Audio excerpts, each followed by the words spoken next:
Introduction. Cryptocurrencies have become all the rage over the last few months, especially after the meteoric rise in the price of Bitcoin back in December 2017. It used to be that cryptocurrency investing was the realm of experts and savvy investors. But because of Bitcoin's massive success and popularity after December 2017, things have changed. It has now expanded to include even the smallest and least experienced of investors. Before going into the details of hodling in cryptocurrencies in general, it would be very beneficial for you to get a glimpse of how cryptocurrencies became what they are now. Brief history of cryptocurrencies. It all began in the 1990s when American cryptographer David Chaum created what was considered as the first kind of online money in the Netherlands, DigiCash. He created DigiCash as an extension of an encryption algorithm that was considered popular during those times, which was RSA. The technology he created, together with its eCash product, was able to generate a huge amount of attention from the media. It became so popular that Microsoft Corporation tried to buy DigiCash for $180 million with the intention of placing DigiCash on every computer in the world that ran on the Windows operating system. One of the crucial mistakes Chaum and his company made was to reject Microsoft's $180 million offer and earn the ire of de Nederlandse Bank, Netherlands Central Bank, which was the Netherlands' primary monetary authority. All of those crucial mistakes eventually led to the demise of DigiCash in 1998, when the company went bankrupt. The second generation of Internet money was born from the learning experiences of DigiCash. Companies from this generation came up with alternative payment solutions and money systems that were also Internet-based, but with small but important changes. Of these companies, the clear winner was PayPal. The reason why PayPal trumped its competition was its ability to give users what they really wanted in the first place, which was money on the web browser platforms they were already familiar with. PayPal, unlike its peers back in the day, was able to give its users the ability to transfer money to and from merchants and buyers, respectively, using a seamless peer-to-peer money transfer system.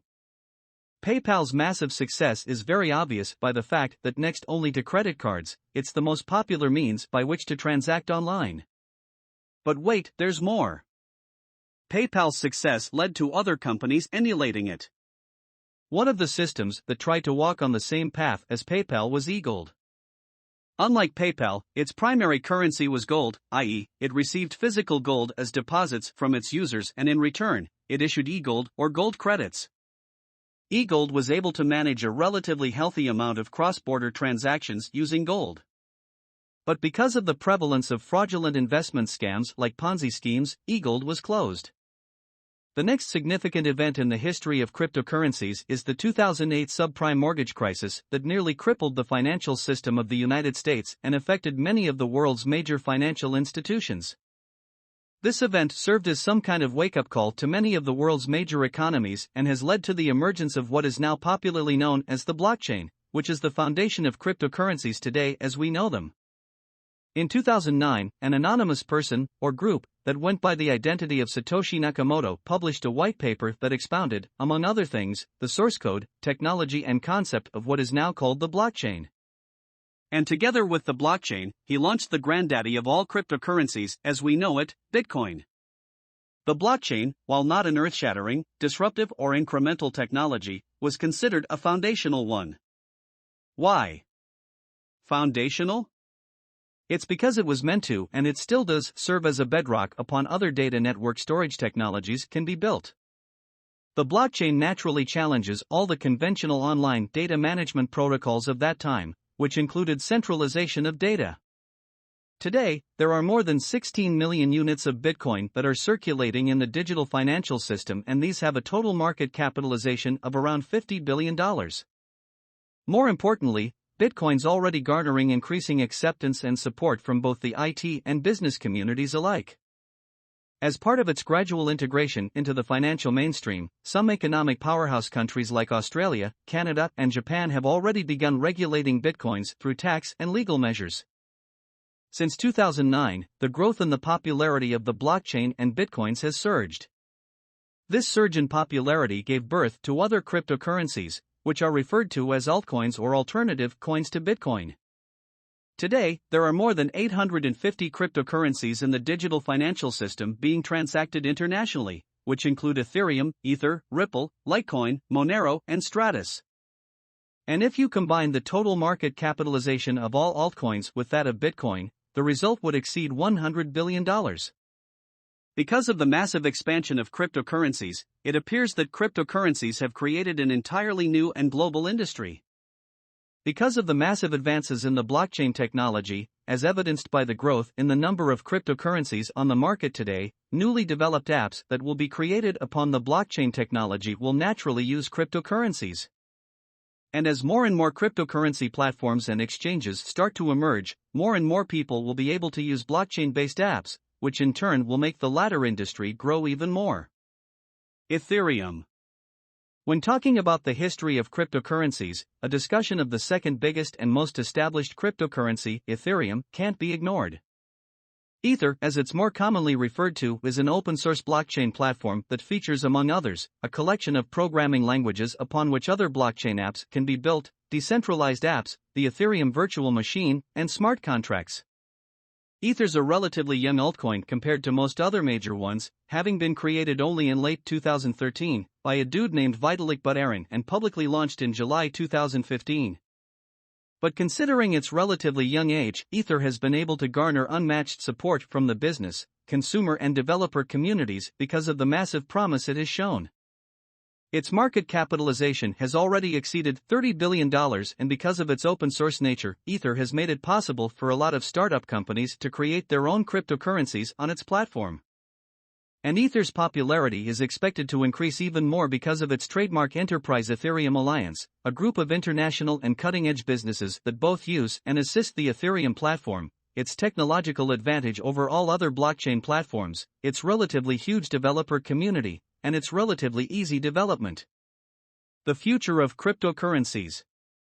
One of the main motivations that fuel the development of cryptocurrencies is the breaking down of existing financial and technological barriers and borders, particularly in the realm of trade and finance. More than 1,000 altcoins are vying with each other in terms of early blockchain developmental stages. As a result, we can reasonably expect to see only a couple of successful cryptocurrencies to stay and change the way we will pay, lend money, borrow money, trade, and do banking in the future. And in the near future, we can reasonably expect several major cryptocurrencies to be accepted in the financial mainstream, which can signal a whole new era of digital finance. Hodling. The main topic of this book is hodling. But what does hodl mean? The first instance when this term was used was in 2013 at the Bitcoin Talk forum. One of its members with the handle GameCube used the term hodl under a thread named I am hodling. It appears from the post that, while trying to convey his conviction of holding on to his bitcoins despite how its prices nosedived at that time, he was drunk. As a result, he seems to have misspelled the word hold as hodl. And it seems to have caught on with a lot of people because the word has become very popular in the cryptocurrency industry to the point that many cryptocurrency traders/investors use it to communicate the idea that they're holding on to their cryptocurrencies regardless of what happens. And what was once considered a typographical error has since evolved into a funny acronym, holding on for dear life. How to use this guide.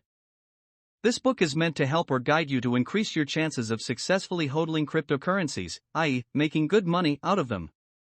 After all, there's only one reason or motivation for holding on to financial assets, and that's to earn significant returns from them. Otherwise, what's the point? This book is divided into 5 parts: a discussion on the nature of money or fiat currencies, what makes cryptocurrencies work and worth investing in, general principles for safely holding your bitcoins or other cryptocurrencies, why Bitcoin is here to stay, and how to invest in or hodl cryptocurrencies. By the end of the book, you'll be in a very good position to start hodling cryptocurrencies. But the best way to use this guide is to act on the information it gives. Without application, everything you'll learn here is just trivia. This book's value, as well as that of any other non-fiction or self-help book, is in the application of knowledge. So after finishing this book, I strongly encourage you to act on what you've learned. Chapter 1: What is money? To better understand or appreciate cryptocurrencies, it's important to get a good grasp of the nature of money. This is because cryptocurrencies are a form of money, and by understanding the true nature of money, especially what important characteristics it should possess, you'll be able to better appreciate and understand the nature of cryptocurrencies. And in turn, you'll be able to better understand the principle of hodling. What is money? At its very core, money is something that is used to represent the value of other things. For example, you gave me money in exchange for receiving a copy of this book, and that sum of money represents the value of this book. The money I received from you and others who have bought this book, I'll use to purchase or acquire something of value from other vendors today or tomorrow. If you study history, you'll see that the values of things have been expressed in different forms in money. The primary way by which values have been expressed has come in different shapes and materials. Case in point, things like gold, shells, wheat and salt have been used in the past to represent value and as a medium of exchange. But for something to be able to continue representing value, the people who are using it must continue trusting that a medium of exchange is indeed valuable, and more importantly, its value will persist for a long time so that they will still be able to benefit from it in the future. How people's trust in money has evolved. Only until 1 or 2 centuries ago, societies had always placed their trust in something when it comes to the value or representation of money. But the way people trust in money has shifted. From trusting something to trusting someone. What do I mean by this? In the past, people would use, as I mentioned earlier, stuff like gold, wheat, salt, and even seashells as a medium of exchange or money. But over time, people caught on to the fact that using such things as a measure of value and medium of exchange can be quite burdensome. Can you imagine buying your groceries with seashells or salt? What if inflation was very high the last several years and you want to buy a month's worth of groceries? Can you imagine bringing that much salt to the supermarket? And if you're the grocery owner, can you imagine having to weigh the salt being paid to you by your customers and needing a very large space and vehicle to store and transport all that salt? And what if it rains? Do you get the picture? Because of such inconvenience, people were forced to improvise and come up with a more practical value storage and payment solution: paper money. So this was how it worked in the beginning.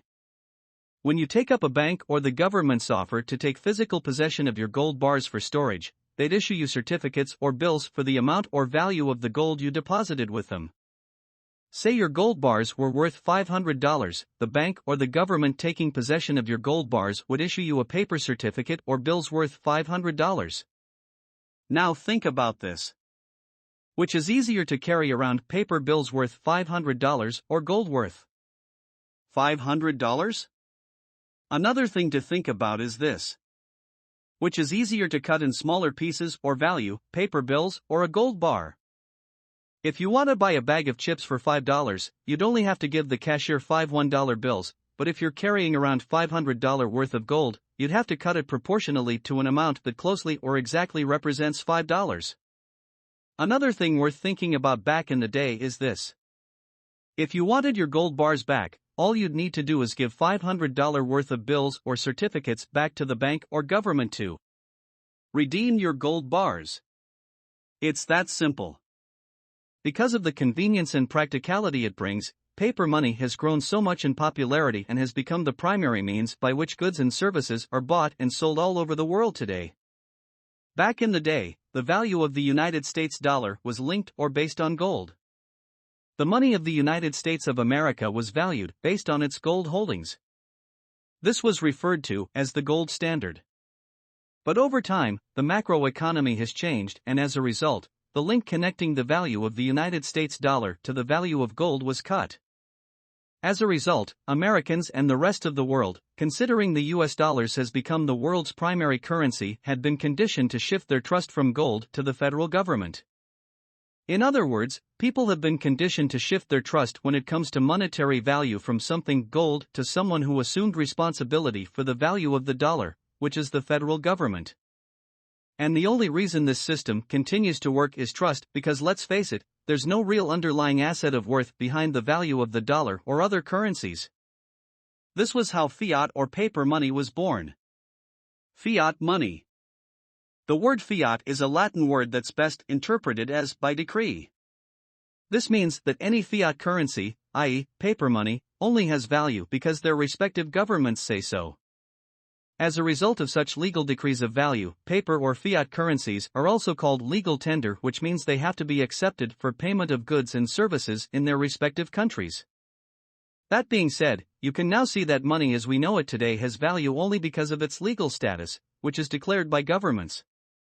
As I mentioned earlier, the trust in the value of money has shifted from something, gold, to someone, the government. Now fiat money as we know it now has some pretty serious issues. These are being centralized and are practically unlimited in quantity. Being centralized means that there's a central or lone authority that has the power to issue and control its supply, which in the case of the United States dollar is the Federal Reserve. It's also practically unlimited in quantity because the Federal Reserve has the power and capability to print or mint more units of the US dollar if it chooses to do so. Now, why is this a serious concern? The reason is one of the most basic principles of economics, supply and demand.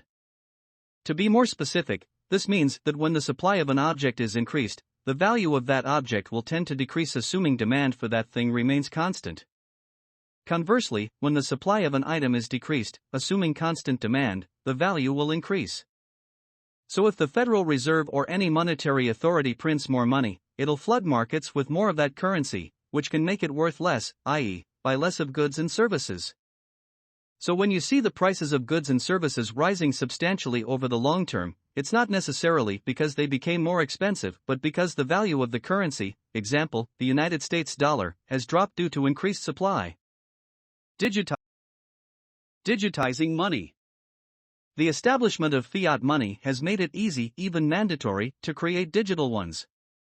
The advent of the internet and establishment of monetary authorities that control and issue money have made the idea of digitizing money, i.e., making the most of digital or online currencies and letting such authorities keep tabs on who owns how much, a feasible and even necessary one. Proof of this is the evolution of alternative modes of payment to the point that they have become the main methods for transacting today. For example, credit cards, fund transfers and PayPal have become standard forms of payment these days. And in the United States, in particular, paying in cash is looked upon as unconventional or even suspicious in some cases. The ramifications of this evolution are huge. One of them is the ever-shrinking amount of physical money circulating in many of the world's biggest economies and financial systems. As mentioned earlier, it's highly unusual now to pay for stuff in cash in the United States, unless you're talking about mom-and-pop stores and other very small businesses. Becoming exceedingly digitized, how does money in its digital form work? And a more specific concern with the digitalization of money is this. What systems are in place to prevent double spending of money? What's to stop me from digitally reproducing my money so that I'd have so much more than what I actually have? You know, like creating duplicate copies of my favorite songs for listening on my different devices. Most financial institutions today address this issue with centralization. What this means is there's only one party responsible for keeping records of financial transactions under a particular system, i.e., keeping track of who owns what and how much.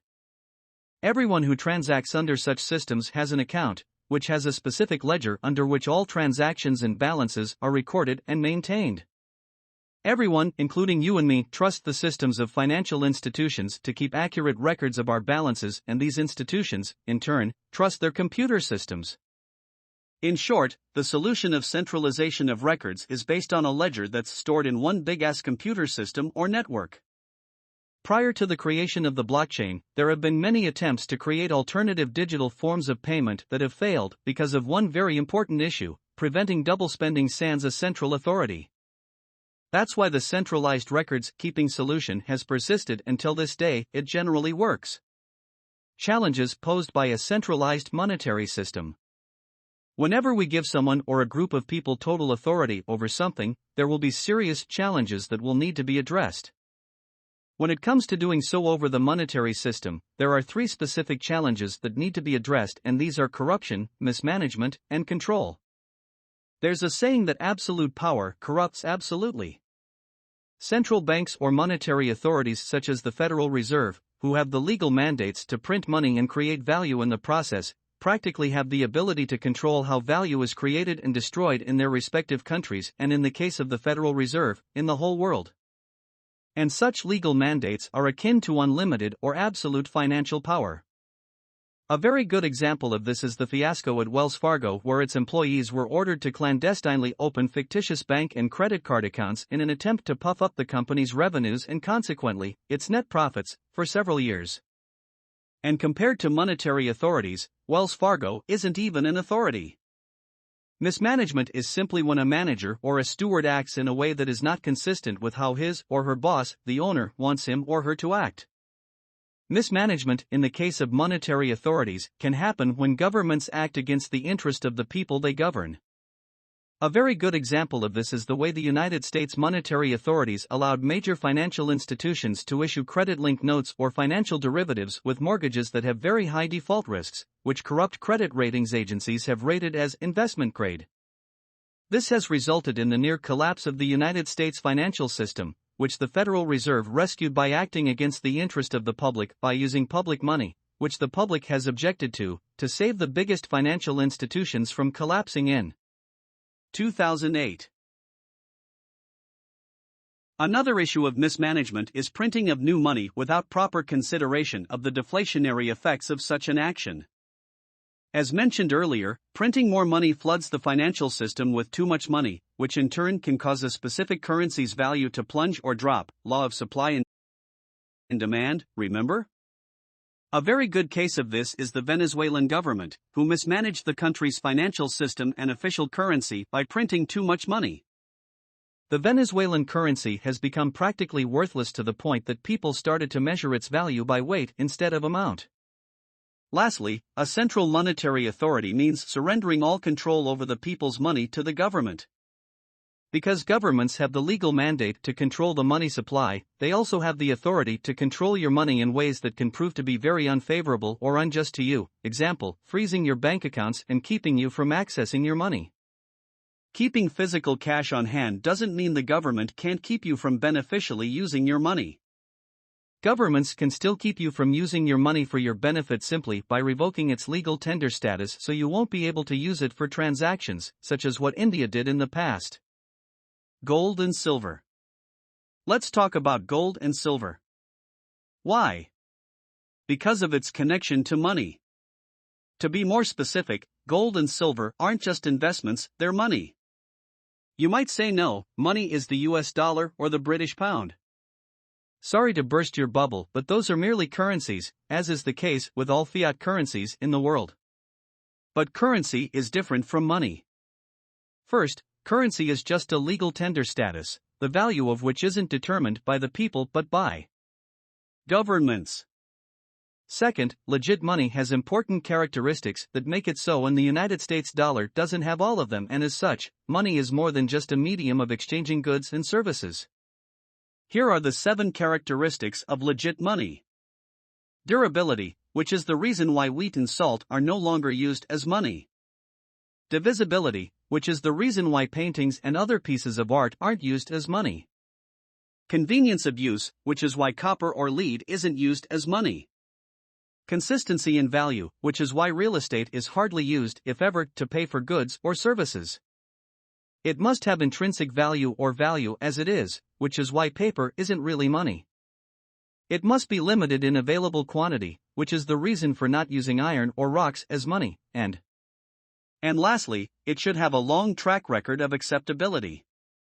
Upon close evaluation, you'll find that only gold and silver actually meet these characteristics. If you look at financial assets like stocks, bonds, or even real estate, they don't pass the consistency test because their prices tend to fluctuate.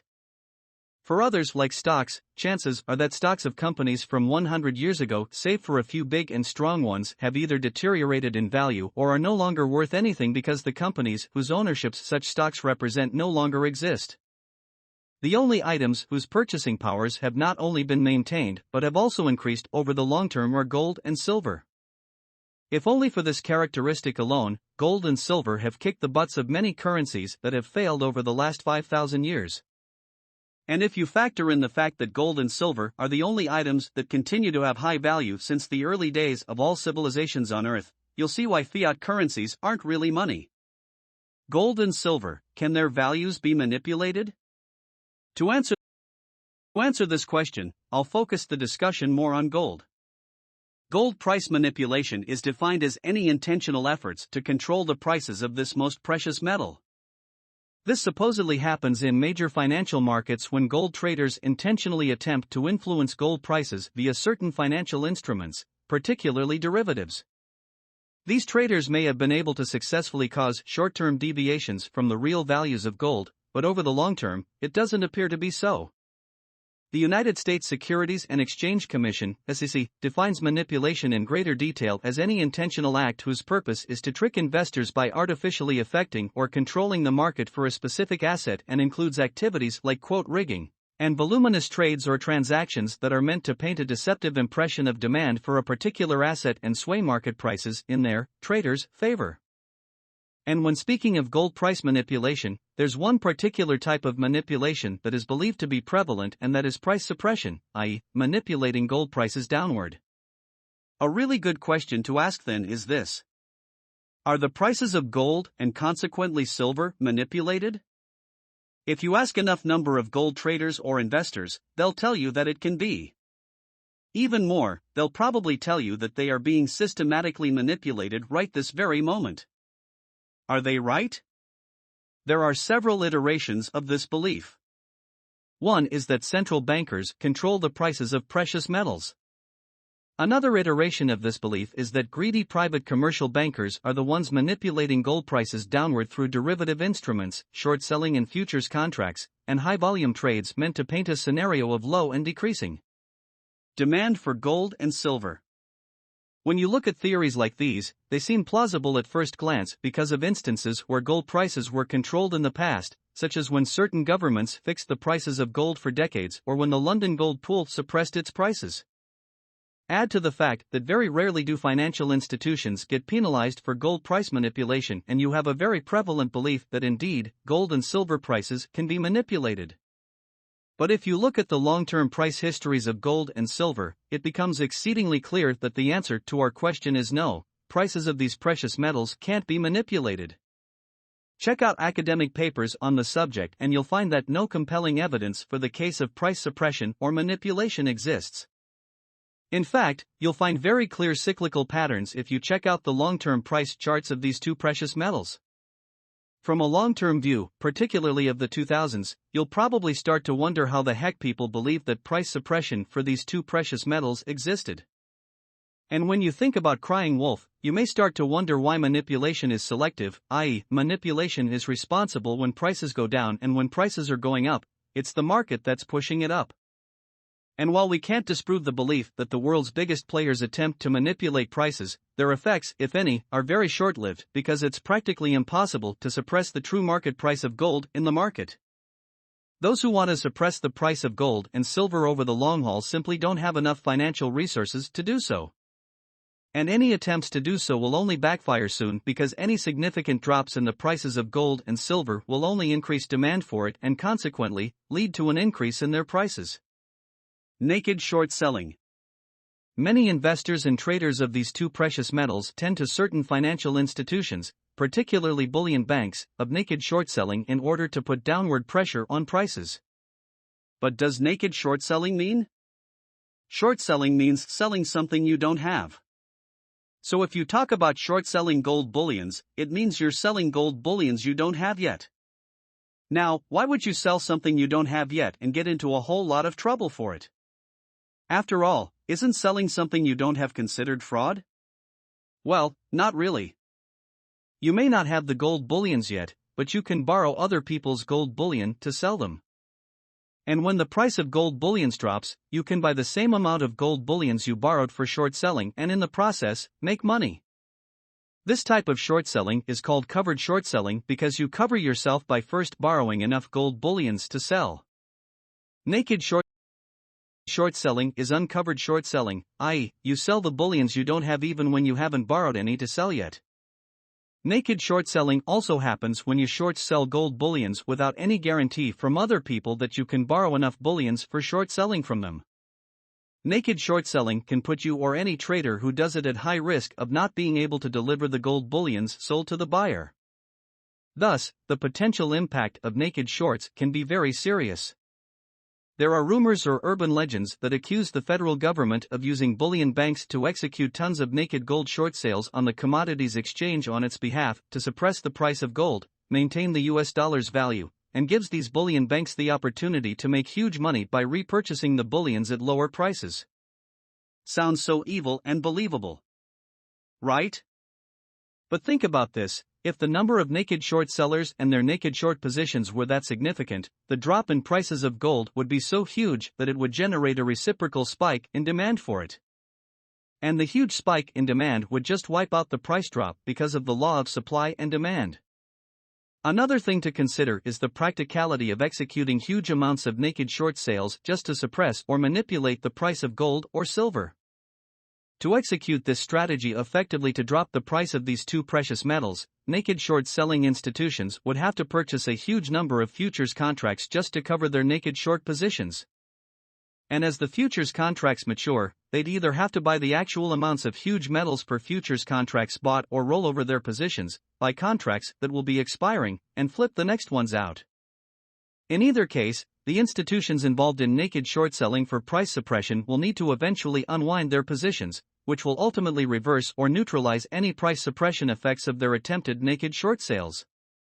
And this explains why naked short selling for price suppression isn't realistic and why you'll see that based on long-term price charts for both gold and silver, their values follow cycles or patterns. The main point of it all is that, despite the many conspiracy theories of price manipulation for gold and silver, proof of such is lacking. As for all financial assets whose values are market-driven, there are bull and bearish markets over the long term. Bear markets, or when prices are falling, don't equate to price manipulation any more than bull markets, when prices are going up, do. It's all about market demand, cycles, and the ability to time our transactions well. Chapter 2: Why Cryptocurrencies Work. Now that you've seen why compared to gold, fiat currencies aren't real money, it's time to turn our attention to cryptocurrencies as a solid alternative, why they are much closer to gold than money as we know it today is, and why they'd work better than fiat currencies. Low risk of disruption. According to David John Grundy, the global blockchain head of one of the world's biggest banks, Danske Bank, the only way anyone can stop or shut blockchains down is by shutting down the internet itself. And by now, I believe you know that is practically impossible. It's like saying somebody can keep the sun from shining or the wind from blowing. Portability. Unlike fiat currencies, cryptocurrencies can be easily transferred from one account to another using online gadgets such as computers, tablets, or even smartphones. With fiat currencies, you'll need to do so physically or through the same bank. Plus, you don't have to bring them with you physically because they're stored in the internet. So you can go anywhere with a good internet connection and bring your cryptocurrencies with you regardless of the amount. Better value storage. You can only consider an asset as a good value storage if it's able to keep relatively unchanged levels of utility or satisfaction over time. Applying this to financial assets, it means having the ability to maintain purchasing power over time. A financial asset's ability to keep value can be estimated through what is called as fundamental analysis, which takes into consideration both the quantitative and qualitative aspects of such an asset. The ability to keep or store value has become the primary foundation for investing or hodling cryptocurrencies like Bitcoin, Ethereum, and others. But can cryptocurrencies be really relied on to store value, and if they are, can they do it well?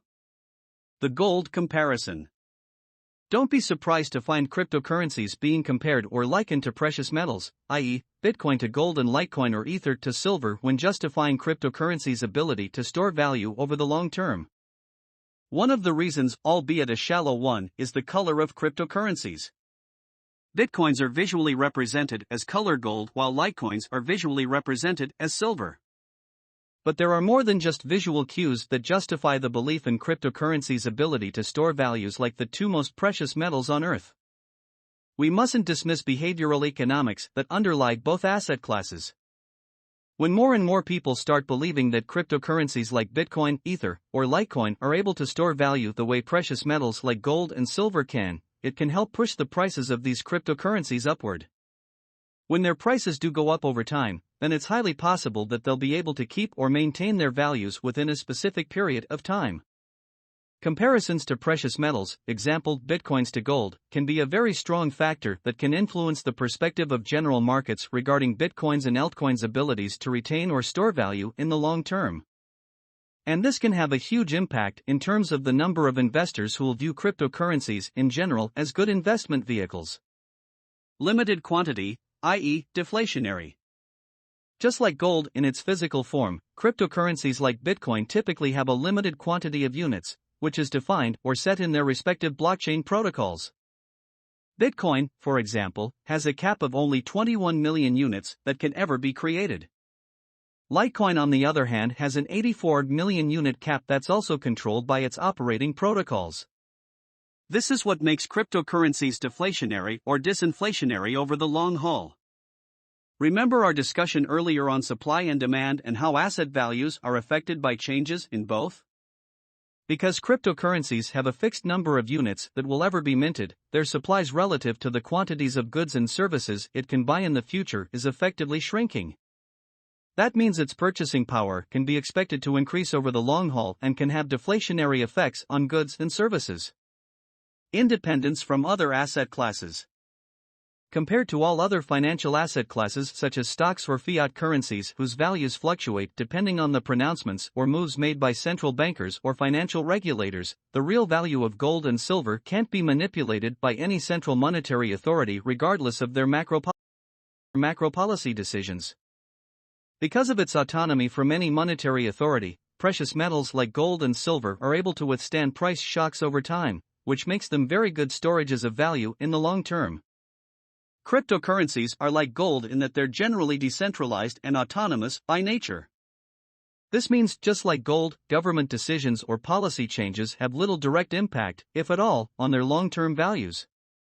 The amount of decentralization and autonomy can be a hot discussion topic among cryptocurrency users and investors, where some favor the full autonomy version while others feel more comfortable with some compromise, i.e., hybrid combinations of some form of governance, not from the government, and decentralization. In general, cryptocurrency governance models can vary greatly, with some adopting a balanced power structure among its users when it comes to major decision making on one end, while others go for the benevolent dictatorship model on the other hand. And in between the two are various other combination or hybrid models. But generally speaking, cryptocurrencies with more decentralized systems may do a better risk in terms of hedging against the risk of their values being influenced or tampered with by regulators. Underlying or intrinsic values. Assets that are considered to be true storages of value have underlying characteristics that serve as foundations for their values. In layman's terms, such assets have intrinsic utility values, i.e., practical uses that give them their values. Gold, for example, is used for manufacturing jewelry and electronic parts such as semiconductors.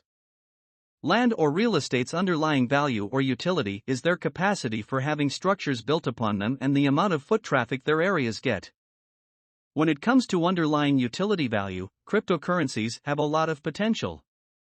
In particular, cryptocurrencies hold a huge promise in terms of changing the way financial transactions are done online, which include contracts enforcement, records keeping, and payments. As the use of cryptocurrencies like Bitcoin, Litecoin, and Ether becomes accepted in more and more markets, their practical utility values increase even more, which can increase their values over the long haul. Impossible to fake. The blockchain technology is a revolutionary one in terms of facilitating online transactions and data or record keeping. Being such, it's practically impossible to produce counterfeit versions of it. And as blockchains continue to evolve, it becomes even more impossible, if such a term exists, to produce fake cryptocurrencies that can be used to buy stuff. Impossible to control. Particularly for cryptocurrencies whose market capitalizations are already in the billions of dollars such as Bitcoin and Ether, one would need a huge amount of money to transact enough units of such cryptocurrencies just to be able to influence or manipulate their prices. When you take a look at Bitcoin, for example, whose average market capitalization hovers somewhere around $50 billion, one would need at least $10 billion to play around just to be able to manipulate demand and supply. Even if you're talking about Ether, whose average market cap is much smaller at only around $25 billion to $30 billion, one would still need a couple of $1 billion worth of transactions just to sway prices to his or her favor. the little guy gets in more. Unlike stocks and other financial assets that require relatively high amounts of investment capital, cryptocurrencies have low barriers to entry. That means even people who only have relatively small amounts of money to invest can easily get in. As such, cryptocurrencies, in general, have a higher number of investors participating in them to the point that it becomes practically impossible to manipulate the market. Relative security. Lastly, cryptocurrencies are virtually impossible to rob if you do your homework of using the right kind of storage, which we'll talk about later. But if you just leave them in your cryptocurrency exchange account, that's the only time when it's at high risk of being hacked and stolen. So if you follow my advice later on regarding storage of your bitcoins or other cryptocurrencies, you can make your cryptocurrencies so safe that they'll be practically impossible to steal. Chapter 3: How to store your bitcoins or altcoins safely. In Chapter 2, I mentioned that if you do your homework and follow my advice, your cryptocurrencies can be practically impossible to steal or hack. In this chapter, I'll spill the beans on how you can do that, which can be summarized in 3 words: a cryptocurrency wallet. A cryptocurrency wallet is where you store your cryptocurrencies. This may be considered a cryptocurrency investing because the financial assets you're dealing with have no physical counterparts, i.e., they're digital. And because they're digital, you can only store them via a digital storage facility, i.e., a cryptocurrency wallet. The only question is, what type of wallet will you use? There are 2 general types of wallets: hot storage and cold storage. Hot storage wallets are those that are online or internet-based. Cold storage wallets, on the other hand, are those that are offline or aren't connected to the internet. So which of the 2 is best for safely hodling your cryptocurrencies? If the only way to steal or rob your cryptocurrencies is via hacking, then the obvious answer is cold storage or offline wallets, which come in 2 general variants: paper and hardware. And I suggest using both. But before I explain how these 2 cold storage wallets work, allow me to explain how cryptocurrency storage, particularly the blockchains, works. When you buy cryptocurrencies from any particular exchange, your transaction is assigned a public key that is linked to the number of units of a cryptocurrency that you bought. Your cryptocurrency exchange, on the other hand, assigns private keys that corresponds to your public keys. Therefore, your private keys are your lifeline to your cryptocurrencies, and if you lose or forget them, you can say goodbye to your cryptocurrencies. For others to successfully steal your cryptocurrencies, they must get hold of your private keys. It's like your ATM card's personal identification number, which will allow other people to withdraw from your account without your permission. When you leave your cryptocurrencies in your hot wallet, i.e., your cryptocurrency exchange account, you put them at risk of being hacked and stolen. That's why as soon as you're done buying your cryptocurrencies, you must transfer them, including your private keys, to your cold storage or offline wallet. Okay, now that we've got that covered, I can explain how the paper and hardware wallets work. The paper wallet isn't really a wallet but more of a backup. Write your private keys on a piece of paper and put that paper in a place where it's virtually impossible to steal or destroy them. A very good place to do so is a fireproof vault or safe. Another's a safety deposit box. Hardware wallets are USB-type devices that you can store your cryptocurrencies and its private keys in. These are devices whose sole purpose is to hold your cryptocurrencies, and as such, they're offline most of the time. To use them to receive or transfer your cryptocurrencies from and to your cryptocurrency exchange account for executing transactions, you only need to plug it into the USB port of your internet-connected desktop or laptop computer and follow instructions. Cold storage hardware wallets are much safer compared to software wallets, i.e., apps installed on gadgets, for 2 reasons. One is, if it's installed on a device that's mostly online, then the risk for getting hacked is still fairly high. Second, even if you install it on a device that you only connect to the internet for transacting in cryptocurrencies, there's still a risk of loss if that computer is damaged beyond repair, or even if it can still be repaired, the computer technician to whom you'll have it repaired can possibly hack the drive and consequently, your wallet. With a hardware cold storage wallet, the risk of losing your private keys due to hardware damage is much, much lower. Further, using a paper wallet as a backup can help mitigate such a risk. Some of the most popular hardware wallets include Trezor, KeepKey, and Ledger Nano. They may cost a bit, but they're worth the investment. Chapter 4: Is Bitcoin dead? Because of the rapid rise in value of Bitcoin, especially in December 2017 when its market price quadrupled in just a couple of weeks, and its subsequent price retreat in January 2018, many people were led to believe that Bitcoin's just an asset bubble that has already popped. In other words, they believe that Bitcoin's as good as dead. But while the huge returns Bitcoin and other major cryptocurrencies have generated in a relatively short period of time is reminiscent of the internet and Holland tulip bubbles in the past, it's fundamentally different than those two assets. As such, Bitcoin and other noteworthy altcoins have a much brighter future compared to the two aforementioned assets. The following are indicators that Bitcoin isn't dead yet, and more importantly, it's going to be around for a long, long while. More and more legal. Not to say that Bitcoin's an illegal endeavor, but what I'm saying is that it's becoming more and more accepted as legal tender.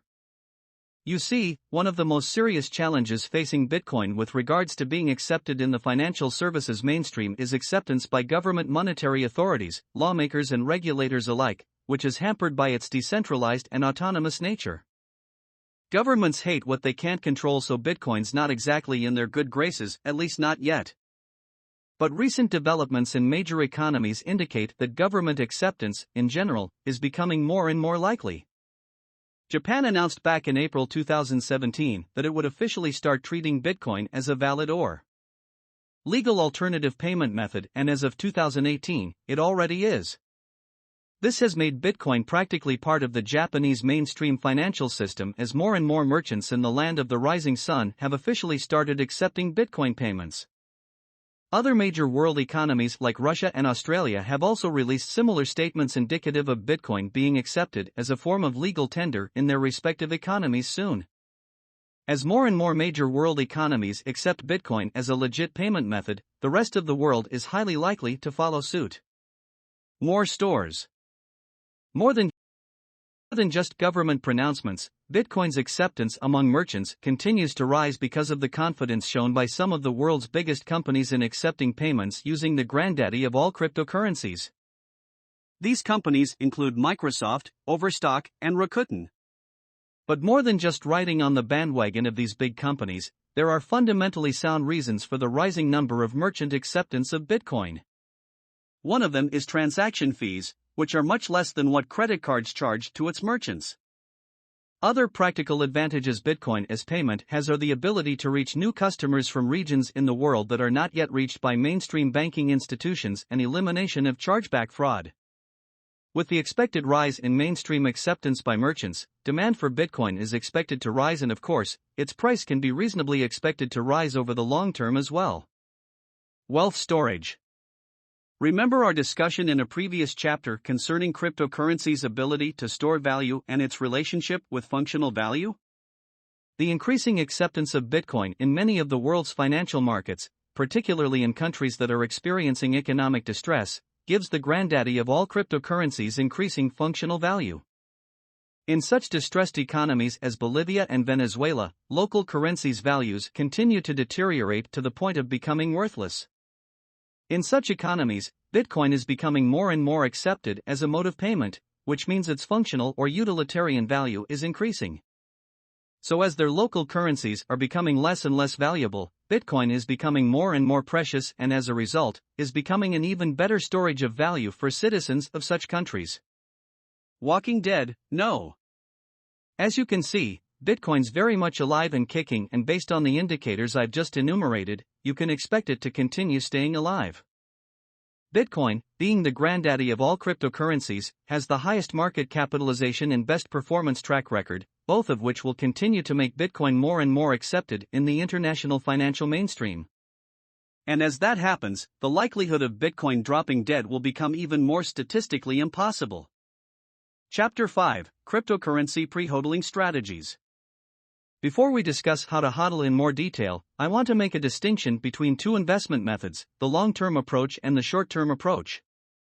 The short-term approach is more popularly known as trading, i.e., buying and selling of financial assets within a relatively short turnaround time, like within a few hours, or at most, a couple of weeks. The long-term approach, also known by the names buy and hold and buy it forget it, is an approach where the investment time horizon is, you probably guessed it right, long. By long, I mean at least 1 year. Hodling falls under the long-term, buy and hold approach. Hodling has its share of advantages over the short-term approach. One of them is time. With the short-term approach, you have to be on top of your positions most of the time so you can time your transactions well. This is especially true for financial assets whose prices are very volatile, like cryptocurrencies. With the long-term approach, the bulk of the work you'll need to do will be prior to buying your financial assets, i.e., research. After doing your homework, you buy the financial asset you believe is your best bet and forget about it. All you'll need to do is update yourself on the price of your investment once a week or even once a month. Because your investment view is long-term, you won't be affected by the price fluctuations in between and hence, only need minimal management or monitoring. Another advantage is cost. In a perfect world, every transaction shouldn't cost a dime. But our world ain't perfect, so you'll need to pay transactions fees for every financial investment transaction. With trading, you'll trade more often, which means more transactions fees. With a long-term approach, aka hodling, the number of transactions you'll have to make are few and far in between, which means less transactions fees. Now that I've gotten the distinction out of the way, let's jump into how to significantly increase your chances of hodling successfully. For better appreciation and understanding, I'll divide this topic into 2 main sections, before and during hodling. We'll focus on before hodling in this chapter. Ask yourself why. Remember what I wrote earlier about how bulk of your hodling work will be in the beginning, i.e., prior to your actually hodling your cryptocurrency investments? Good. Now let's buckle down to work. The very first thing you'll need to do is know your reason for hodling. When you examine the lives of people who have achieved so much in their lives, one common thread that runs through them is awareness of their life purpose. In other words, they know why they're doing what they're doing. And more importantly, I guarantee you that if you examine each of their reasons, you'll find those reasons to be very meaningful or compelling ones. Therefore, you'll need to have a compelling reason for hodling any financial asset, which in this case is cryptocurrencies. Why is this crucial? Hodling successfully will require self-control and perseverance, especially during times that prices are down, i.e., bear markets. It is during such moments when your emotions can become so strong that they override all logic and make you do things you'll probably regret later on. But while anybody's reason for hodling's very obvious, i.e., make money, it's not a very compelling one. In fact, it's a very generic and shallow one. I'm talking about a deep, compelling, and personal reason. To better help you figure this out, ask yourself deeper questions such as, why do you want to make money of this investment? Is it so you can have enough money for your child's college education 15 years from now? Is it so you can retire early? Or is it so you can travel around the world by the time you turn 60 years old? The more personal and bigger your reasons are, the more compelling they can be. When you're tempted to switch to a riskier cryptocurrency that's been increasing in value at a faster rate than the relatively less risky but consistently performing cryptocurrency you're hodling, knowing that you're doing this to minimize the risk of your child not being able to go to college can help you exercise self-control and avoid taking excessive risks and gambling away your child's future. When you're tempted to unload your cryptocurrencies simply because they've dropped in value even though all indicators may point to a bright future ahead, knowing that you're doing this so you can retire early can help you resist the temptation, knowing that unless you actually sell your cryptocurrencies at a loss, your market loss is just a theoretical one and can still be recovered. Minimum rate of return. When you know how much your investments need to earn at the minimum, it'll be easier for you to choose your investments wisely. And by wisely, I mean choosing investments that are neither too safe but unprofitable nor potentially very profitable but also excessively risky. When you know how much return you need to accomplish your hodling goals, you put yourself in a good position to take on investments that will help you accomplish your goals for the least possible risk. So how do you know your minimum rate of return?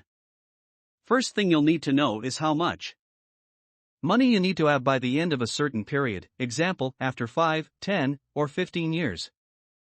Then, determine how much money you can afford to set aside for investing. Finally, determine the rate of return based on your expected future value, the amount you need to have in the future, and present value, your available funds for investing or hodling. And when you've determined that, make it your minimum expected rate of return and choose only those cryptocurrencies whose average annual rate of return is equal to or more than your minimum required. Risk appetite. This refers to how much loss you are willing to take in the event your investments turn sour. Why is this an important consideration? It's because there's no such thing as risk-free investments, and the higher the expected returns on investments are, the higher the financial risks you must be willing to take. So there is a possibility that your investments won't be able to give you the returns you're after. And the worst thing that can happen is you lose money on your investments, which can be as much as all of it. By knowing how much you're able to comfortably lose, you'll be able to determine whether or not to invest in a specific financial asset such as cryptocurrencies. And if you decide you want to invest in a specific financial asset despite the risk, knowing your risk appetite or tolerance can help you determine how much money to invest. When figuring out how much cryptocurrencies to hodl, there are two ways you can estimate your risk appetite. One way is to think about how much money you can comfortably lose. There are two benefits to this approach. The first is this: your finances won't be seriously affected if the worst-case scenario happens. Investing your entire savings in cryptocurrencies is a foolish idea because if the price goes down by a significant amount, you might not have enough money for your personal needs when something unexpected happens, like getting hospitalized or if you accidentally wreck your car. But if you invest an amount beyond what you really need to live a comfortable life, you can live with worst-case investing or hodling scenarios. The second benefit to this approach is you won't be pressured when prices of your cryptocurrencies go down or fluctuate wildly. When that happens, your emotions won't get the better of you, and because you can be more objective when it comes to your cryptocurrency holdings, your chances of successfully riding out temporary investment storms are much higher. The other way you can estimate your risk appetite is by determining an amount of money you strongly believe you won't need to use within the next 1 or 2 years and beyond. How's this a good basis for determining how much to invest in cryptocurrencies or other financial assets? Hodling is a long-term endeavor. As such, you need to be able to keep your investments intact so it can ride out temporary dips in prices, if any. For you to be able to do this, you'll need to make sure that the money you're going to invest is an amount that has a high probability of not being needed in the near future. Read the damn white papers. Especially if you plan to invest in an initial coin offering or an ICO, which is the cryptocurrency equivalent of initial public offerings or IPOs of stocks and bonds, you'll need to read the white papers of the cryptocurrencies you're interested to hodl. But what are white papers? Before we get to that, we need to talk about ICOs first. An ICO is a way by which creators of a cryptocurrency raise enough funds to launch a new one. These fundraising activities are unregulated, considering the autonomous and decentralized nature of cryptocurrencies. Compared to the usual fundraising activities of mainstream investment banks and other financial institutions, ICOs are way less rigorous and regulated, which makes them easier to do. ICOs worth their salt will always give out white papers, which is the ICO equivalent of an IPO's prospectus. A white paper is a document that elaborates on the details of the fundraising activity, i.e., ICO. These details include, among others, the purpose for the fundraising activity. As a prospective investor, it's crucial that you know as much as you can about the ICO you plan to get into so you can have a very solid idea of whether or not it's legitimate and whether or not it has very good investment potential. White papers are written by people from a wide range of backgrounds who are knowledgeable about the coin or token to be issued, as well as the financing of such, like lawyers, PR practitioners, experienced businessmen, and information technology experts, among others. White papers are created and distributed to the investing public to give them a clear idea of what the ICO is really about and, in the process, foster a good level of trust from them.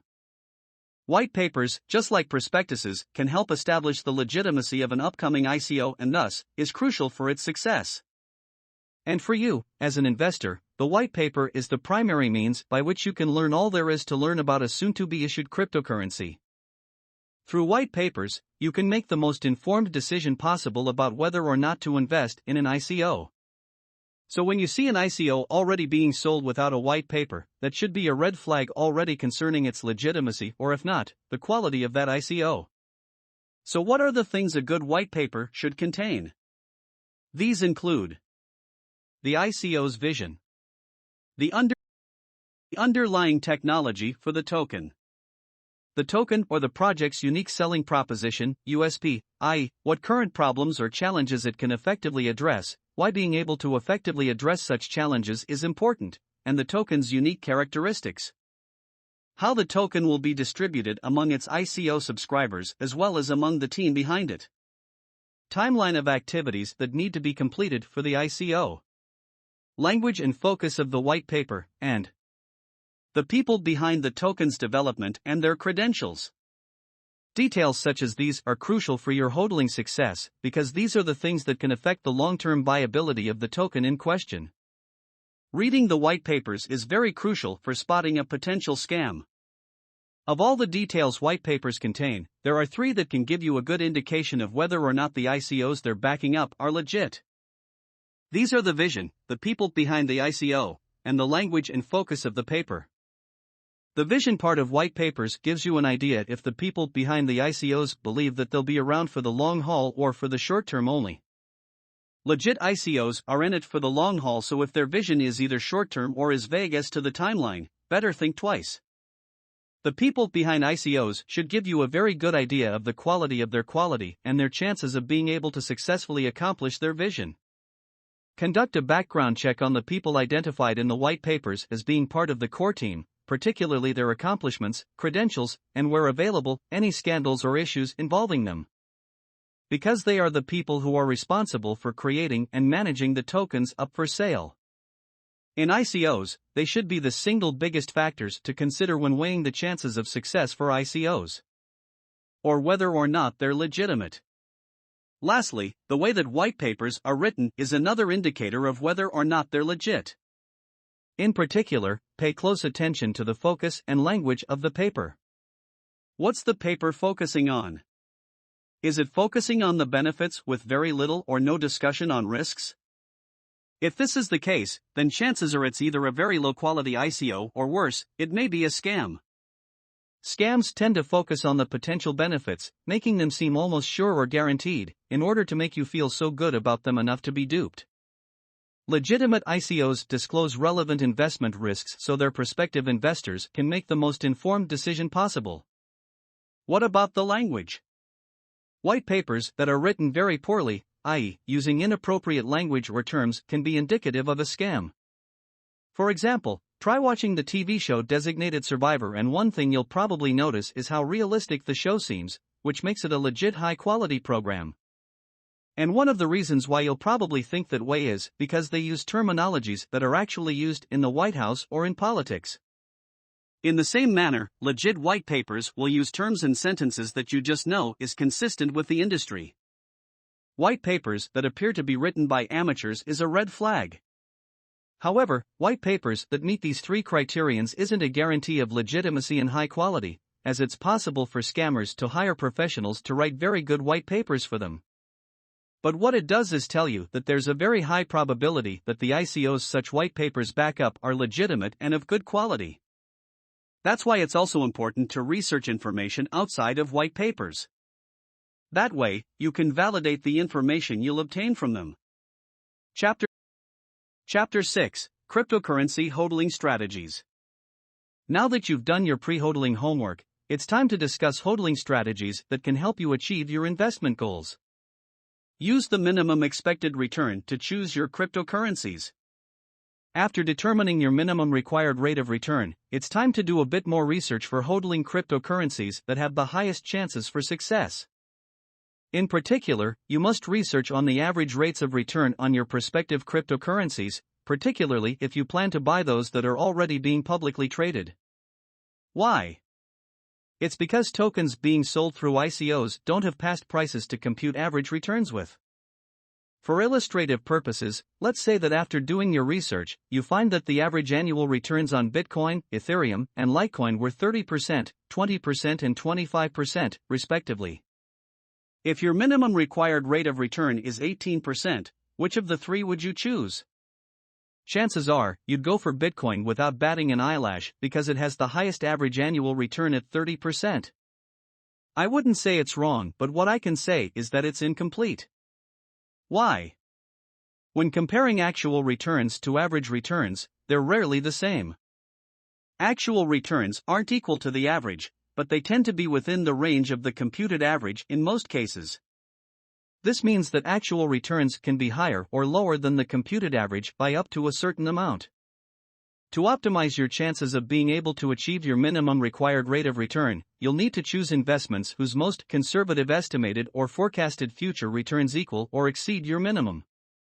And for this, you'll need to compute for the standard deviation, which measures the volatility of returns or how far can you reasonably expect returns for a specific investment to be from the mean or average return computed. Allow me to illustrate this in a way that you can easily understand. Let's say that the computed standard deviation for Bitcoin, Ethereum, and Litecoin were 15%, 3%, and 7%, respectively. What do these figures mean?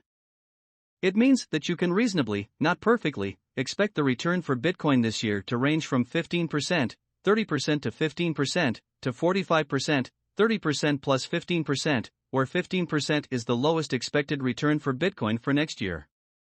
For Ethereum, the annual return for this year to range from 17%, 20% to 3%, to 23%, 20% plus 3%, and for Litecoin from 18%, 25% to 7%, to 32%, 25% plus 7%.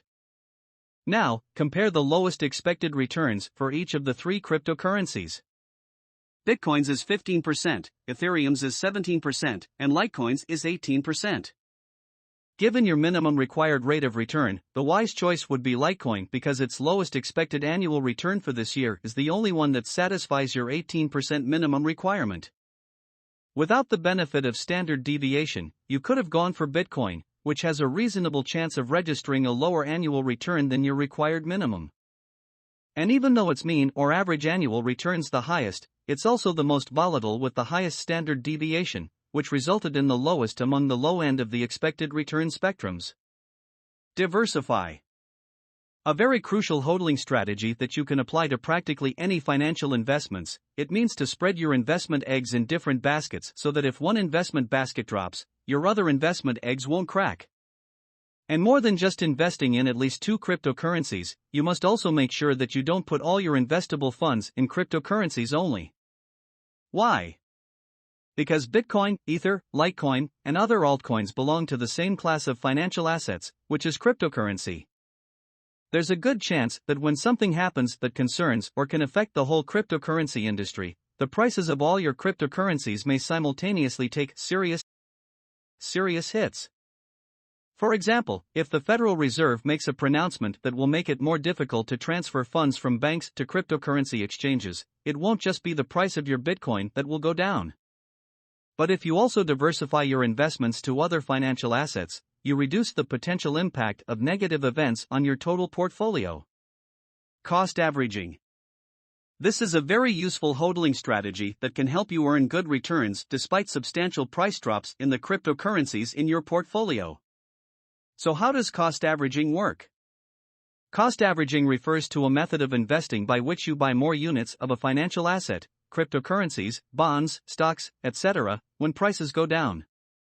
You may be thinking, why the heck would I buy more units of a financial asset whose prices are going down? That's a good question, one that I'm inclined to answer.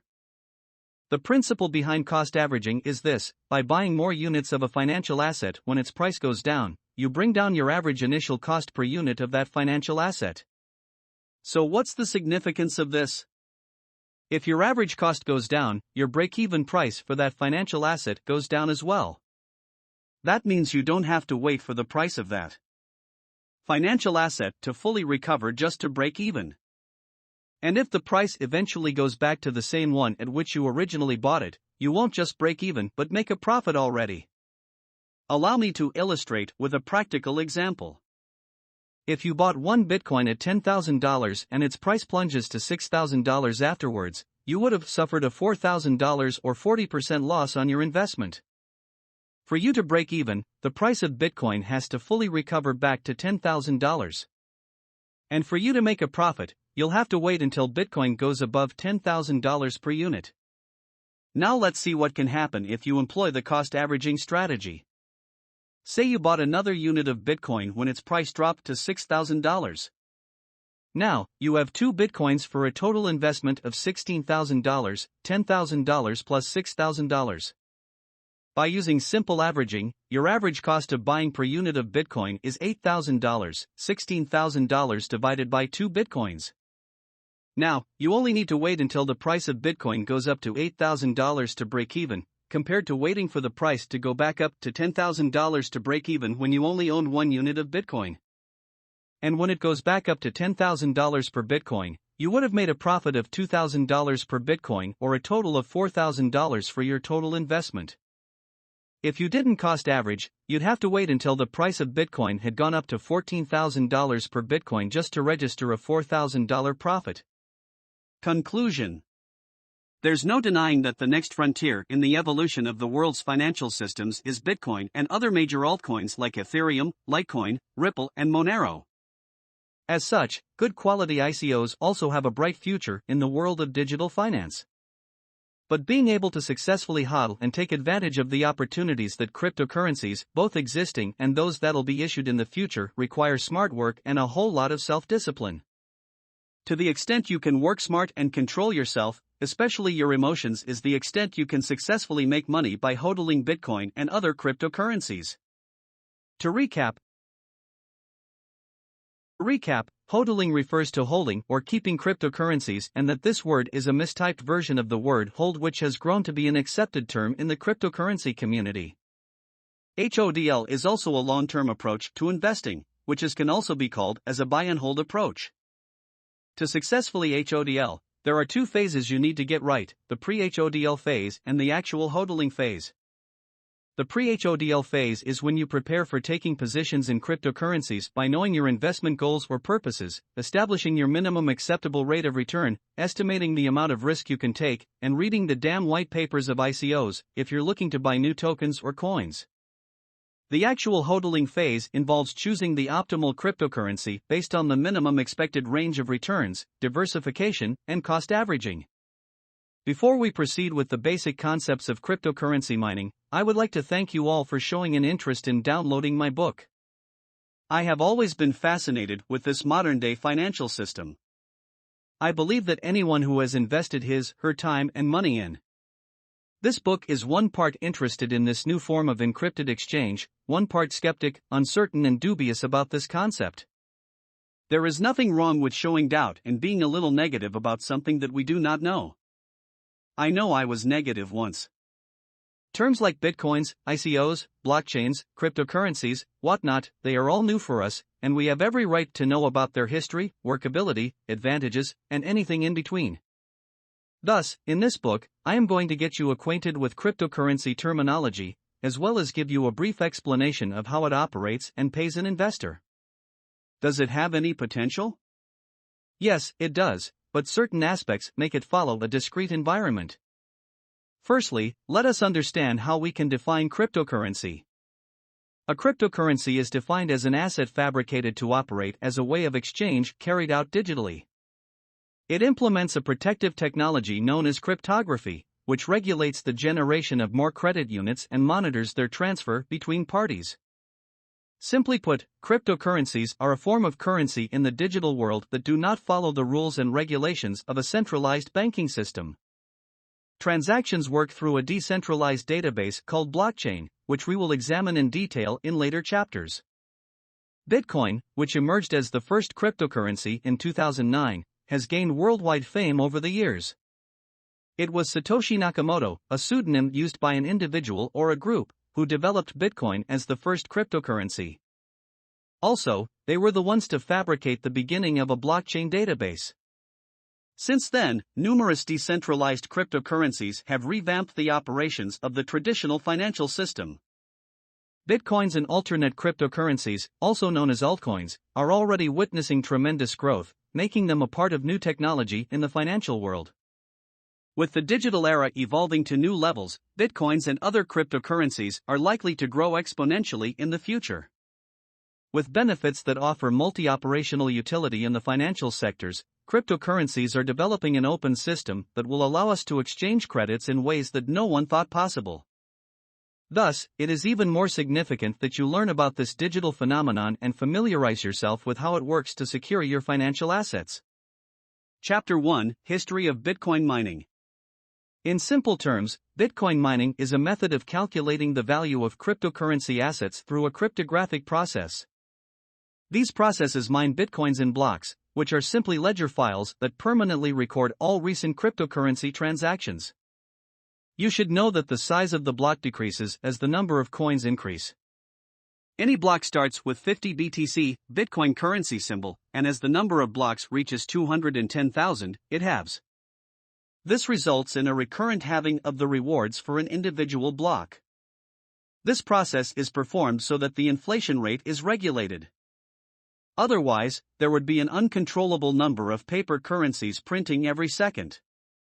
This concept in itself is proof that mining is not a simple process.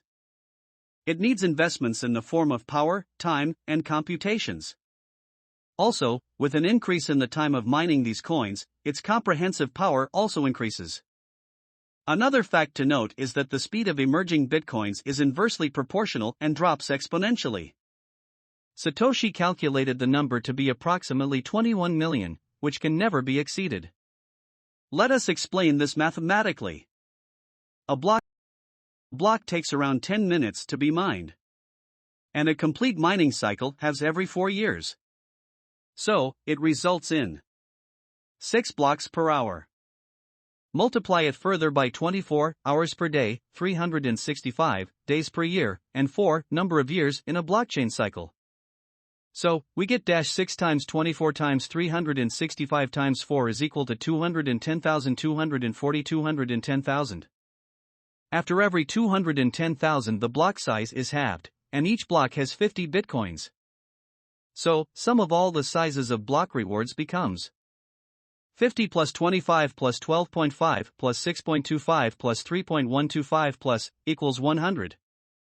So, total number of coins that can be mined. 210,000 times 100 is equal to 21 million. If we talk about it in economic terms, the currency is divisible infinitely. Thus, the accurate value of cryptocurrency coins can be ignored as long as we fix a limit, which is 21 million. No doubt there can be a time when the number of mined coins reaches 21 million, and there is no more profit left unless there is a way to redefine the computations and new regulations are determined. But that can take a while. Let us learn why. The annual consumption of energy for mining bitcoins has been estimated at 30 TWh, which is equal to the stable energy of 114 megawatts for a whole year. Also, an individual transaction of a bitcoin can take up power used for providing energy to about 10 US houses in one day. Indeed, we can see that the energy consumption expenses for mining bitcoins are high. Also, if the expenses of the mined coins surpass the costs of equipment and electricity used for mining, the cost-effective and less competent equipment will no longer be needed for this industry. This activity is economically reasonable, as increasing in the mining activities will increase investment in challenging computations, which in itself becomes expensive. In fact, the difficulty in computations has escalated to some 210 billion times. Also, the overall mining capacity for computations has reached 1,500,000,000 hashes per second. How it all got started. CPU mining. Bitcoin mining started with earlier servers that let users utilize personal CPUs for mining. The first block header hash, a secure linkage between previous and current block, was computed using a conventional CPU of a computer, the Intel Core i7-9900X to be precise, which was efficient enough to calculate at 33 mH/s. GPU mining and the starting of mining farms. As time went by, the cryptographic mining industry upgraded its processing system to graphics processing units, GPUs. These adapters were able to perform cryptographic computations at a much faster rate than CPUs. The higher models of GPUs were able to calculate at 675 mH/s. Moreover, it was deduced that the calculative abilities could be even faster if one combined the power of more than one GPU. This linking of GPUs to mine cryptocurrency is termed as a mini-farm, which contained a RAM unit, a CPU, 5 to 6 potent GPU accelerators, and a motherboard. Gate arrays. No doubt the disadvantage in initial mining was the requirement of a very powerful system. To tackle this weak link in the mining farms, a technology called Field Programmable Gate Array, or FPGA, was introduced. An FPGA is an IC, integrated circuit, that is configurable by the designer or customer once it is manufactured. FPGA miners were evaluated to be 5 times more efficient compared to GPU miners. Regarding hash period, an FPGA computation displayed efficiency levels of 25.2 GH/s. However, there was still the overwhelming costs incurred while using FPGA mining processes.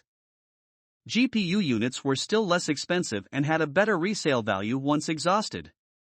ASIC mining. After the advent of the mining farms, it was found that the previous methods became economically impractical, as they were not specifically designed to run mining computations. This is where application-specific circuit miners or ASIC miners came into existence, which only served the purpose of cryptographic mining. These miners are almost 10 times more efficient in mining. One of the leading designers of ASIC miners was Butterfly Labs, which started developing miners in 2012 on pre-orders for potential customers. One of their masterpieces is the SC Mini Rig, which has the computation energy of 1500 GH/s. As mining became more and more difficult, it was almost impossible to manage computations using mini farms. Lack of resources ultimately led to the migration of the mining technology to data centers, which were highly efficient in their calculative power. True Bitcoin mining farms are justified using such setups with massive data centers to support the activity. Cloud mining. While ASIC mining using data centers is running currently, there is a new method of mining, thanks to the emergence of cloud computing technology. We call it cloud mining, which implements cloud-driven services for mining cryptocurrency. The cloud was able to save costs on expensive tools and equipment and electricity, so the technology was favorably included in the mining process. This solved many problems that data centers usually involve, yet it is not 100% financially efficient. Almost 80% of cloud mining services present today are frauds, and many mining services do not pay the revenue after investment. So, this type of mining service needs to be approached very cautiously. Hack mining. Another emerging mining concept is hack mining. This is carried out using smart devices owned by other users. This mining activity is carried out using a special malware software which hacks into a device without the user being aware of it. After penetrating the device, they discreetly mine using the hacked system. Many users purchase such shady services, which do not cost much. As a lot of power is needed to mine a cryptocurrency coin, a hacker hacks multiple smart devices and combines the power of the activity. This way, the owner of the smart device does not even notice any changes. A case in 2014 emerged, where an anonymous attacker exploited a limitation in the cloud servers of Synology to mine around $200,000 worth of Dogecoins. More cases emerged, targeting mobile devices in their millions to mine cryptocurrency since the existence of this concept. Hack mining activities are usually successful as hackers can read the software codes better than the security teams of the manufacturers. They tend to locate the vulnerabilities in their systems and exploit them for their advantages. Therefore, beware, as you may never know that your computer system is also helping a miner get rich. Chapter 2: How it works. By now, you know that in approximately every 10 minutes, new batches of cryptocurrency coins are made, with an individual coin worth $8,000 plus at current value. Before I proceed with explaining how it works, let me first make you understand how it does not work. Firstly, do not get the wrong idea that cryptocurrency mining involves using equipment to search through the depths of the internet to locate a digital ore that can be mined into bitcoins. There is no actual ore, and bitcoins are not about smelting or extracting that ore from the virtual world. It has been called mining because the individuals who get new bitcoins earn it in small and finite quantities periodically, similar to gold. Thus, the process has been termed as mining, and you are already aware of the halving system of the Bitcoin batch in an interval of every 4 years.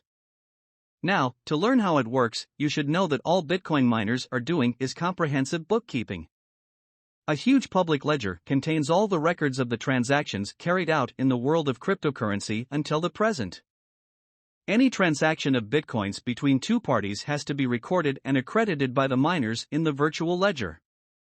It is the miner's responsibility to monitor that the sender is transacting actual money for mining the Bitcoin.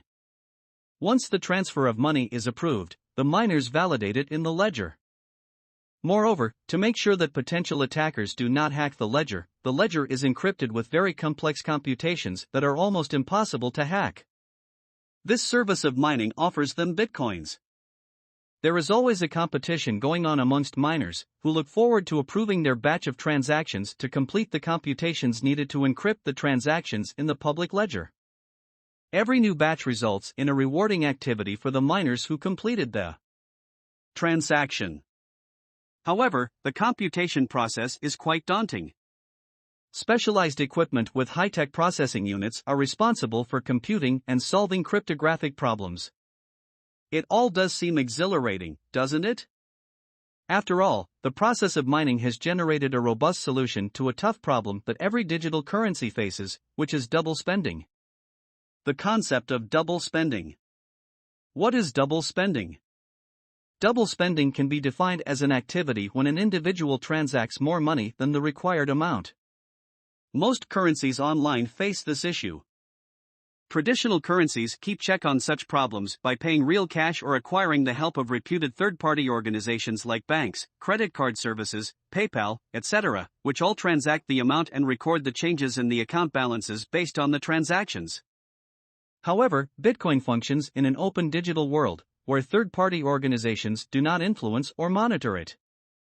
Its philosophy counters the traditional approach we witness in the financial world. Thus, if I say to you that I have 20 Bitcoins with me, how will you come to know that I am not lying about it? Thus, to keep everything in check, a public ledger was fabricated that records all the transactions. This public ledger is referred to as blockchain. I will discuss it in detail in later chapters. This public ledger lets you trace all the Bitcoin transactions right from the very first time they were recorded. But Bitcoin is a digital currency, and is not monitored by any intermediaries. This technology's philosophy counters the monitoring activities practiced by third-party enterprises. So, if you say that you own 25 Bitcoins, how will I trust that you are being honest or not? The solution is that public ledger with records of all transactions, known as the blockchain. We will learn about it later. There is no way you can lie about the number of coins in your possession, when this technology fabricates a way to trace every transaction right from the start. Thus, for every Bitcoin transaction, miners go through the ledger and check for malicious practices of double spending. If everything is found perfect, the transaction is validated and recorded in the public ledger. It sounds simple, but it is not. A public ledger accompanies a few problems. Privacy is the first issue. How can one make sure that the exchange of Bitcoins retains transparency while not disclosing their identity? The other problem is security. If we talk about a public ledger that is open for all, how is it possible to prevent people from using it for their capital exploitations? Well, to answer these issues, first you should know that a Bitcoin miner does not own an account in which to keep his/her Bitcoins. Now coming to privacy, the cryptocurrency ledger manages to overcome the issue of privacy by using a deceptive technique. This ledger functions as a record keeper for the transactions only. It does not keep a record of the Bitcoin balance or account. This way, all user information remains discreet. Let me explain how it works with an example. Let us assume that Rick needs to transfer a Bitcoin to Morty. To accomplish this, Morty will generate an address virtually so that Rick can transact money, including an encryption key, to that address. The process is similar to an account with a password. The only difference is that Morty, the receiver, will open a new virtual address and a key for every new transaction. It is not necessary to do so, but to keep everything secure it is recommended that the transaction is done like this. Now, when Rick clicks the send button to transact the money to Morty, the transaction chances into an encrypted code containing the amount and Morty's virtual address. This transaction is also transferred to all Bitcoin miners on the internet, which includes all computers running the software for mining. Once the miners figure out that the transaction is authentic, it gets validated and recorded to the ledger. Let us conclude that the ledger authenticated and recorded the transaction. Now, let us assume that Morty wants to send 1 Bitcoin to Jeremy. So, Jeremy validates a virtual address and an encryption key. Morty eventually transacts the Bitcoin by using the key and address that Rick gave him and sends it to Jeremy. Just like before, the transaction is sent to all the miners for validation. The miners evaluate the transaction via a reference number that points to the previous transaction from Rick to Morty. This is to ensure that Morty did not make any other transactions after that, which we call double spending. After the transaction is authenticated, every miner sends and receives a message of validation from every other miner. Similarly, the transactions for Morty and Jeremy are also validated for track keeping in the ledger. This is how transactions in the Bitcoin world work. People transferring Bitcoins, or Bitcoin fractions, to one another. The ledger keeping track of the Bitcoins, but not the people or their balances. As a user creates a new key and address every time, the ledger will not be able to identify him, her addresses, or the number of coins she possesses. Thus, we define it as a transaction record that moves from one anonymous user to another. Now, moving towards a solution for security.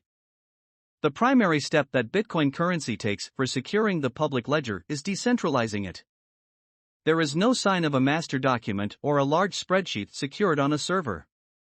Instead, the public ledger is divided into chunks of blocks, which are hidden logs of transaction that contain Bitcoins in batches. Plus, every new block accompanies a reference to its previous block. This way, a user can follow the reference links and locate the very first one. When Satoshi Nakamoto designed this whole concept and Bitcoins were born. We refer to this long chain of blocks as blockchain, which incorporates the public ledger for Bitcoins. As mentioned in previous chapters, each new block takes 10 minutes to mine, expanding it into a long chain over time. You should know that every miner of Bitcoins possesses a copy of the complete blockchain on his/her computer. If the user/miner switches off his/her computer for some time and then powers it on once again, his/her computer sends a message to all other miners requesting they share all the blocks that were created during this period of inactivity. Therefore, there are no special privileges given to any particular miner or computer. Also, no specific miner keeps a record of all the updates related to the blockchain. The information is held in check by the numerous miners, publicly. Factors that influence mining. As the activity of mining is intricate, it is prudent that you choose the right hardware. One has to keep in mind specific factors that affect the overall performance of a Bitcoin mining process. Let us discuss each factor. Hash rate. Hash rate can be defined as the number of calculations performed by the hardware in 1 second. This rate is of high significance, as the higher the hash rate number, the faster the calculations, which will close the block and reward you much quicker. Miners keep a lookout for a particular output from the hash function.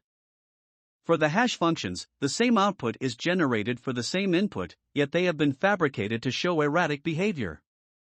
Thus, miners try several random inputs to find a particular output for the hash function.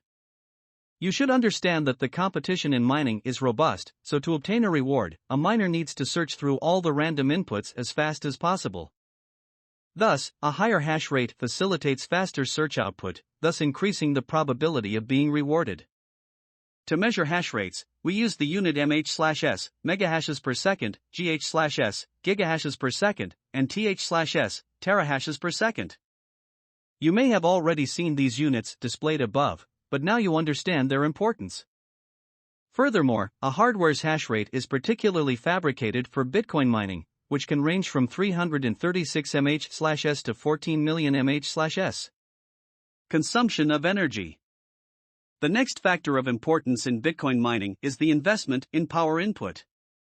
Powerful hardware that you are planning to use for computations is going to need a convenient supply of electricity, energy. Before proceeding, you will need to understand the energy consumption of the hardware in watts. Plus, you will have to calculate your electricity bill as per the predicted number of watts. This calculation will help you to anticipate whether your investment in mining bitcoins is less than the rewards you are going to earn or not. Utilizing the consumption of energy and hash rate in numbers will help you figure out the number of hashes that you receive for each watt expended by your hardware. For achieving the numbers, you can divide the hash rate by the watts. Here is an example. Assume that the hash rate of your hardware is 4000 mAh/s with a requirement of 30 watts, so the consumption of energy will be 133,333 mAh/s per watt. You can even use an electricity rate calculator online, or simply check your electricity bill to know the actual cost of your investment in the power supply for your hardware. Hardware. At one time, the concept of Bitcoin was too good to be true. People from a multitude of regions and cultures were attracted to this financial technology that offered freedom. There was no role of a centralized network, which relaxed users. Now, they had the power to check their transactions through an autonomous system that did not function through corporations, tax authorities, banks, and other third-party organizations. There is no one to keep an eye on how one spent her own money. Moreover, in the past few years, the value of Bitcoin was not motivated by mere profit, but was admired due to the unique concept and philosophy it followed. Back then, computers were all that were needed to transact and calculate the exchange of Bitcoins. As technology advanced, miners found that better GPU processors were able to calculate and mine Bitcoins at a faster rate. In fact, the results were almost 100 times more efficient than previously. Thus, mining hardware manufacturers came into existence, and they started designing hardware specifically for this purpose. This conclusively gave birth to the concept of cryptocurrency mining. Nowadays, mining bitcoins has become quite profitable. Many are even paying their regular bills through the rewards generated using mining of bitcoins. The mining farms consist of graphic card processors and cooling units to keep the computation running continuously. Apparently, a mining farm will require a vast supply of power, which is not usually available to individual miners. Thus, the big corporations invest in the energy utilization and virtually gather limitless resources to create mining farms.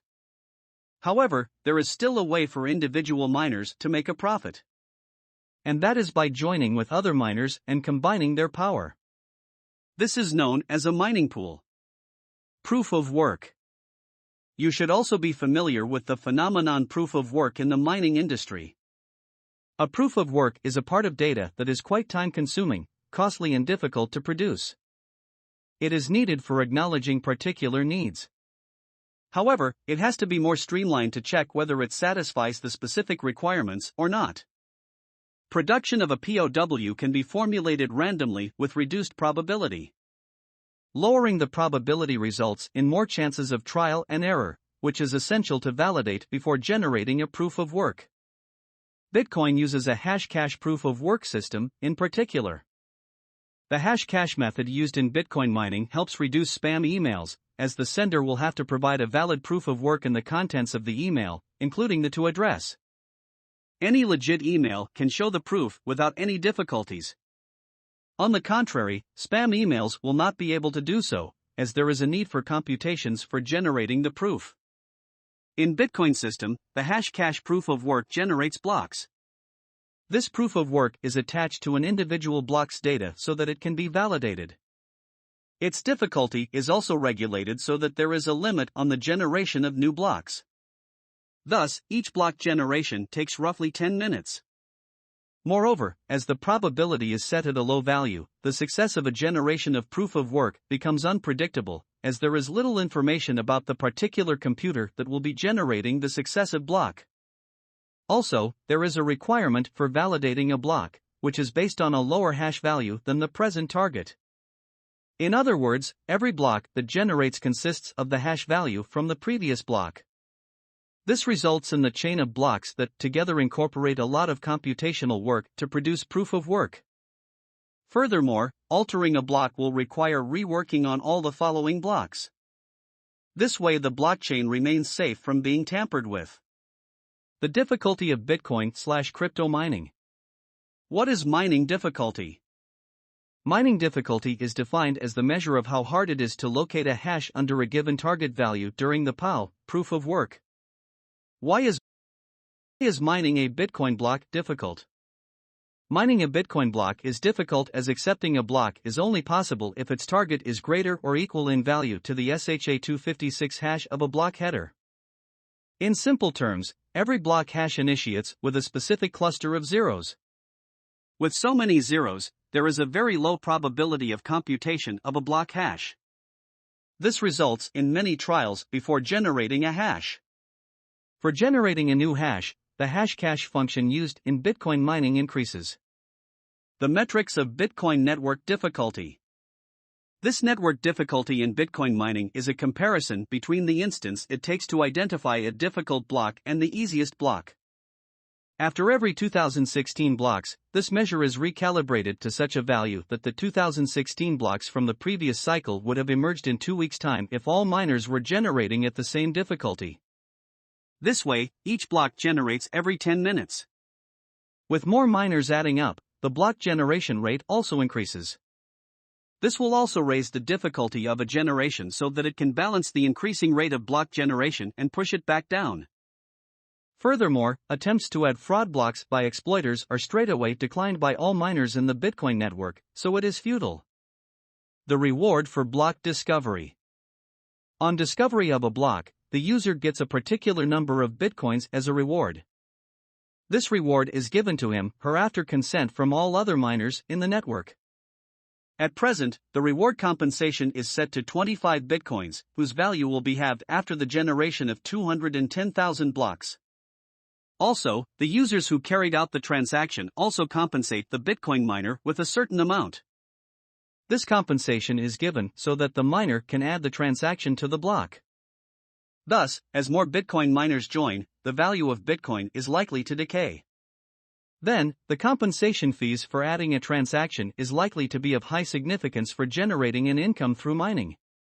Chapter 3: What is a blockchain? A blockchain functions as an open-source ledger where users record, control, and amend transactions. The blockchain is no different from other platforms, say for instance Wikipedia. Just as Wikipedia is an open-source platform where a single publisher is not responsible for fabricating content, blockchain too does not give full power to just one miner. However, as we move towards a deeper level, we find that Wikipedia is running on the internet through a client-server model of a network.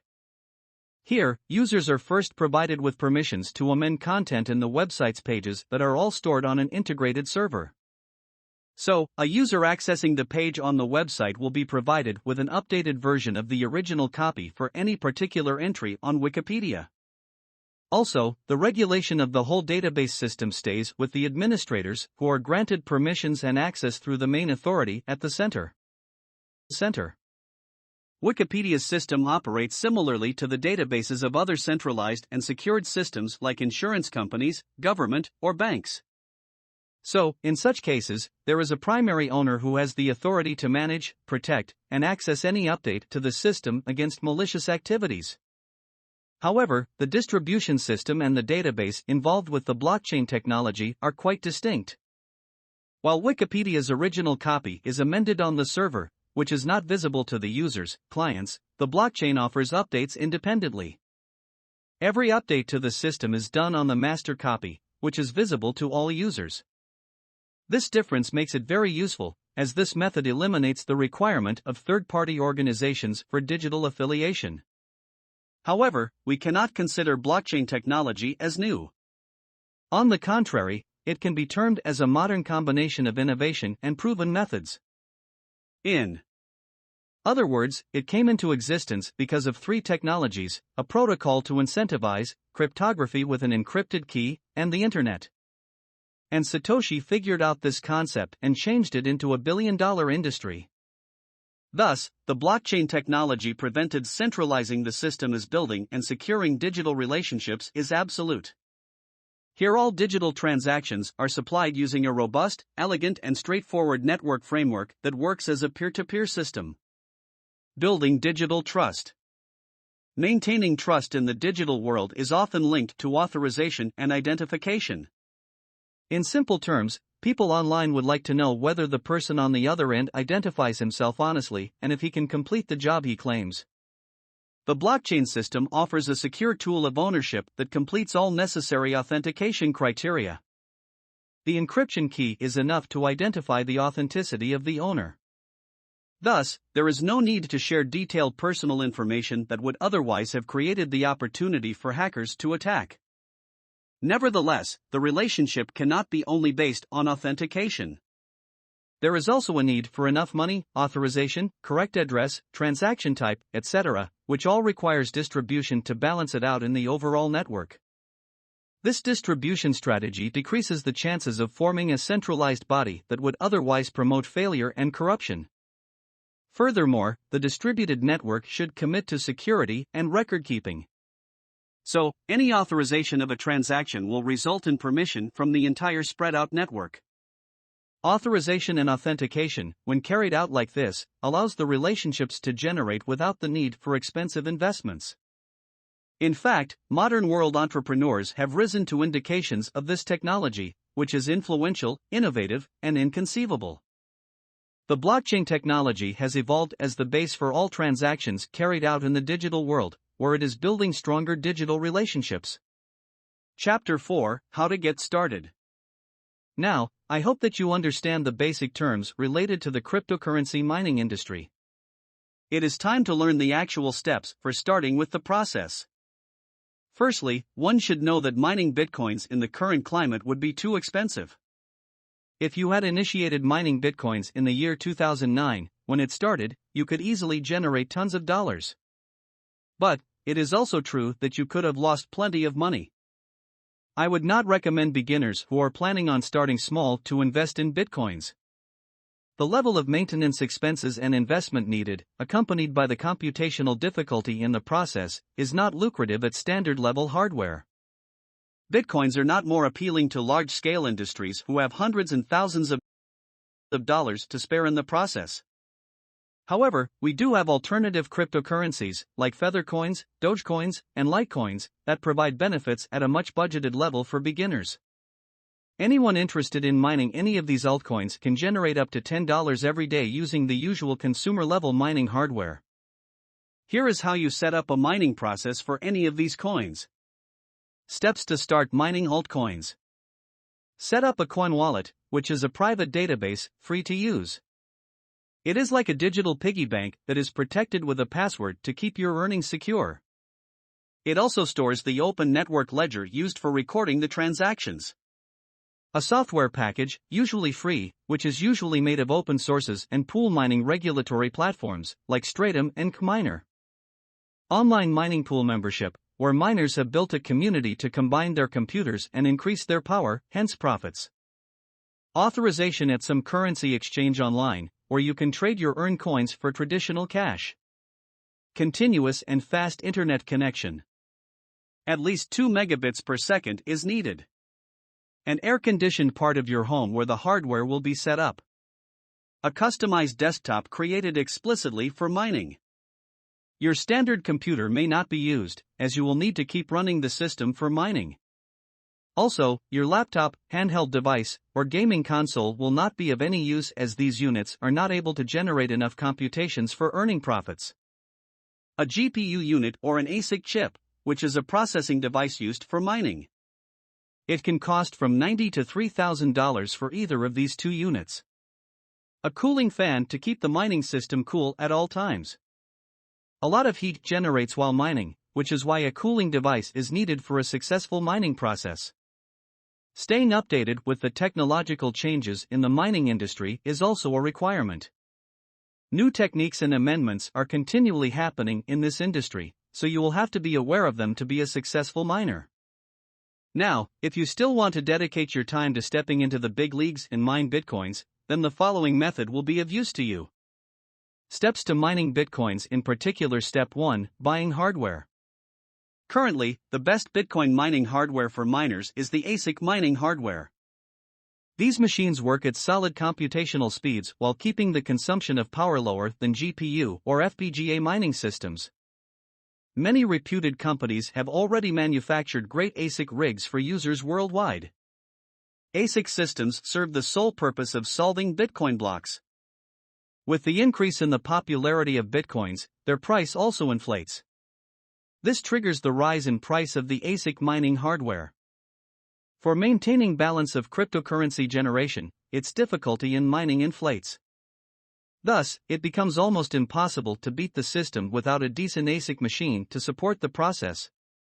Also, the ASIC technology used for Bitcoin mining is improving its productivity, efficiency, and speed with time, so that it can be considered the best hardware for mining.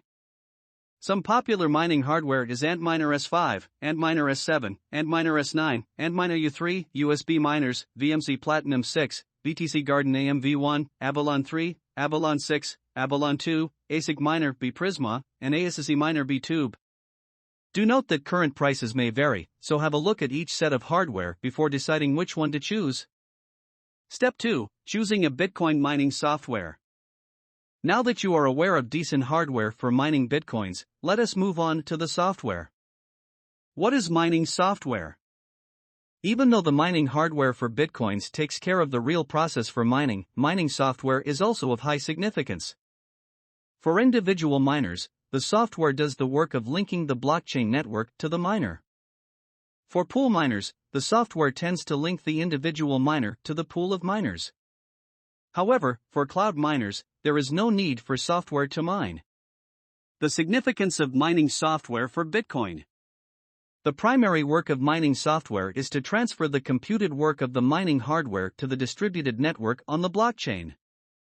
It also receives back all the completed and validated work from the rest of the miners present on the blockchain network. With Bitcoin mining software, the input and output operations of the miner are all monitored.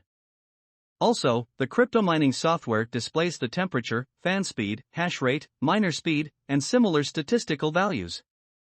Bitcoin wallet. I mentioned a cryptocurrency wallet in the previous sections of the chapter. Well, a Bitcoin wallet also plays a significant role in keeping a check on transactions, etc. Moreover, a miner will need to have a legit Bitcoin wallet before moving on to the software part. It happens because the software will request a valid Bitcoin address to send and receive payouts and rewards. Once you download or generate a wallet, you will be able to create a Bitcoin address. You can find many Bitcoin wallets available online. Here are a few wallets, if you are confused about which to choose. Bread Wallet, a popular Bitcoin wallet for iOS users. Mycelium, Android users love this Bitcoin wallet. Electrum, this Bitcoin wallet is suitable for Linux, Windows, and Mac.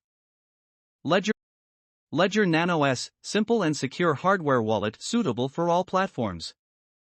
You may have noticed that the Ledger Nano S is specified as a hardware wallet. This particular wallet is the most secure type of Bitcoin wallet and is suitable for miners who earn a considerable amount of money through the process of mining. We will learn about it later in this guide. Now, let us move on to more about the Bitcoin software. Some recommendations to get you started. Mining software for Windows. Bitcoin Miner. This mining software is excellent for using on Windows 8.1 and Windows 10. It provides a user-friendly interface with quick sharing, mining pool, and power saving features. It also offers a feature called Profit Reports, which will predict whether your mining process is going to be lucrative or not. BTC Miner. This open-source miner for Bitcoins is popularly used for ZTX USB FPGA modules. Looking at its features, the BTC Miner boasts a frequency scaling mode that autonomously selects the most dynamic frequency for the hashes with the highest rate. Furthermore, it is a ready-to-use software where there is no need for a license. It also accompanies FPGA boards that support it through a USB interface for programming and communication. CG Miner. Any miner comes across this software in the mining activity, as it is arguably the most common of all among miners. It has been designed using the original programming algorithms of CPU Miner. A few of its many features are: support for CPU mining, support for multiple GPUs, self-detection protocol for finding new blocks, including a mini database, interface capabilities that are located remotely. Regulated fan speed. BFG miner. It resembles CG miner in operations. However, unlike CG miner, it has been built specially for ASIC rigs and not for GPUs. A few other features of this software are: fan regulation, combined overclocking power, ADL reordering device by PCI-based bus ID, free mining with LLVM OpenCL/Mesa, Easy Miner. This is a graphics user interface-based software that encases other software like BFG Miner and CG Miner to make it more efficient.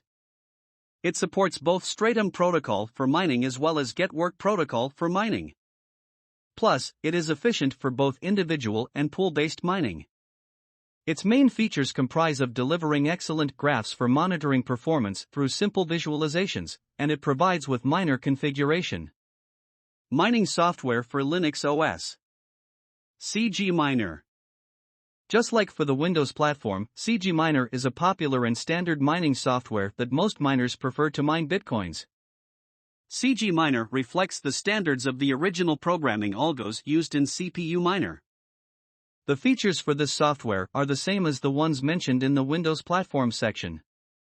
BFG Miner. See information about it in the Windows OS section. Easy Miner. See features in the Windows mining software section. Mining software for the Mac OS X platform. RPC Miner. RPC Miner shows feasible compatibility with Mac OS of versions 10.6 or higher. It offers combination features with systems and APIs based on Mac OS. Cash out your coins. This particular software will require a miner to cash out some bitcoins to pay for the energy consumption, such as electricity.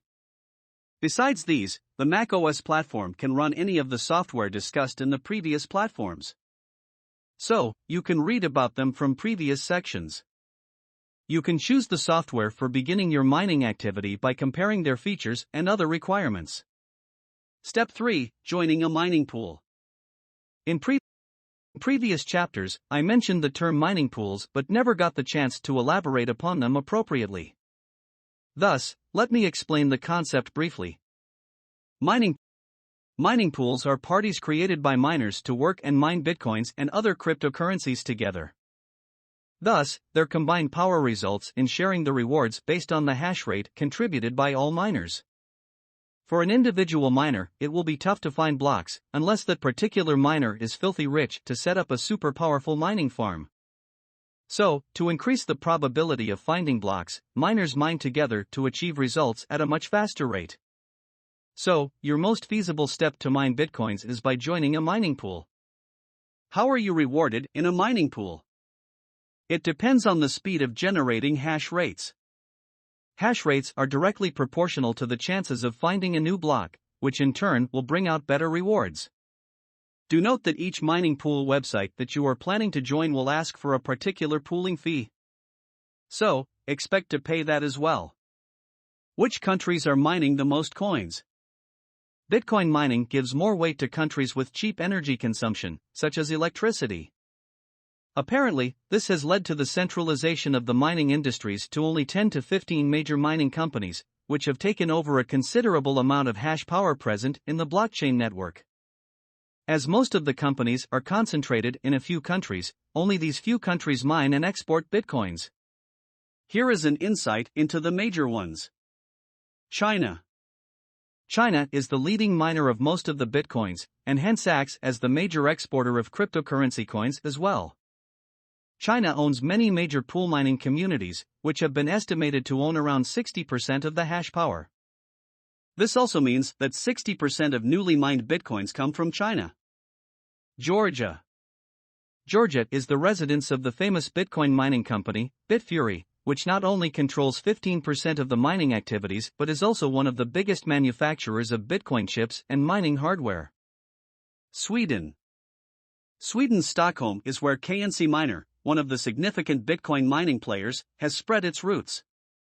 It contributes to 7.5% of the mining of Bitcoins. U.S. 21 Inc., located in the U.S., is a BTC mining company situated in California. The firm not only executes a considerable amount of mining activities but also produces and sells low-powered miners for Bitcoin, which is a product of their 21 Bitcoin computer line. The majority of hash power generated from the 21 Bitcoin systems targets the mining pool owned by the company. Their mining power can contribute 3% of the total mining activities. Rest of the world. The companies mentioned above take care of 80% of the Bitcoin mining processes. The remaining 20% is spread out around the rest of the countries. China's mining pool concentration. In later sections, I will discuss the best pool mining communities to join. But, before we proceed, you should know that China is the leading region for major pool mining activities.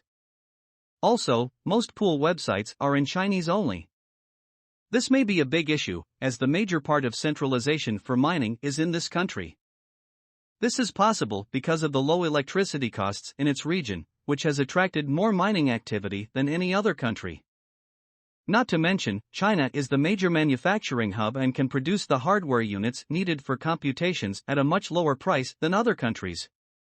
It's rumored that some Chinese power companies point their excess energy towards Bitcoin mining facilities so that no energy goes to waste. Currently, 20 mining pools stand out as the most famous ones. Out of these, almost 81% of the hash rates from the mining pools are controlled by Chinese regions. Top 10 mining pool communities active at present. Now let me introduce you to the 10 major mining pool communities. Antpool. Located in China, Antpool is the most active pool mining platform, and is currently functioning under Bitmain. Antpool mines around 25% of the blocks. BTC.top. BTC.top is a mining pool community owned privately by its members. It is not accessible to common miners. BTC.com. BTC.com is publicly accessible to join for pool mining. Bixin. Bixin is another Chinese pool mining platform that is publicly available. However, you will need to speak Chinese here to interact with other miners. BTCC.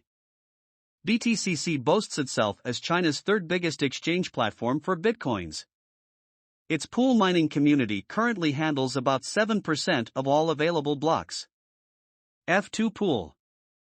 Discusfish, also referred as F2 Pool, is another Chinese platform for pool miners that has succeeded in finding around 5 to 6% of the blocks in just 6 months.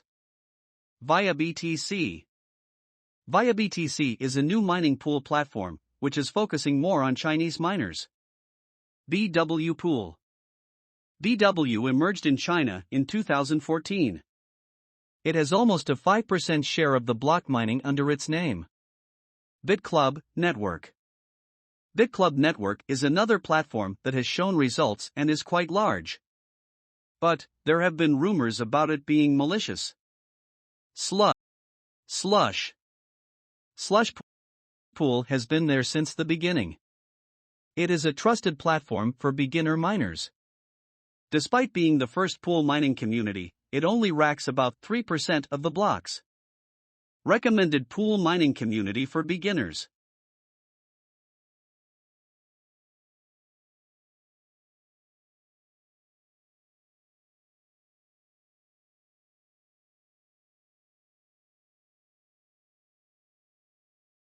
While it feels natural to choose a mining pool platform that has a major share in the activity, it is not always best practice to do so.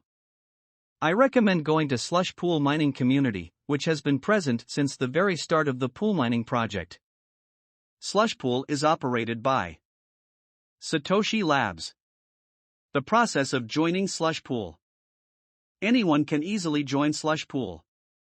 All you need to do is sign up for an account. Set up configuration for your preferred mining software so that it points the hash power produced by your hardware to the Slush Pool's mining platform. Share the address details of your Bitcoin wallet, which will be provided with rewards and payouts. List of URLs offered by Slush Pool. To be a member of the mining community at Slush, you will have to show your software the way to the regional URLs offered by the website. This way, you can enhance your mining profits. Mainland China. Stratum Plus. USA, East. Stratum plus TCP //usis.stratum.slushpool.com 3333. Europe. Stratum plus TCP //eu.stratum.slushpool.com 3333. Singapore / Asia Pacific. Stratum plus TCP //sg.stratum.slushpool.com 3333. How much pooling fees does Slush charge its miners? Slush asks for pooling charge fees of 2% on all rewards and payouts. Slush Pool transparently organizes its mining pool community with its users. That is why it shares the transaction fees with individual miners on receipt of rewards. Slush Pool's activities are executed under Satoshi Labs. The firm is also responsible for the creation of a hardware wallet for bitcoins named Trezor.io, and also owns coinmap.org. Step 4. Setting up your Bitcoin wallet. By now you know that wallets are your encrypted storehouses that contain all the payouts and rewards. Now, we are going to look a little deeper into their types. There are two types of cryptocurrency wallet, which are cold or offline wallets and hot or online wallets. Let us learn how the two types vary from each other. The most fundamental difference between the two is that the hot wallets are linked to the online world, while the cold wallets restrict that connection. Most miners use both types of wallet, which provide them with varying purposes. Hot wallets are more like checking accounts that you use more often. On the other hand, a cold account is like a savings account for keeping all your digital assets safe. Miners usually keep a small amount of currency in the hot wallets for trading. And a significant amount of their digital money is stored safely in the cold wallets. Now, you must be wondering about the security aspects of the two. Let us explore a little more deeply. Why do miners keep a large sum of their bitcoins in cold wallets? The answer to this is simple. This way the attackers will not be able to steal their digital assets, as there is no online connection to exploit the wallet. Does that mean hot wallets are not safe? For determining how secure a hot wallet is, one will have to study the reputation and behavior of the third parties and individuals who are connected to the hot wallet. Anything that is linked online is prone to hacking and attacks. So, miners usually prefer keeping a small amount in their hot wallets, as an attacker will not waste his/her resources just to get hold of a small amount. Types of hot wallets. Account-based hot wallets. Accounts that are stored in the online asset exchange companies, such as Bittrex and Poloniex, are deemed as hot wallets as they record all the funds of a user in their servers and infrastructure. If an attacker hacks the Poloniex system and drains all the assets stored there, then your account is most likely to be affected by the attack as well, as Poloniex is holding your funds for you directly. A Coinbase account is also a type of hot wallet. So, if Coinbase is attacked, you could lose your funds too. This is why many practices keeping a small number of their digital assets in Coinbase and similar hot wallets. Using Coinbase to trade and exchange bitcoins is secure, as long as you immediately move the money out of the wallet once the trade is completed. Many have found Coinbase to be a secure platform for business. However, it still questions the ethics whether it is fully secure and worth risking storing huge sums of money in it. I would suggest using Coinbase if you are a beginner miner, as the firm offers a user-friendly app and website for users, especially in the US. Software-based hot wallets. There is another type of hot wallet, such as Exodus.io, which is software downloadable and installable on a computer. Another name in the software types of hot wallet is Qt Wallet. In this wallet, Exodus does not practice storing the private keys of the miners on the servers. Thus, the miners control their own money. However, there is still a risk of getting phished, as your wallet is connected to the internet, which can be a medium for a potential hacker to attack your computer and gain access to it. Exodus wallets are fabricated to communicate with the various blockchains directly. It also acknowledges many digital cryptocurrencies, except bitcoins. You can consider several factors when choosing a software wallet. Exodus has been a popular choice among many users because it is user-friendly and has been combined with Shapeshift. This combined feature lets users avoid migrating to an asset exchange division externally, such as Poloniex or Bittrex, to facilitate trading. With Exodus, miners have the benefit of not leaving the unsecure system. It surely is a great wallet, but it still needs to update its features to make the hot wallet more secure for users. Types of cold wallets. Hardware wallets. While there are many types of cold wallet, the main one that we will focus on is the hardware wallet. This wallet has a physical body that is not connected to the internet. However, it does have a plug-in feature that lets it connect to the internet when required. These wallets are very secure, as whenever a transaction is made, the wallet asks for confirmation from the user by instructing him/her to press the button present on it. You can consider them hack-proof. These encrypted devices are great for storing large sums of assets. 3 popular hardware wallet brands that miners usually choose are KeepKey, Ledger Nano S, and Trezor.io. Each one of these hardware/cold wallets has its unique features. For instance, Trezor.io has an outstanding reputation, and it was designed at Satoshi Labs. Trezor provides exceptional customer service and supports a multitude of currencies, namely, Testnet, Dogecoin, Namecoin, Litecoin, Zcash, Ethereum Classic, Ethereum, Dash, and Bitcoin. Step 5. Start mining. By now, we have learned all the beginner-level stuff about Bitcoins and their terminology. Do note that there is much more to learn in this network of cryptocurrencies, but all the above information is enough to get you started. Now that we know which devices, software, and other equipment are needed for mining, it is time to start the actual mining. This last step is where you will learn about ways to improve your knowledge and stay updated about Bitcoin mining and news. This currency and all the rules surrounding it are quite volatile. They tend to change often. Therefore, you will have to try your best to stay as updated about new techniques, latest news, etc., as you can. Even though Bitcoin has been considered a risky investment, you cannot deny that the interest in this digital currency is increasing every day. You read this book until now because you want to learn about it.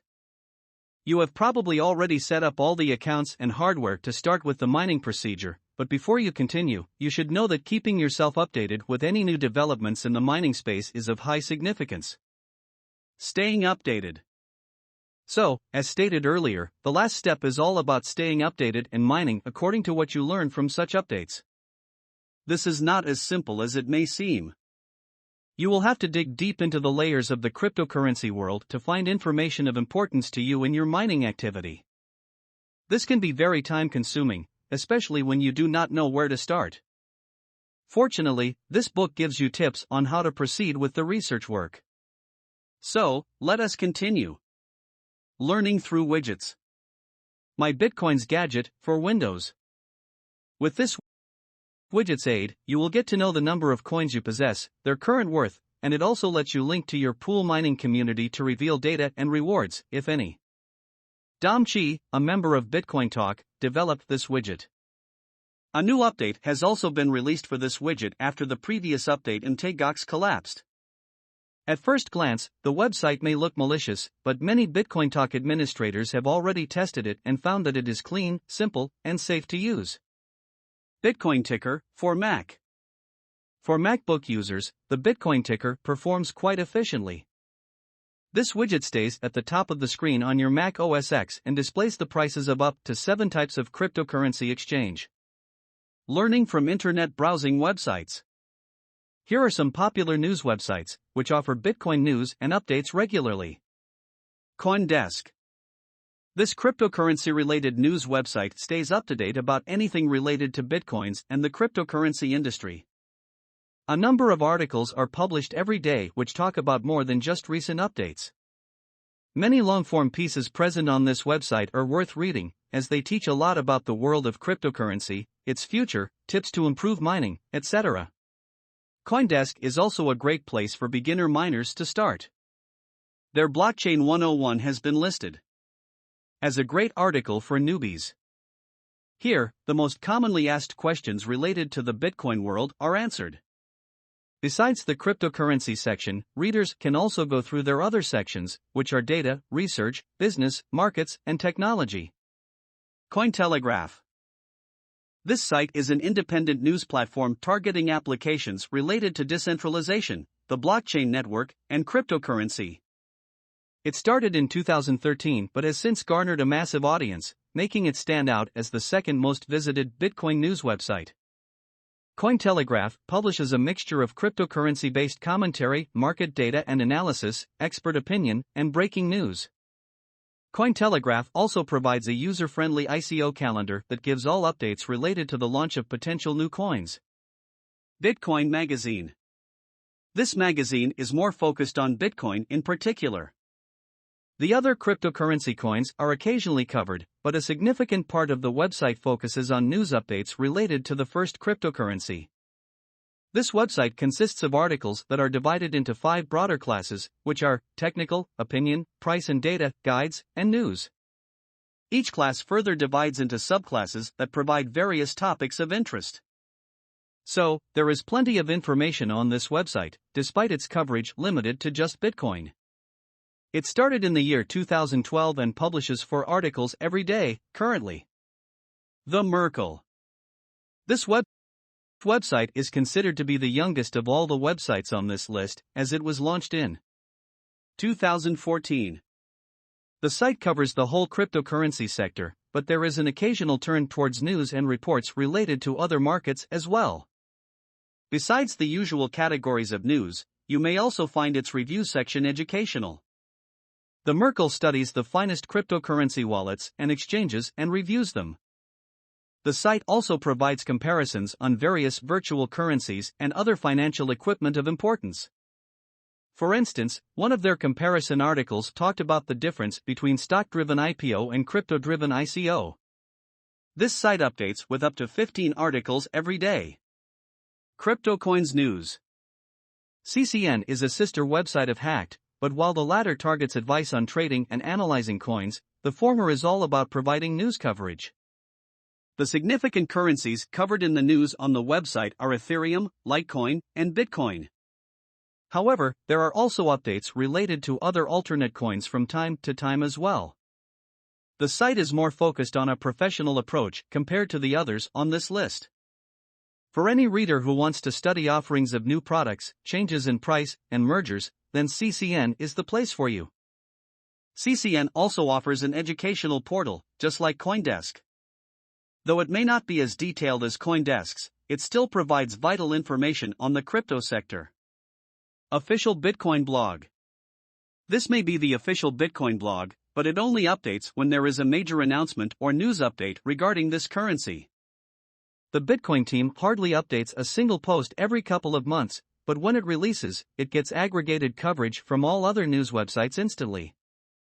Nevertheless, if you are into Bitcoins, then you should definitely bookmark this website for updates. In addition, this is the only official platform that will offer you genuine updates about these digital coins. You can just add it to your current RSS feed and stay updated. Bitcoin Talk. Bitcoin Talk is not really a conventional news website, but a forum, and a reputed one, at that. Over 1.5 million forum members actively operate on this website to cover and share the slightest update related to the cryptocurrency world.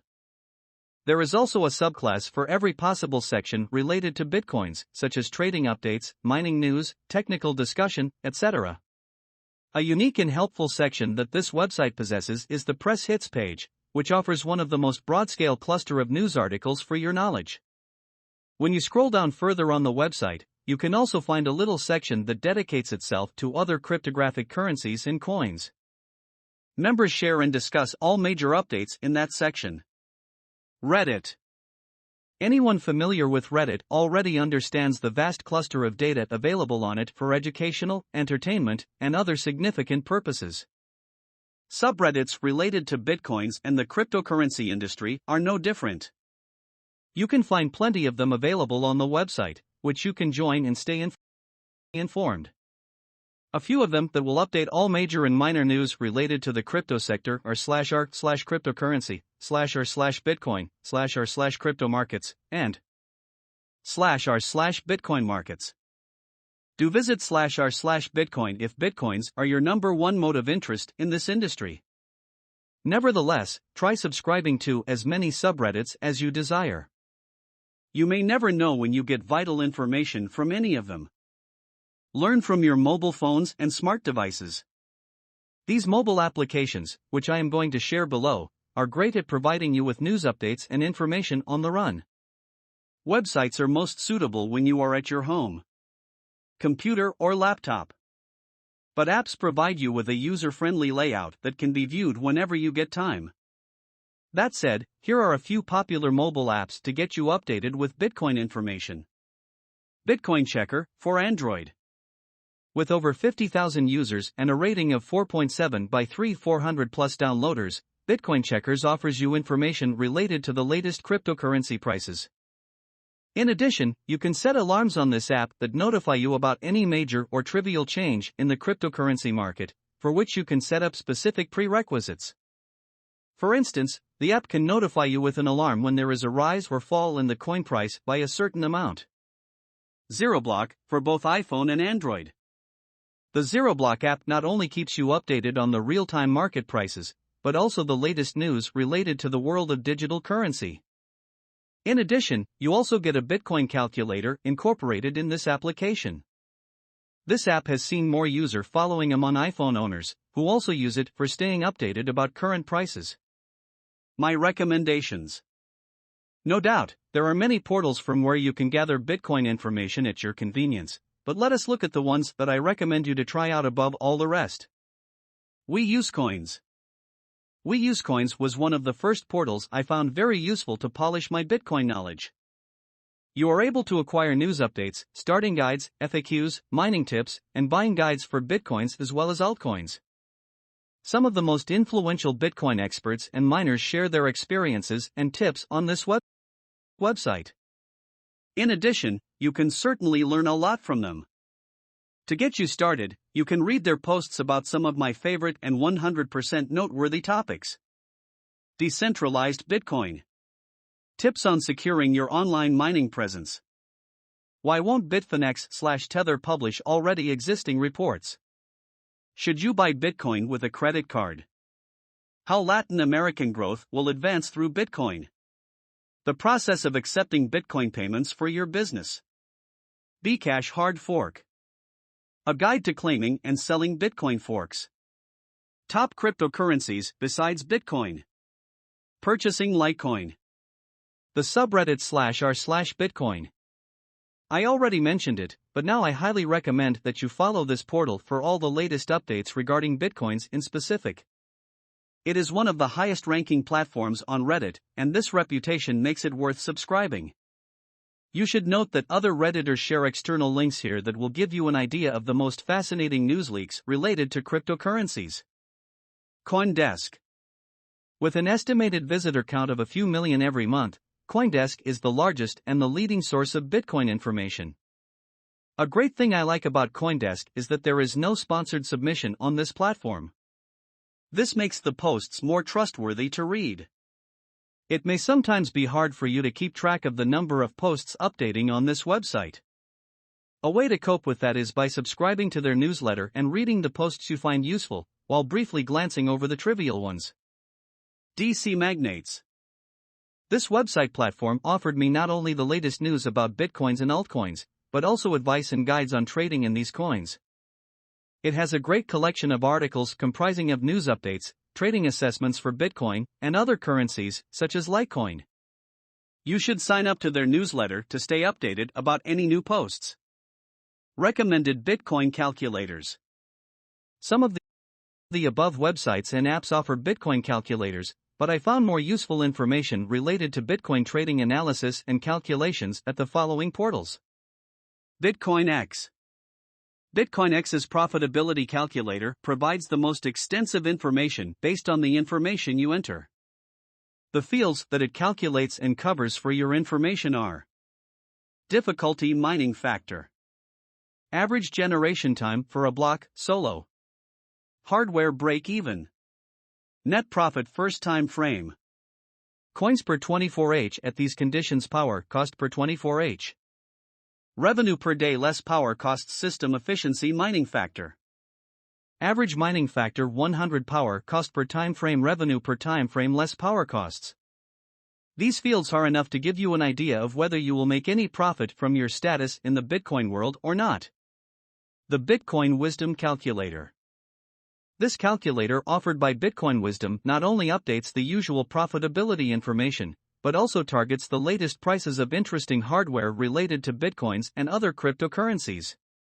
It is worth visiting if you are planning on upgrading your equipment and want to find all competitive prices in one place. Conclusion: Bitcoins have been helpful in reaping benefits that were never imaginable before. In fact, many major scale industries are actually making millions by mining and exporting cryptocurrencies. Many people find these useful because they have an international currency status. A person with Bitcoins can use them in any part of the world by converting them into the conventional currency of that region. In addition, the security of the blockchain network is top-notch, which ensures that your money is sent to or received from the right person, and that too without the need of disclosing either one's identity online. Many have seen the numerous benefits Bitcoins provide. A major one is that there is third-party influence, which would have charged a fee for a transaction otherwise. This is why Bitcoins are supported by many small and large-scale industries who do not have to rely on intermediaries anymore. Support from users strengthens the existence of Bitcoins, and if all people in the world start using it, then the day is not far off when Bitcoin replaces all currencies as the official one. But there are still disadvantages due to skeptics at the moment. Many hesitate to learn and become involved in it because it is an innovative and self-governing technology. But, with time, this issue can be resolved as more and more people embrace it. Long learning curve, but surely worth it. The concept of Bitcoin has a long learning curve that makes sure that the competitors are out of the picture. In addition, the rising value of Bitcoins has been possible because there was very little saturation involved in this cryptocurrency exchange. With such a rising value, there is no doubt that many investment companies are promoting this cryptocurrency among the people to their fullest. Long-term investment in this currency will certainly garner enough assets. The long learning curve may be complicated to grasp. But, this digital asset's performance is not influenced by individual companies, bonds/stocks, or the economy. No physical place is present that stocks these currencies in one place. And there is certainly no chance of hacking or exploiting anyone's assets, not that I know of, as the chain is spread throughout the internet. Here, everyone is an owner without any centralized banking system to control it. Keeping the 5 steps you learned above in mind will ensure that you reap maximum rewards by mining your favorite cryptocurrency. But, you need to invest in this field smartly. Being emotional will not mean that you earn more. Invest with a mindset that you may occasionally lose as well. The crypto world is like the Wild West, where you are free to explore, invest, and earn as much as you like. You chose this book to learn about this independent world and found useful tips to get you started. My book will help you on the way, if you choose it to, but remember that the final decision to choose the right path is yours. In the end, I would like to appreciate all my fellow readers that chose this book to learn about the concepts of Bitcoin and cryptocurrency mining. It may not have the advanced level stuff, as it was meant to stay simple so that beginners can learn about it and move on to the next step. I am glad you showed your interest in joining the new digital currency frontier, which has great potential in the future. Staying put before the calm will offer you a head start, so that you know how to trade in the world of Bitcoins and other cryptocurrencies. The ICO approach. A beginner's guide to understanding cryptocurrency ICO. Chapter 1, Introduction. Definition of initial coin offering.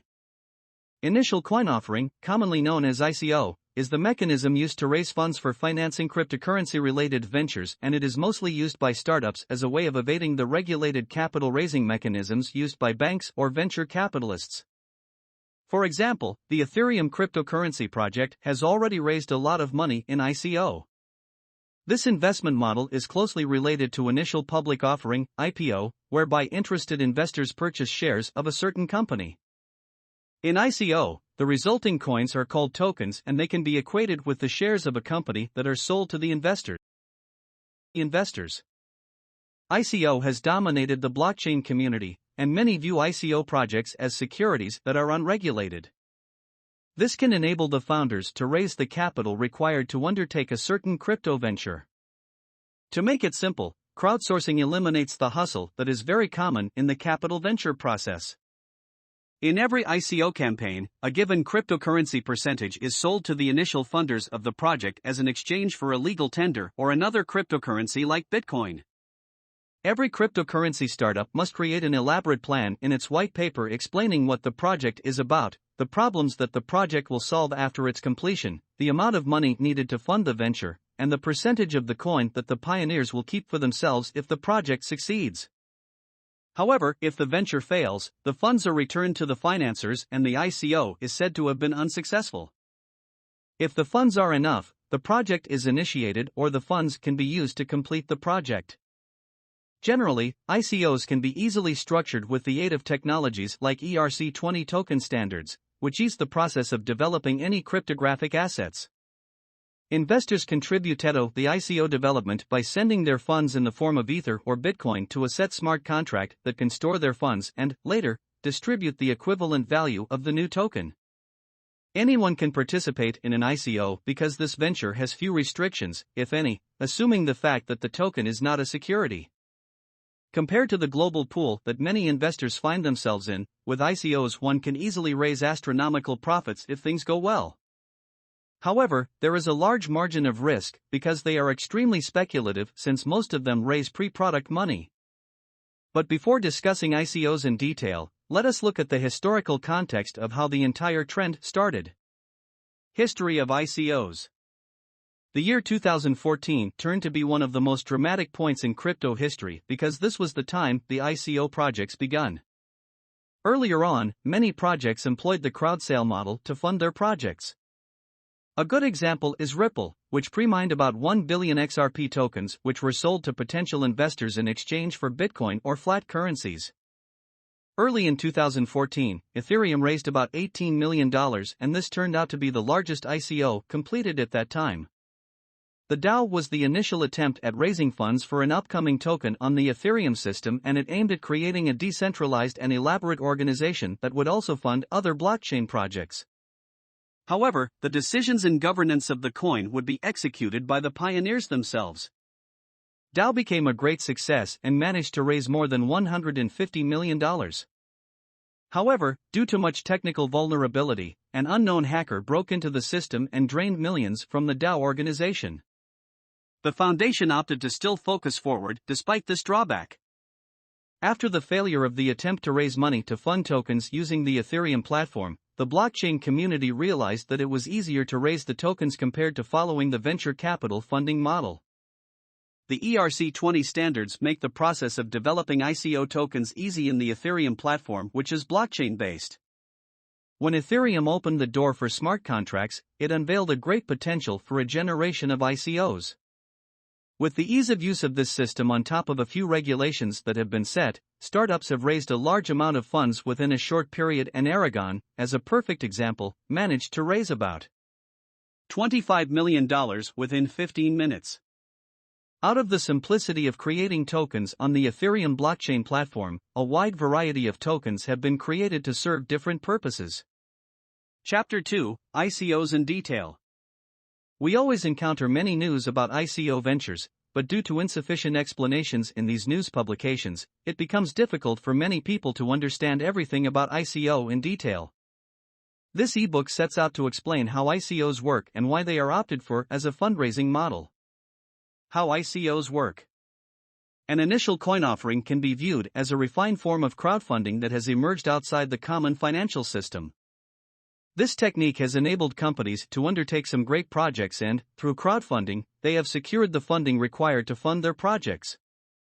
ICO can be said to be the cryptocurrency version of crowdfunding that has been well incorporated into the crypto world, and this model is here to stay. An ICO event extends up to 1 or more weeks whereby everyone is always allowed to buy new tokens in exchange for Bitcoin or any other established cryptocurrency. Every ICO has a specific limit or goal for the project funding, and this means that every single token always has a predetermined price that does not change throughout the initial coin offering periods. This is what makes the supply of the token static. There can also be a static supply with a dynamic funding objective, whereby the distribution of the token will depend on the amount of funds received, and this results in a higher token price if the project receives more funding. What is an ICO pre-sale period? As implied by the name, pre-ICO sales give the investors a chance to buy the tokens before the onset of the official sales. A pre-ICO sale is based on a smart contract to keep the funds separate from the official sale to avoid confusion. Generally, few funds are gathered at the pre-sale stage because, during this period, the ICO tokens are sold at a lower price on top of certain bonuses to the investors. Different organizations initiate the pre-sale for different reasons.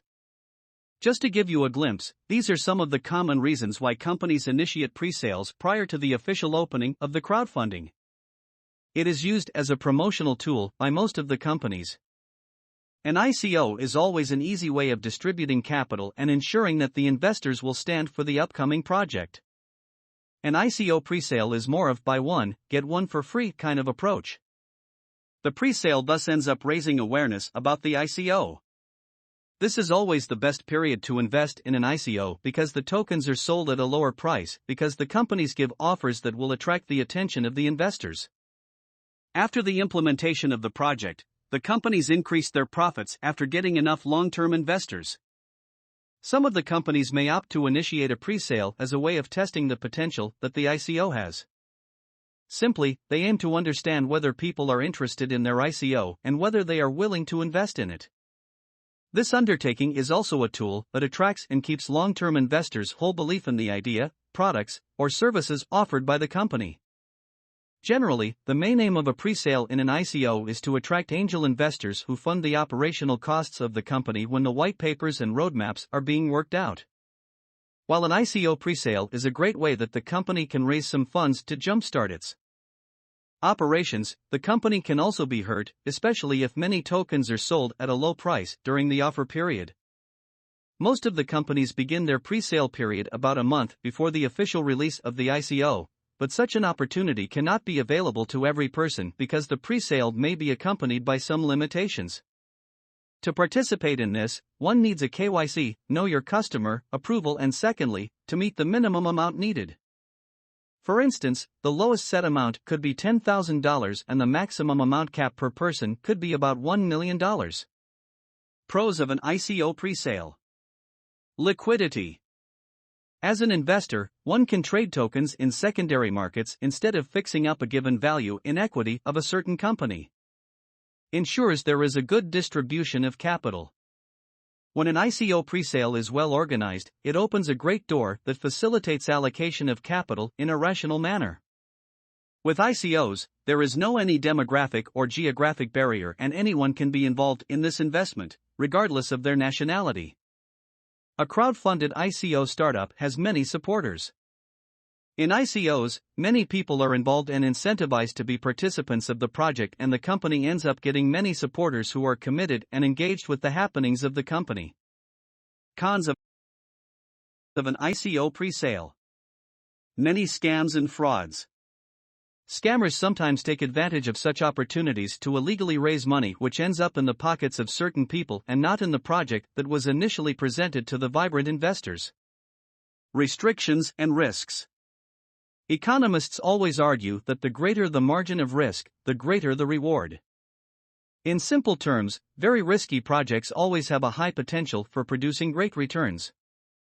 Based on this risk, it is advisable for one to be cautious when investing in ICOs because some projects may end up failing and the pre-sale investors end up losing large sums of money, especially when the companies fail to refund the investors. Loyalty-related issues. In the pre-sale phase, most investors buy large amounts of tokens at a cheaper price because of the favorable offers that are used to attract investors at the beginning. When the prices rise, most investors immediately sell all their tokens, thus defaulting the company. For any ICO to succeed and bring awesome profits, some key parameters need to be accounted for.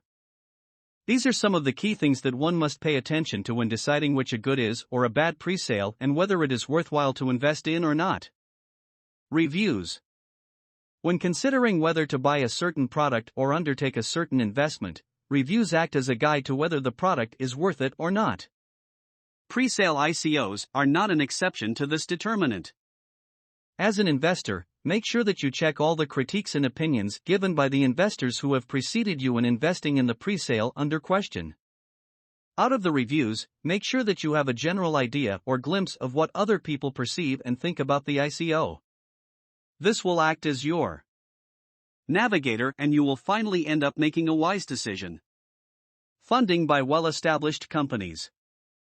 Ensure that you carry out your research to find out if the company that is behind the pre-ICO in question has any parent organization or partnership with a bigger company.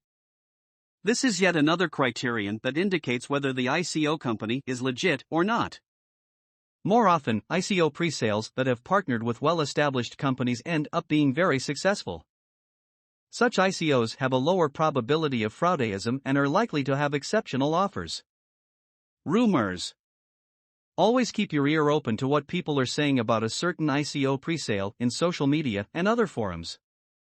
Consider whether people find the ICO presale trustworthy, suspicious, or interesting. Even if rumors are not a credible source of information, sometimes they can bear some leaked information about a given ICO. At the same time, remember to read what ICO experts are saying about a certain presale. Hype. Make sure that you have a good understanding of what the product is and what the company is offering and try to figure out whether it is worth that. Concurrently, make sure that you avoid the two good kinds of offers, as most such exciting projects end up being big scams that rob people their hard-earned money. If the ICO presale is good, you will encounter it in social media and various cryptocurrency forums. A good presale will also have a good customer support desk that is responsive and ready to answer all customer questions. On the other hand, after the presale period, the ICO is then released to the public, whereby anyone can buy the tokens if they are willing and able to meet the established requirements. During this going public period, the tokens are always sold at a higher price when compared to the presale period, where only a few people were willing to risk their funds in investing at that initial point. After carrying out your research, settle on a certain ICO that you are confident enough to invest in, and if the ICO is good enough, think of making a pre-sale purchase of the coins because, at this point, you will be able to buy the tokens at a relatively cheaper price, regardless of the quantum of tokens that you need. Sometimes, at this point, willing investors may be offered up to a 50% discount, and if one purchases a handsome number of tokens at this point, one is assured of reaping great profits when the tokens are released publicly, where their value becomes a multiple of the original value at the pre-sale period. The bottom line on this issue of ICO presale and public sales is that buying the tokens before the official launch offers more value for your investment than buying them after launching. Maximizing your profits if the ICO takes off. An ICO is a great venture with amazing profits if it is well undertaken. For example, if you purchased $100 worth of BTC on 2011, it would have cost 30 cents per BTC. And with your $100 investment, you would have received 333.33 BTC then. If you kept these bitcoins for 7 good years, by 2017 the price of BTC had shot up to about $11,000 and your initial $100 would be currently worth about $3.5 million. By simple mathematics, this is a 35,000% profit within 7 years. This makes ICOs and the entire crypto world one of the most profitable investments in history. This meteoric rise of Bitcoin excites investors about cryptocurrencies and with heavy and smart investment by buying promising tokens. But just to guide you, this is how you can grow your crypto investments and maximize profits and make money when the ICO of your choice takes off. We have seen much about ICOs, and when you participate in an ICO, you receive coins or tokens as a contributor to the project. Now, after receiving the tokens, you must get your investment back and maximize profits. How do you retrieve your investment after receiving the tokens? How do you maximize profits after receiving the ICO coins? Among others, these are some of the common questions that every ICO investor cannot avoid asking themselves. These are good questions, and, in this ebook, you will learn how to do all this as a newbie in ICO investing. The tokens and the coins are also commonly referred to as altcoins and are usually issued by ICO-based projects. This varies from one platform to another, and different tokens are stored in their corresponding wallets. For example, Bitcoin has several variants with different wallets like Trezor, Armory, and Electrum where one can store the tokens. For Ethereum-based tokens, they are usually ERC20s tokens, and MEW and MyEther wallet are the best wallets to store them. Other token variants have their specific wallets depending on their platforms. Understanding this issue of wallets for various tokens is very important so that you can store your tokens in the appropriate wallet, and this is always the first step in turning your altcoins into liquid cash. To protect your investment, it is important that you transfer the altcoins from the company's or project's ICO page to your personal wallets, which are more secure. This is more like putting your stock bonds in a vault. After this, the next thing is always to wait until the altcoin you have invested in is listed in the exchange system. In simple terms, an exchange is a market where you can sell or buy commodities, and this system is more like the stock exchange. Here, your altcoins work like the stocks. Secure the bonus tokens. Many ICOs tend to offer bonuses as incentives to investors who contribute early, before the ICO is officially launched publicly. For instance, the minimum requirement of investing in the LID-EDU ICO in the initial stages was $3.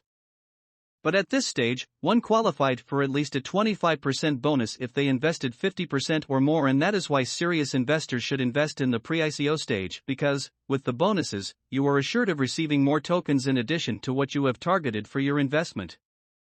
Hold and sell some technique. After receiving the tokens, you can start trading them on exchange for different cryptocurrencies like ETH or BTC or, sometimes, cash.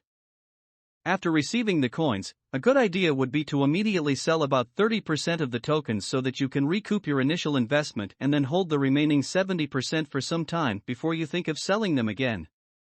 Still, the cryptocurrency market is very volatile and a lot of uncertainty and fear surrounds the ICO tokens.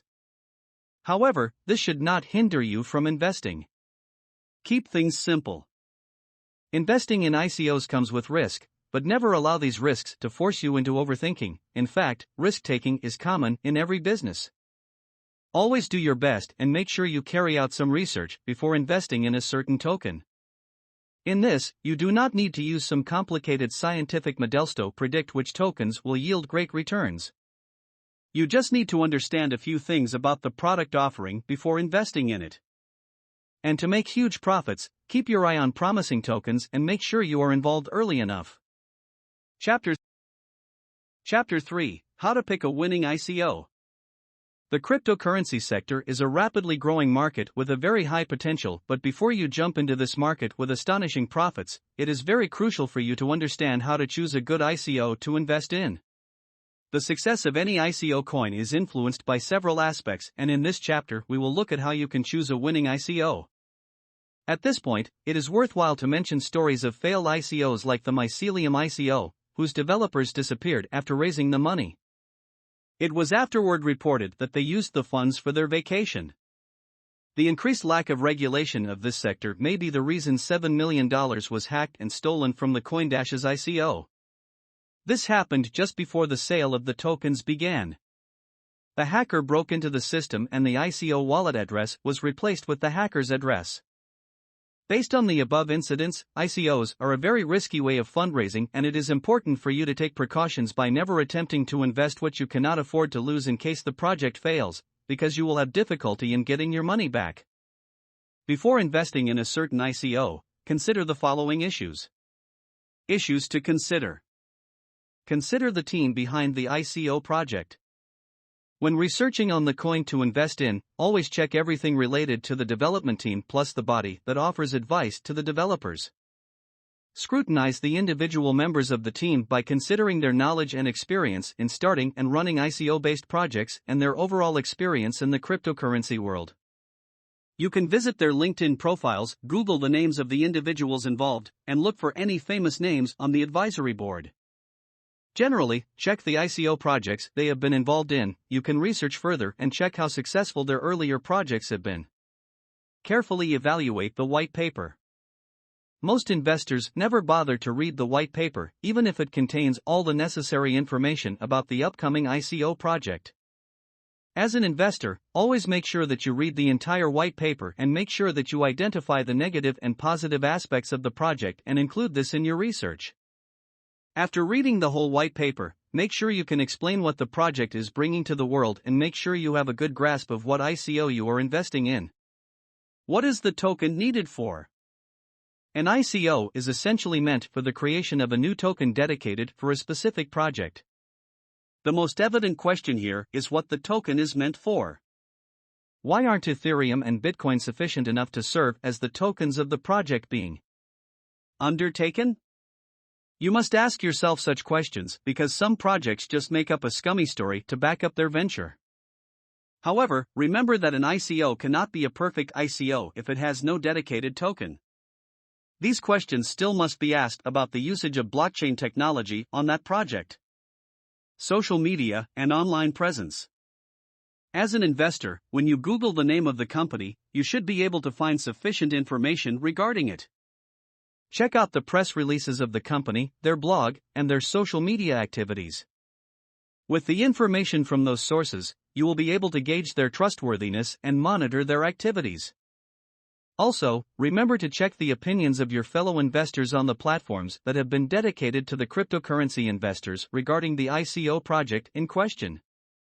Is the ICO a hard cap or unlimited?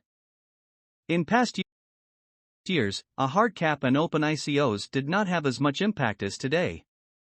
An open cap gives investors the opportunity to send an unlimited amount of funds to the ICO project wallet.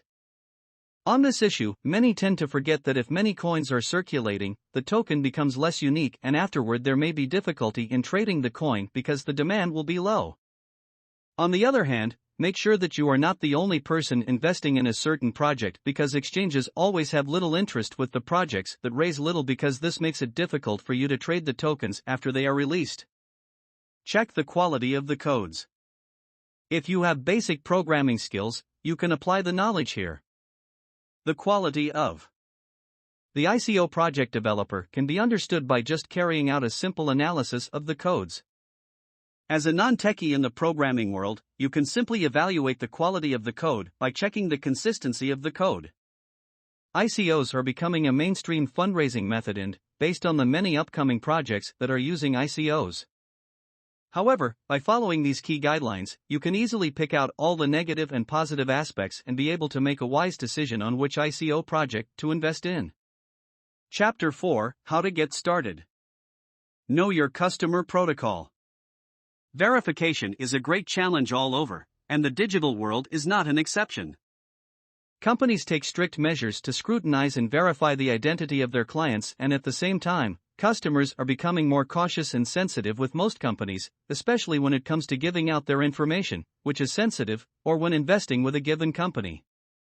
In the cryptocurrency world, various regulators in various countries across the globe are becoming more interested with ICOs, and this has brought a lot of uncertainty to both those who are offering the ICOs and those who are willing to invest in them.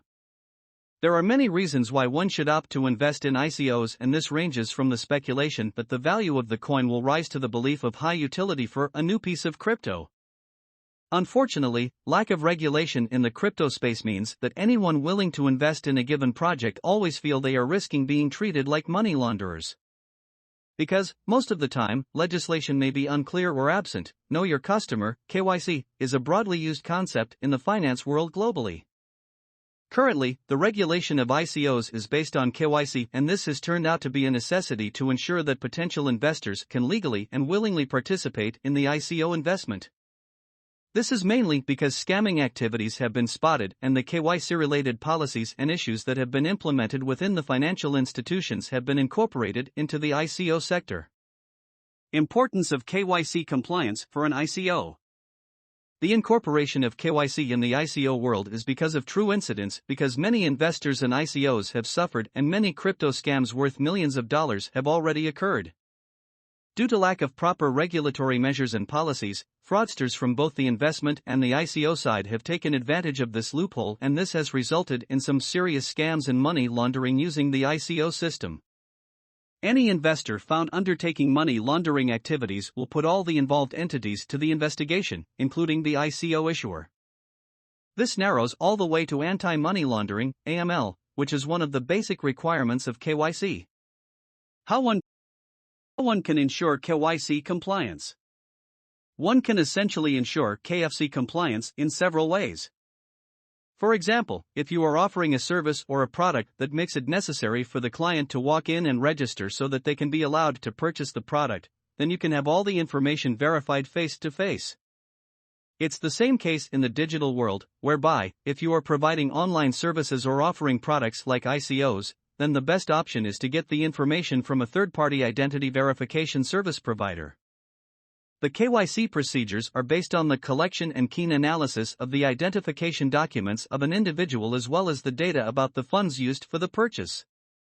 The main purpose of this lengthy procedure is always to deter the activities of criminals who want to use legitimate market platforms for fraudulent activities like tax evasion, terrorist funding, and money laundering. The crypto world has already experienced these malpractices, and this has raised the need for good KYC compliance, to make sure that all things are streamlined and both parties are safe. KYC steps. Verification of the client's profile. Before beginning the KYC process, just ensure that you have a copy of your identification card and any valid document like a passport in electronic form, for the purposes of uploading. These personal details are legally required and both parties must provide this data in the ICO investment contracts. KYC verification. Your personal ID is then compared with the data in your profile and any mismatch will be automatically detected by the automatic compliance check. At this stage, make sure that you provide the right information and let your profile and documented information be the same. Video verification. At this stage, you should be ready with your ID for video identification, where you will be asked to display all your documents in the video call. Make sure that your ID document is still the same as what you used in step 1. You can schedule a video call, but if the agent is available at that moment, then you can proceed with the video call immediately. The agent will then ask you several questions to verify your identity. Digital signature. This is always the last step, and once the agent has fully verified your identification, you will then digitally sign. Mostly, a code is sent to you via mobile text within a few minutes. Feed the code into the system and the process will be completed. Sometimes this process may be daunting and tiresome, but the level of complexity will depend on the protocols that have been set in place by your token provider. However, this is a very important step because it ensures that, as a contributor to the ICO project, you are fully protected. With the KYC verification procedure, you are always sure that not only is your project secured, but also that you, as a token buyer, are protected from any possibility of anyone claiming that the resulting funds are not legitimate. Crypto wallets. A crypto wallet is simply a digital wallet that is used to receive, send, or store digital currencies like Bitcoin or Ethereum, among other currencies. Most of the coins have an official wallet where they are stored or a third-party wallet that has been approved where one can store the digital coins. Ideally, they are just like normal leather wallets in real life, used for carrying cash or our credit cards. The only difference is that the cryptocurrency wallets are in a virtual form. However, this virtual wallet, unlike the traditional wallet, tells you the balance that you have, your last expenditure, and such things that your leather wallet cannot tell you. Like digital applications, cryptocurrency wallets are smarter in the sense that they combine all the benefits of your physical wallet with more flexible and sophisticated features. With just one wallet, one can hold many digital currencies without ever worrying about something like running out of space. As a cryptocurrency investor, you must familiarize yourself with how the wallets work so that once you acquire your tokens, you can have a smooth ride in trading in the ICO world. The working mechanism of cryptocurrency wallets. Cryptocurrency wallets work in the same way as a safety deposit box that you use to store your treasures like jewelry, certificates, or a will. You cannot afford to lose the key of such a box because it means that you will essentially lose ownership of the expensive possessions therein if the key falls into the wrong hands. Cryptocurrency wallets work in this manner, only, instead of having physical keys, you will have a digital key commonly known as a master key. Some people refer to these as private keys. They always come in the form of hexadecimal codes and they may look like this. At first glance, they may seem to be complicated and daunting to understand, but with time, you will master them. When investing in ICO tokens or any other digital assets, make sure that you secure your wallet by taking care of your private key. You will always need the key to get access to your assets and authorize transfers from your wallet. So always keep your key in a safe place where you can easily retrieve it anytime you need it. Where can you get a cryptocurrency wallet? You can easily get cryptocurrency wallets by signing up for one of the wallets. The cryptocurrency wallets are available in the following forms. Desktop. These are wallets that are downloaded and stored on a laptop or PC, and they are only accessed through the computer on which these wallets were downloaded. Desktop wallets are very secure, but this security can be compromised if your computer gets a virus or is hacked.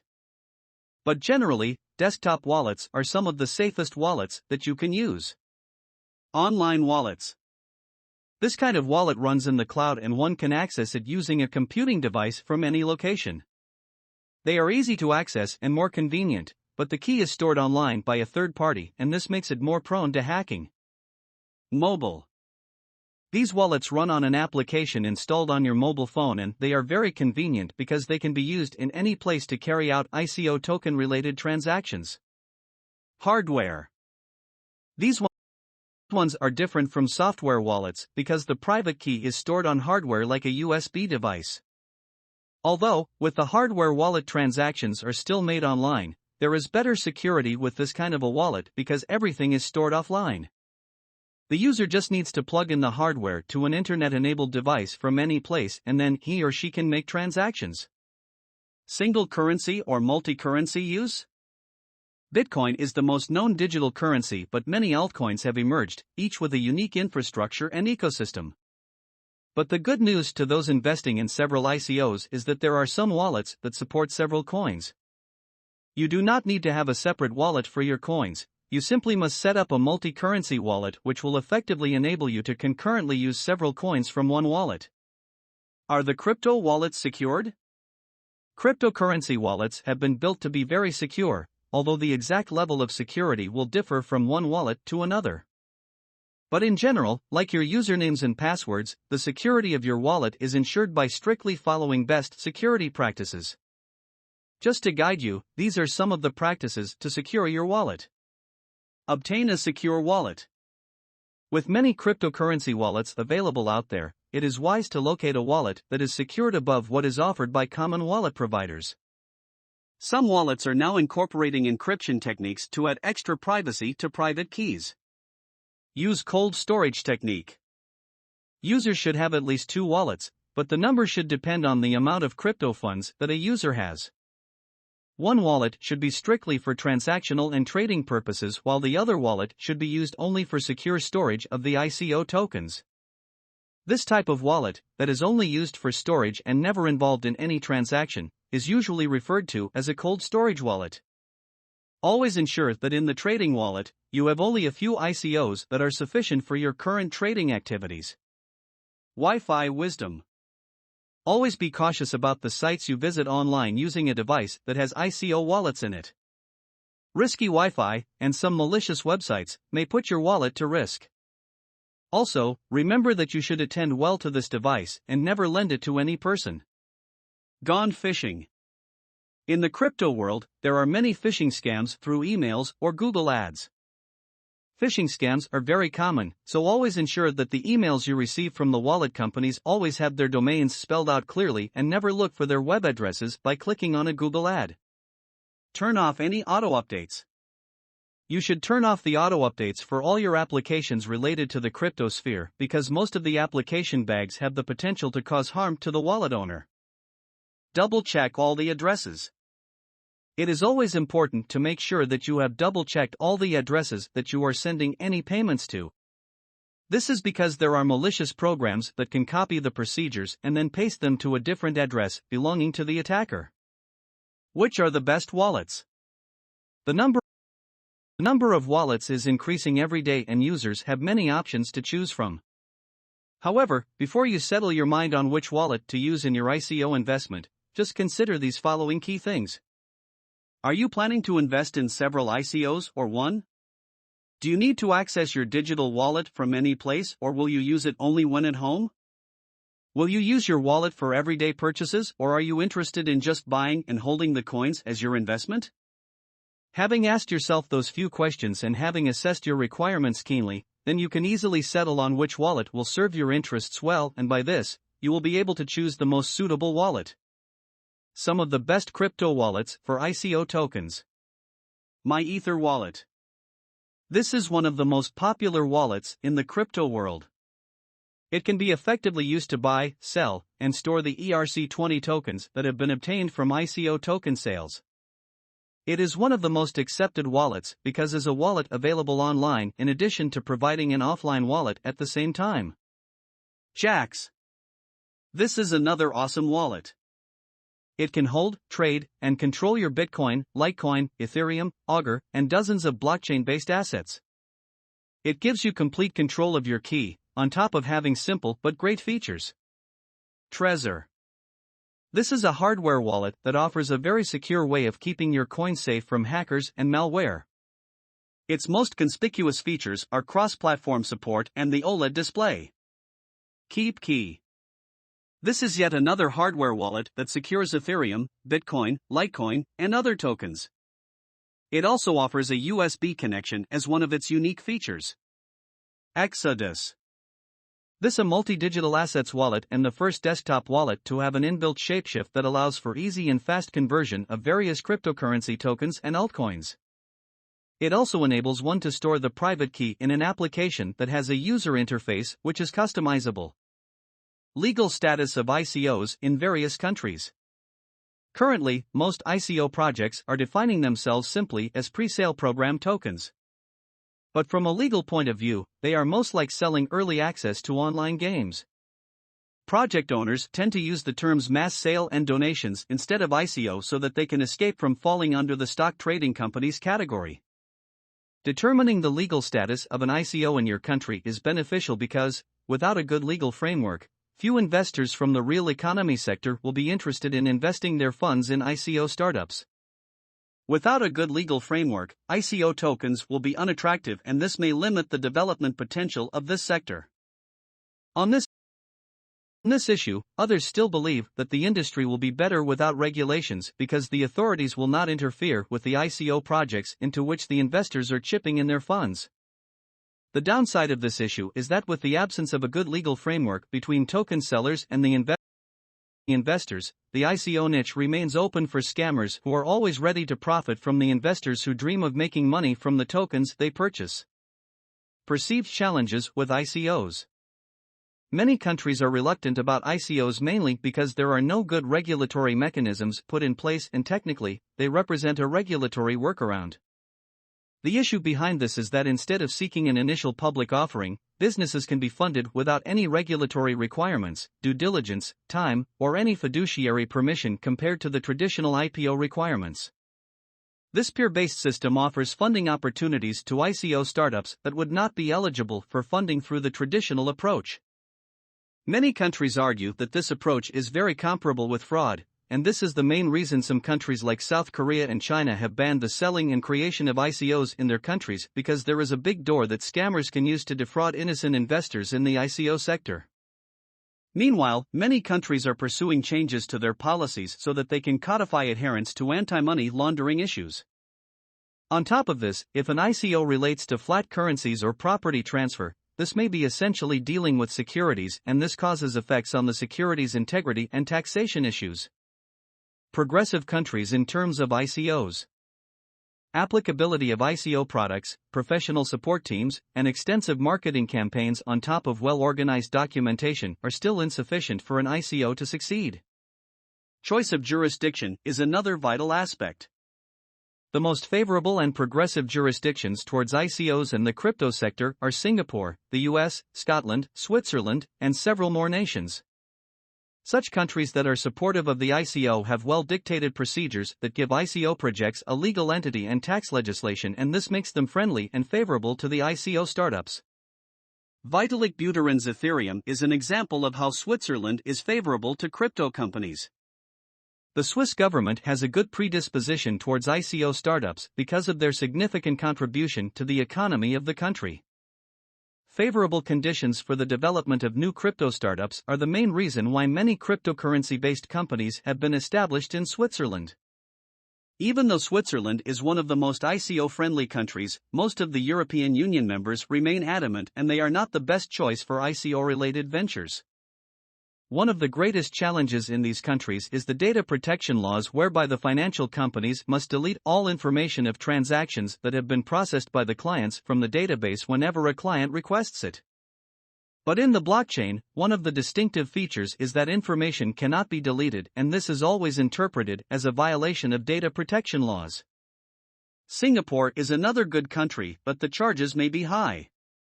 The government is well disposed to technology and it is very favorable to ICO investments, although Hong Kong is cheaper and a better choice than Singapore.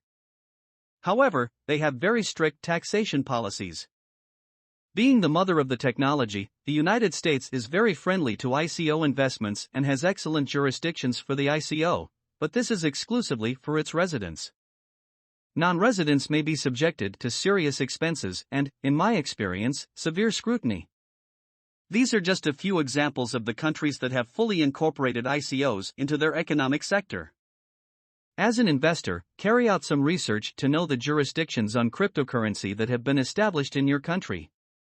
Before investing, make sure that your country is ICO friendly and, as an investor, make sure that you comply with the laws that have been established to govern ICOs in your country. The future of ICOs in various countries. Currently, the cryptocurrency market is worth billions of dollars and, based on this capitalization, different nations have realized the importance of being involved in the crypto arena.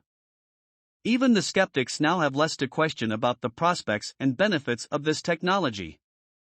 Based on the potential gains in this sector, many nations are coming up with regulations that will have an effect on the crypto world. The current unregulated nature of the crypto market makes it more exposed to excessive regulations that may have a chilling effect on the ICO development. This is because many countries are seeking to close all the loopholes, and as the countries seek to become leaders in the ICO world, more regulations are expected. While the upcoming regulations are expected to minimize the expected investment risks, the investors still must take responsibility for their investments or their due diligence when investing in ICO tokens. Registration with ICO. Tokens or ICOs are gaining exceptional experience from institutions and individual investors as well. ICOs are also referred to as next-generation crowdfunding or new IPOs. However, the blockchain-based ecosystem is still new and lacks some standards, thus, registering and making some token sales may be tricky to some people. Here is a quick guide to help you in registering and participating in the sale.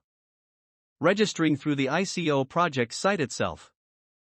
All the legitimate projects that use an ICO to raise funds have a website where they have a clear explanation of what the project is all about, their objectives, funds needed, how long the funding campaign will be, and all other necessary details. On this website, you can register for the ICO as an investor. You will have to fill in your information and verify all the details. Get Ether or Bitcoin. To purchase ICOs, you need Bitcoins or Ethereum cryptocurrencies. Once you have these coins in your wallet, you can then visit the project's website where you will be presented with all the information needed. You can see the amount that has already been raised by the project and which is required for you to participate. You must then accept the conditions and terms of service in order for you to continue. From this point, you can then buy project tokens. The minimum amount that you are required to invest depends on the ICO you are interested in, but the common amount is always in between $10 and $100. This amount is always stated in the project's white paper and it can also be found on the project's website. Move the coins to the wallet that you control. This has been said countless times, that never keep your cryptocurrency coins in the wallet that was initially provided by the exchange. This is because, in the exchange wallet, your funds may be jeopardized because you have no complete control of your wallet. By the initial coin offering tokens. After registering for an ICO and having your funds available, all you must do is send the amount of the cryptocurrency you are willing to invest to the address of the ICO campaign that you have opted to invest in. The basic goal of every ICO campaign is always to get money, and for this reason, the process is not trivial and the project website provides clear guidelines to the investor. Accuracy. When sending your funds, be careful and always ensure that you double-check the website address because there might be fraudulent ICO websites on top of your Google search outcomes. They resemble the actual website but several symbols in the address are different. Get ICO tokens to your address. You will then receive the new tokens that you have purchased into your wallet's address, and if it does not happen instantly, be patient for a while. The time it takes for you to receive the tokens depends on the campaign, and sometimes it may take even weeks before you receive the tokens. Also, to keep yourself updated, communicate with your fellow ICO investors in various forums and dedicated platforms. Sometimes, you may not be able to trade the tokens immediately after receiving them, but this depends on the rules established by the ICOs. The time to wait, when to begin trading, and any other necessary information is always provided on the website of the project. What is gas in ICO? Gas is the cost that is used to facilitate transactions in Ethereum, usually in the form of sabos.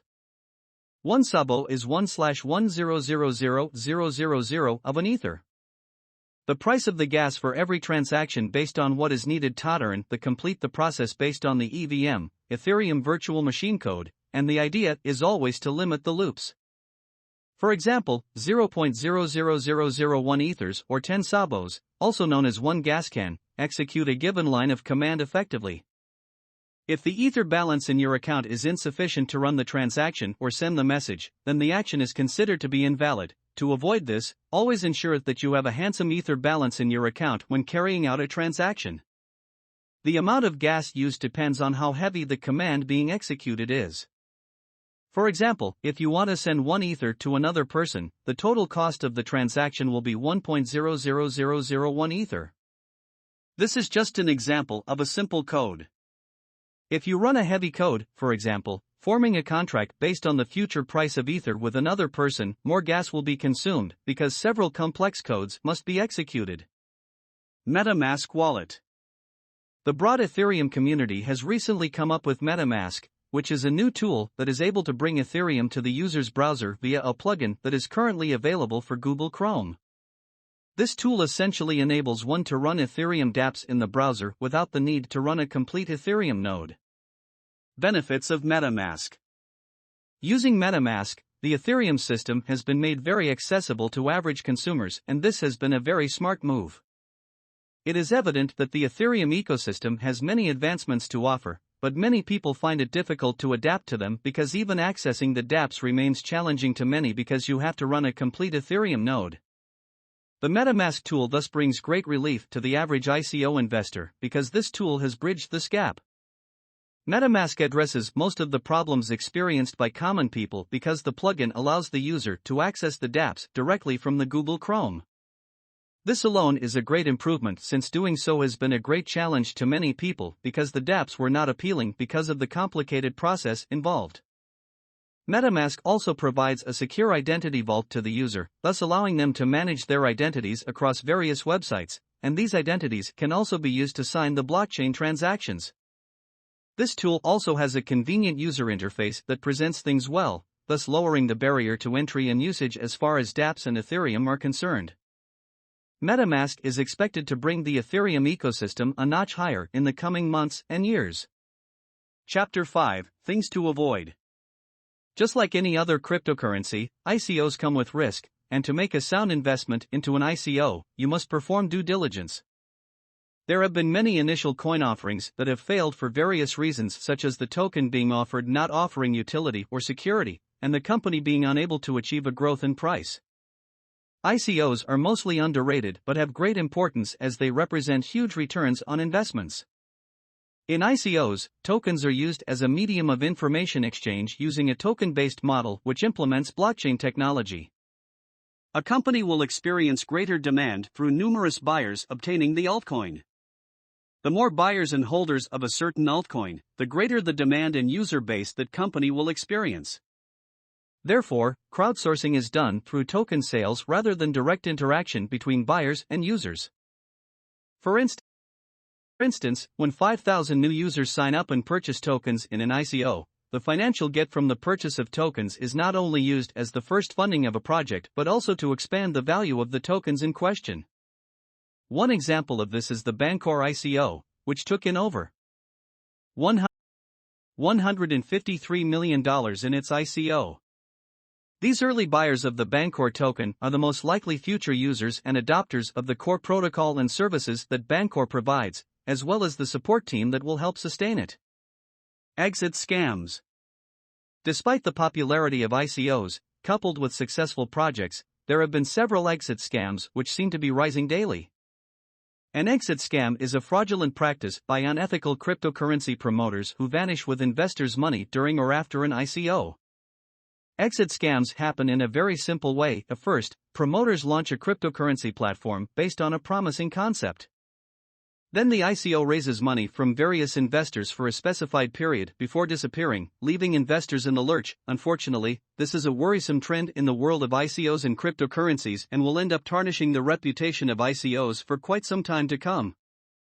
It is difficult to trace scammers in these exit scams due to the decentralized, anonymous, and regulation-free operations of the virtual currency ecosystem.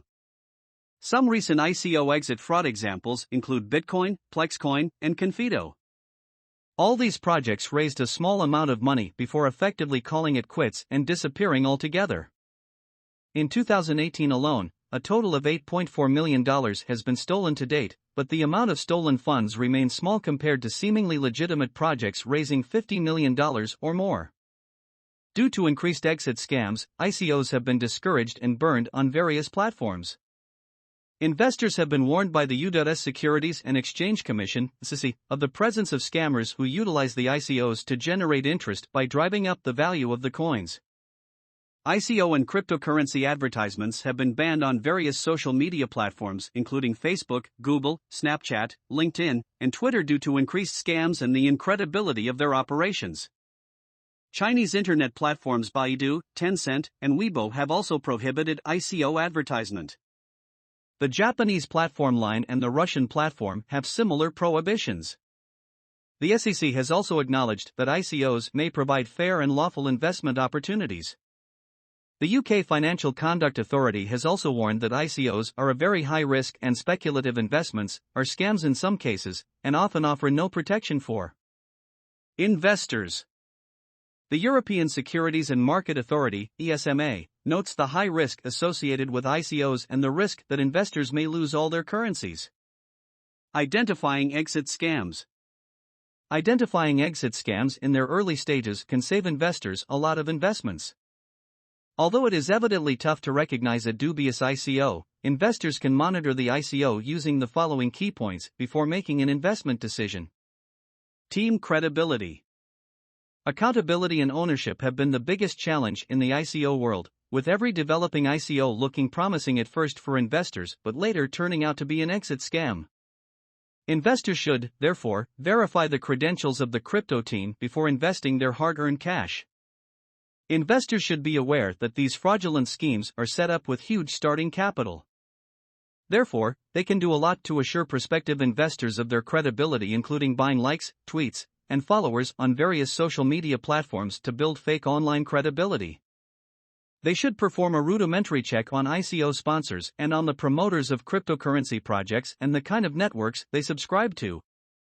Extravagant return projections, too good to be true. When the deal is too sweet, think twice.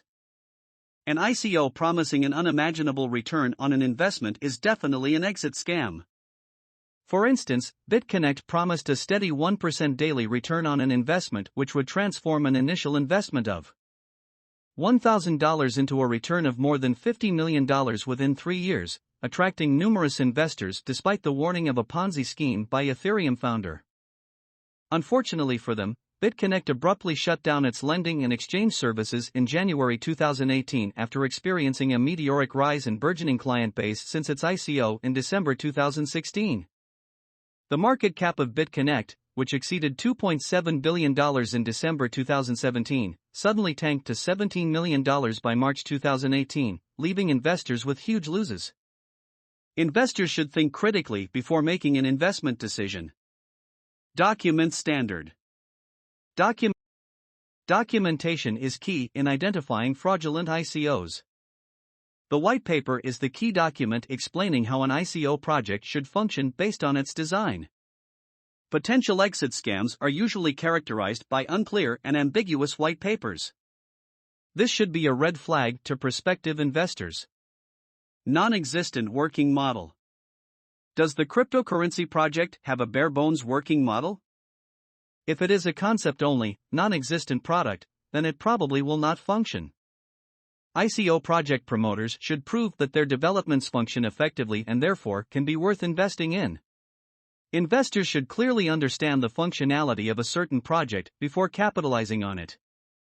Severely promoted offerings. A new ICO can be heavily promoted through expensive full-page ads, celebrities, and paid bloggers to relay false information. These are signs of exit scams, and investors should be very careful when investing in such ICOs. Basically, it comes down to a renowned investment advice: if you do not understand the business of the company, and do not trust the people behind it, don't invest in its shares. The same holds true for cryptocurrency projects. Multi-level marketing systems. Multi-level marketing systems are also fraudulent schemes in the world of ICO and should be completely avoided by investors. Multi-level marketing systems work based on multi-level tokens, MLT, which are inbuilt in the system. MLT is an ERC20 token built on the Ethereum blockchain. The token is a derivative structural product that gives token holders the right to acquire income out of the increased value of Ethereum. Token holders will also earn coupon revenue from a bonus program built into the token's smart algorithm. The bonus is earned through referrals, therefore, you are encouraged to convince friends and family to buy the tokens in order for you to earn. Many multi-level marketing systems are fraudulent schemes where the bonus earned is not usually paid out, but rather, the investors disappear with the income received during referrals. The multi-level marketing system way of operation can be equated to a Ponzi scheme, which is a fraudulent investment promising high rates of return with little risk to investors. The Ponzi scheme generates returns for older investors by acquiring new investors. Just like the Ponzi scheme, multi-level marketing systems focus all their energy on attracting new clients to make investments through buying tokens. The income earned through the referrals is then utilized as a return on investment on the project's founders. A constant flow of new referrals is necessary for the scheme to sustain itself, together with the founders. When this flow runs out, the scheme falls apart, leaving token buyers with huge losses and in disarray. Characteristics of multi-level marketing systems. It is simple to identify and avoid fraudulent multi-level marketing systems since they share the same characteristics listed below. Guaranteed profits, coupled with few risks involved. High returns, inconsiderate of prevailing market conditions. Investments that are not recognized by the Securities and Exchange Commission, SEC. Secretive investment strategies. Clients having difficulties accessing their returns on investments in terms of money. Regulation. Following increased frauds associated with ICOs, including cyber thefts using multi-level marketing systems and trading halts due to exit scams and possible market manipulation, different countries have set up various regulations which are continually changing. Cryptocurrencies are based on distributed ledger technologies, enabling people to acquire or transfer their cryptocurrencies directly to another person without the need of an intermediary. Therefore, they are exposed to fraud. It is difficult to regulate ICOs and cryptocurrencies using a central authority since they can easily be moved across national and jurisdictional boundaries. However, countries have developed varied approaches to regulate ICOs and cryptocurrencies, depending on the nature of the cryptocurrency. Controlling cryptocurrencies can be broken down into two forms: utility tokens and asset-backed tokens. Utility tokens hold more value than asset-backed tokens since they are essential for the holder to exchange a token for a good or service in the future, for example, Bitcoin. Asset-backed tokens may have value because there is an underlying asset which the holder of the token can attribute a value to. In most countries, asset-backed tokens are regulated, rather than utility tokens, which are not prone to fraud. ICO regulation is still under development in most countries including Australia, Canada, and France. Countries that have already developed and implemented ICO regulations are the United States, United Arab Emirates, Switzerland, Gibraltar, and New Zealand. In China and South Korea, all ICOs have been banned completely. Owing to the difference in regulations per country, ICO investors must analyze which countries to sell their coins or tokens in based on set regulations, therefore increasing the complexity in trading cryptocurrencies. Prospective purchasers of cryptocurrencies also need to understand regulations in each country before engaging in any transactions. The Gibraltar British Overseas Territory Financial Service Commission is in the processes of developing a framework to implement a worldwide regulation governing cryptocurrency transaction to eliminate the complexity of transactions due to different regulations in each country. Investing in cryptocurrencies and initial coin offerings, ICOs, is highly risky and speculative. Investors should be careful not to get scammed by identifying exit scams early enough using the key points we have mentioned above. Additionally, multi-level marketing systems should totally be avoided as they are fraudulent ways to benefit initial investors. Whether the development and implementation of regulations will help curb scammers in the ICO world, time will tell. Chapter 5, Wrapping it up. If you had purchased $100 of BTC on January 1, 2011, it would have cost you 30 cents per BTC, amounting to 333.33 BTC. 7 years on and BTC has hit an all-time high of $11,000, exchanging at $9,315.28 at the time of writing. Assuming you had kept your 333.33 BTC, they would be worth an incredible $3 million today. That is not a bad return for a $100 initial investment. Just like BTC, initial coin offerings, ICOs, may have similar profits, but only if carefully traded. In this chapter, we are going to discuss stages and tips in investing in ICOs. Step in ICO trading. Research extensively on upcoming ICOs. Extensive research is vital in ICO trading since it is the only means by which an investor is guaranteed a return on his or her investment.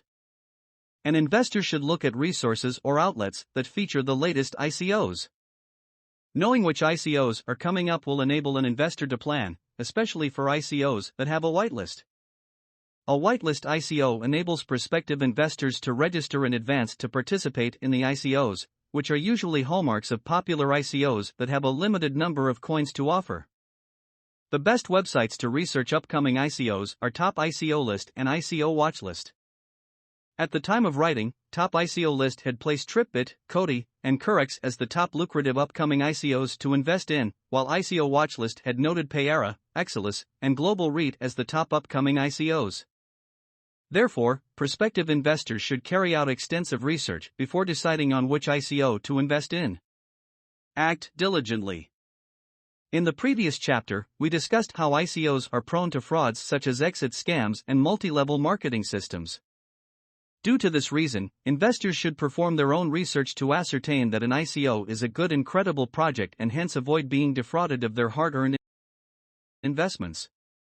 Research done should involve reading reviews and analysis done by others to verify the potential of the ICO. There are so many good ICO review resources that can be accessed at Crush Crypto and Reddit websites. ICO participation process. The ICO participation process entails 3 main steps. Opening an exchange account. After extensive research and assurance in the credibility of an ICO, the next step is to open an exchange account to participate in the ICO process.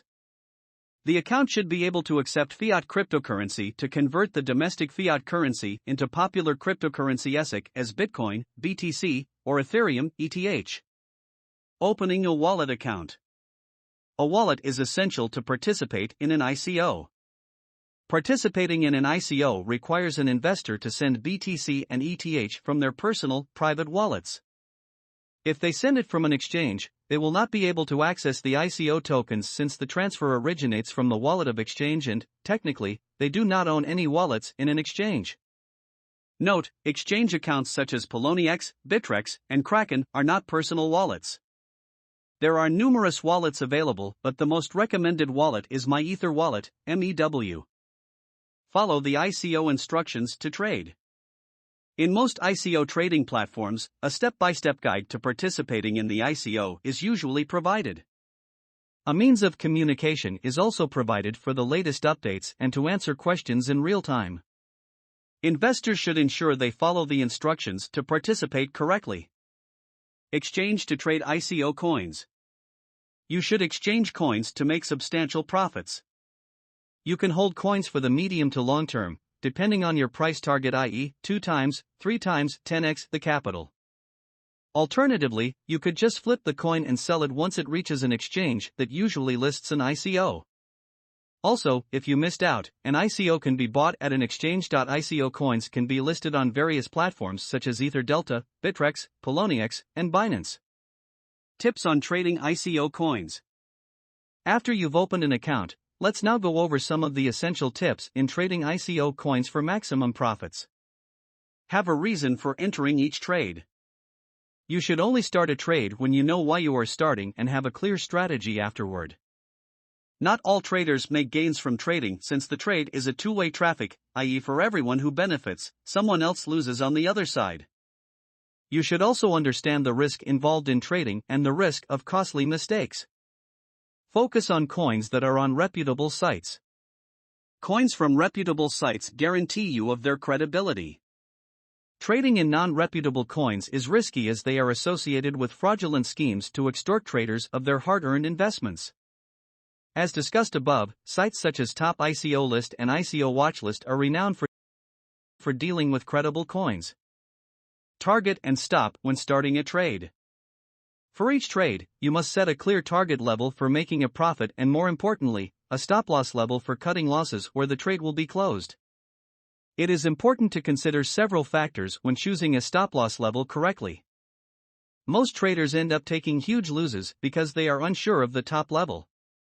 Do not put all your eggs in one basket.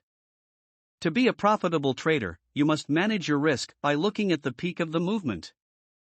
You should look for small profits which will eventually accumulate to large profits. You should spread your risk across your portfolio. For example, you should never invest more than a small percentage of your portfolio in a non-liquid market with very high risk. Also, invest with various cryptocurrencies such as Bitcoin and altcoins which have inverse relationships, i.e., when the value of the Bitcoin rises, then altcoins lose their value against Bitcoin and vice versa. In this way, you are guaranteed a profit in the volatile market common with Bitcoins. Secure bonus tokens. Most ICOs tend to offer some sort of bonus to incentivize investors to contribute early. For the LiveEDU pre-ICO, for instance, there was a minimum required investment of $3. However, investing $50 or more qualified you for a bonus of at least 25%. Savvy investors should look to get involved in ICOs from the pre-ICO stage. If you can get a bonus, then you will receive extra tokens for your initial investment. Hold, sell, hold some more. This is a very good idea to increase your investments. For instance, on receiving your tokens, it is wise to exchange them for other cryptocurrencies such as ETC or BTC. The cryptocurrency market is highly volatile and dynamic, and you can release a higher return on investment. Set goals and place sell orders. Always set your goals by placing sell orders. A successful strategy regarding this is placing very low buy orders. For instance, the Augur coin was down to 25% of its value. After a short while, the market recovered slightly, and anyone who had low buy these low orders could easily double or triple their investment. Placing buy orders requires special care. Do not wake up when you are far away from the market to find your buy order is suddenly higher than the current market price. Buy the rumor, sell the news. ICO trading requires you to always be informed on the current trends. When major news sites publish articles, it is usually at exactly the right time to actually get out of the trade, and you will realize an immense return on investment. Enjoy the investment process. Enjoy the dynamism of the whole investment process, and this will enable you to put your ego aside, which is necessary for making profits. The goal here is not to be right on your trades, but to make a profit. Do not waste resources, time and money, to try to prove that you should have entered that trade. Remember, there is no trader who never loses at least sometimes. The equation is simple: get the total profits to be higher than the total losses. Keep it simple. While investing in ICOs, it is important to minimize overthinking and the worry of losing your hard-earned investments. Also, think critically about the most suitable ICO investment for you after extensive research. Conclusion. I hope this book will clearly guide you as you make your next investment step in the ICO world. Always remember to be extremely careful when investing in ICOs, as they can be fraudulent schemes. ICOs provide a means by which startups avoid the costs of regulatory compliance and intermediaries, such as venture capitalists, banks, and stock exchanges. Therefore, they can be a great means to start a company. Cryptocurrency 101. Introduction. This book is about trading cryptocurrencies. The premise is that you are new to cryptos. As such, we will take you through a comprehensive introduction to what it is, how it works, and from there you will be able to understand the material on how to trade it. Cryptocurrencies use a number of terms in the common analog age lexicon. From the term coin to the term blockchains, to even the concept of payment and ownership, and seemingly unrelated terms like mining. I will tell you here and now, none of these terms are used in the way they used to mean, and you will see why in just a moment.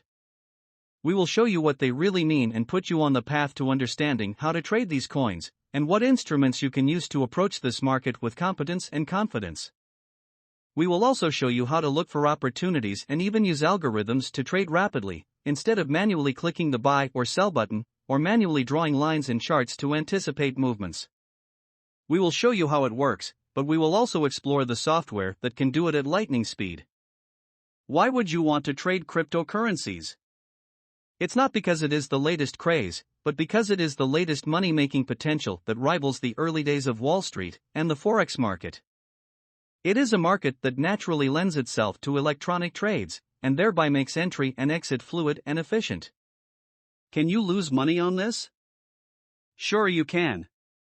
Nothing is guaranteed and, in fact, not only is it not guaranteed, the chances of you losing money trading cryptos is very high if you do not know what you are doing.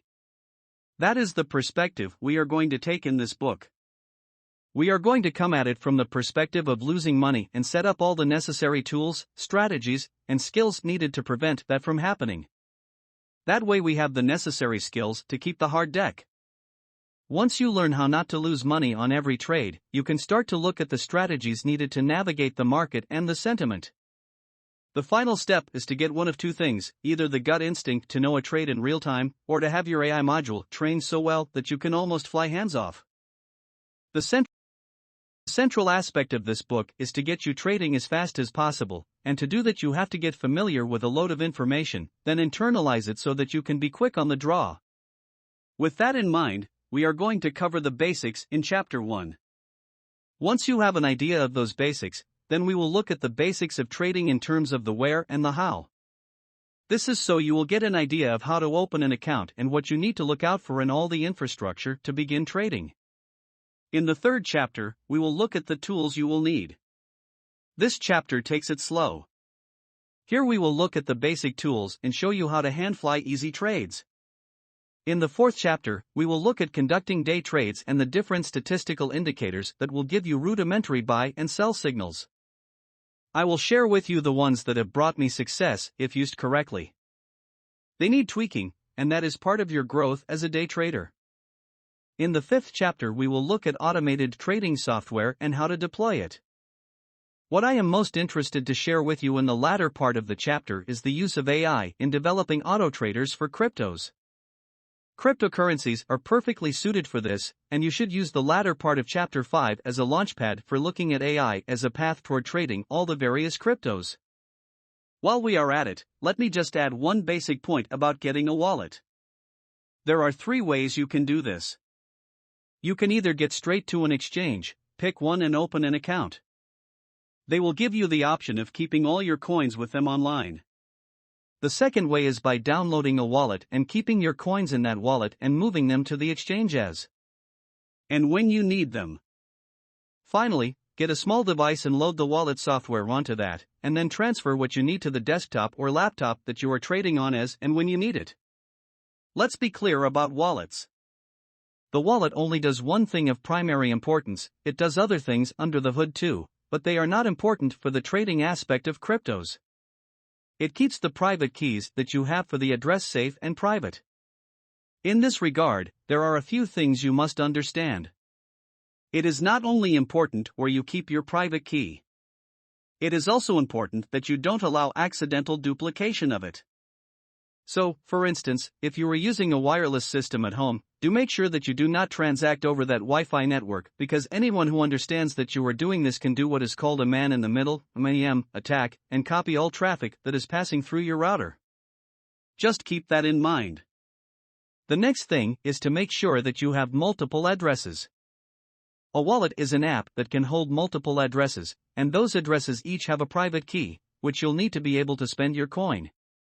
Create an address for groups of coins, and once you have all your coins put into multiple addresses, take what you are not using offline. When you open your account, it is possible to place all your coins at the exchange.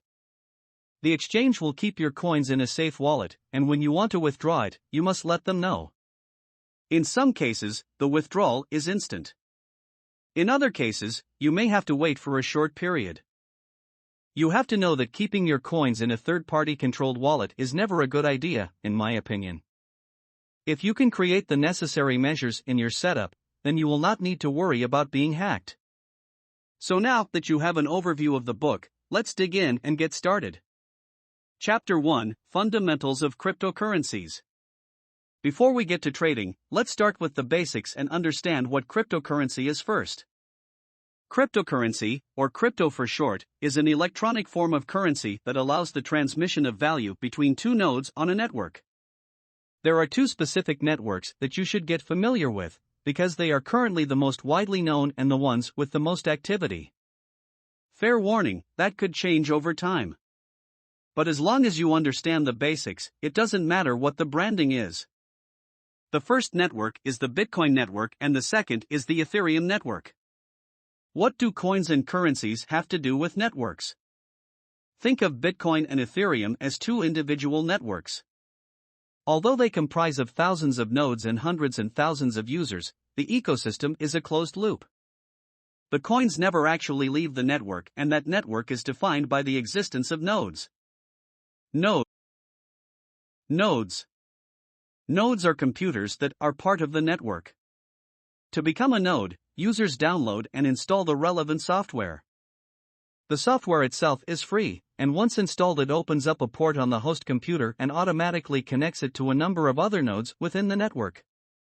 Each node connects directly to any node in the network, usually only around 6 at a time. At the last count, there were almost 12,000 of these nodes, and each node connects to 6 others. It may not seem like much, but if you wanted to send a message to the entire network, all you have to do is send it to the 6 you are connected to, and they will relay it to the 6 each of them is connected to, and those nodes will relay that message on, and within 5 to 6 hops, your message will have spread to all 12,000 nodes. Why are messages important? Because the message is the root of the transaction. We will look at the transaction next. Transaction. The transaction needs to have two elements to it to make it legitimate. First, it needs witnesses, and second, it needs a reason.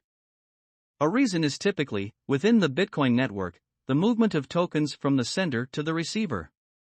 The sender initiates a message on the network messaging system and sends it to the receiver's address.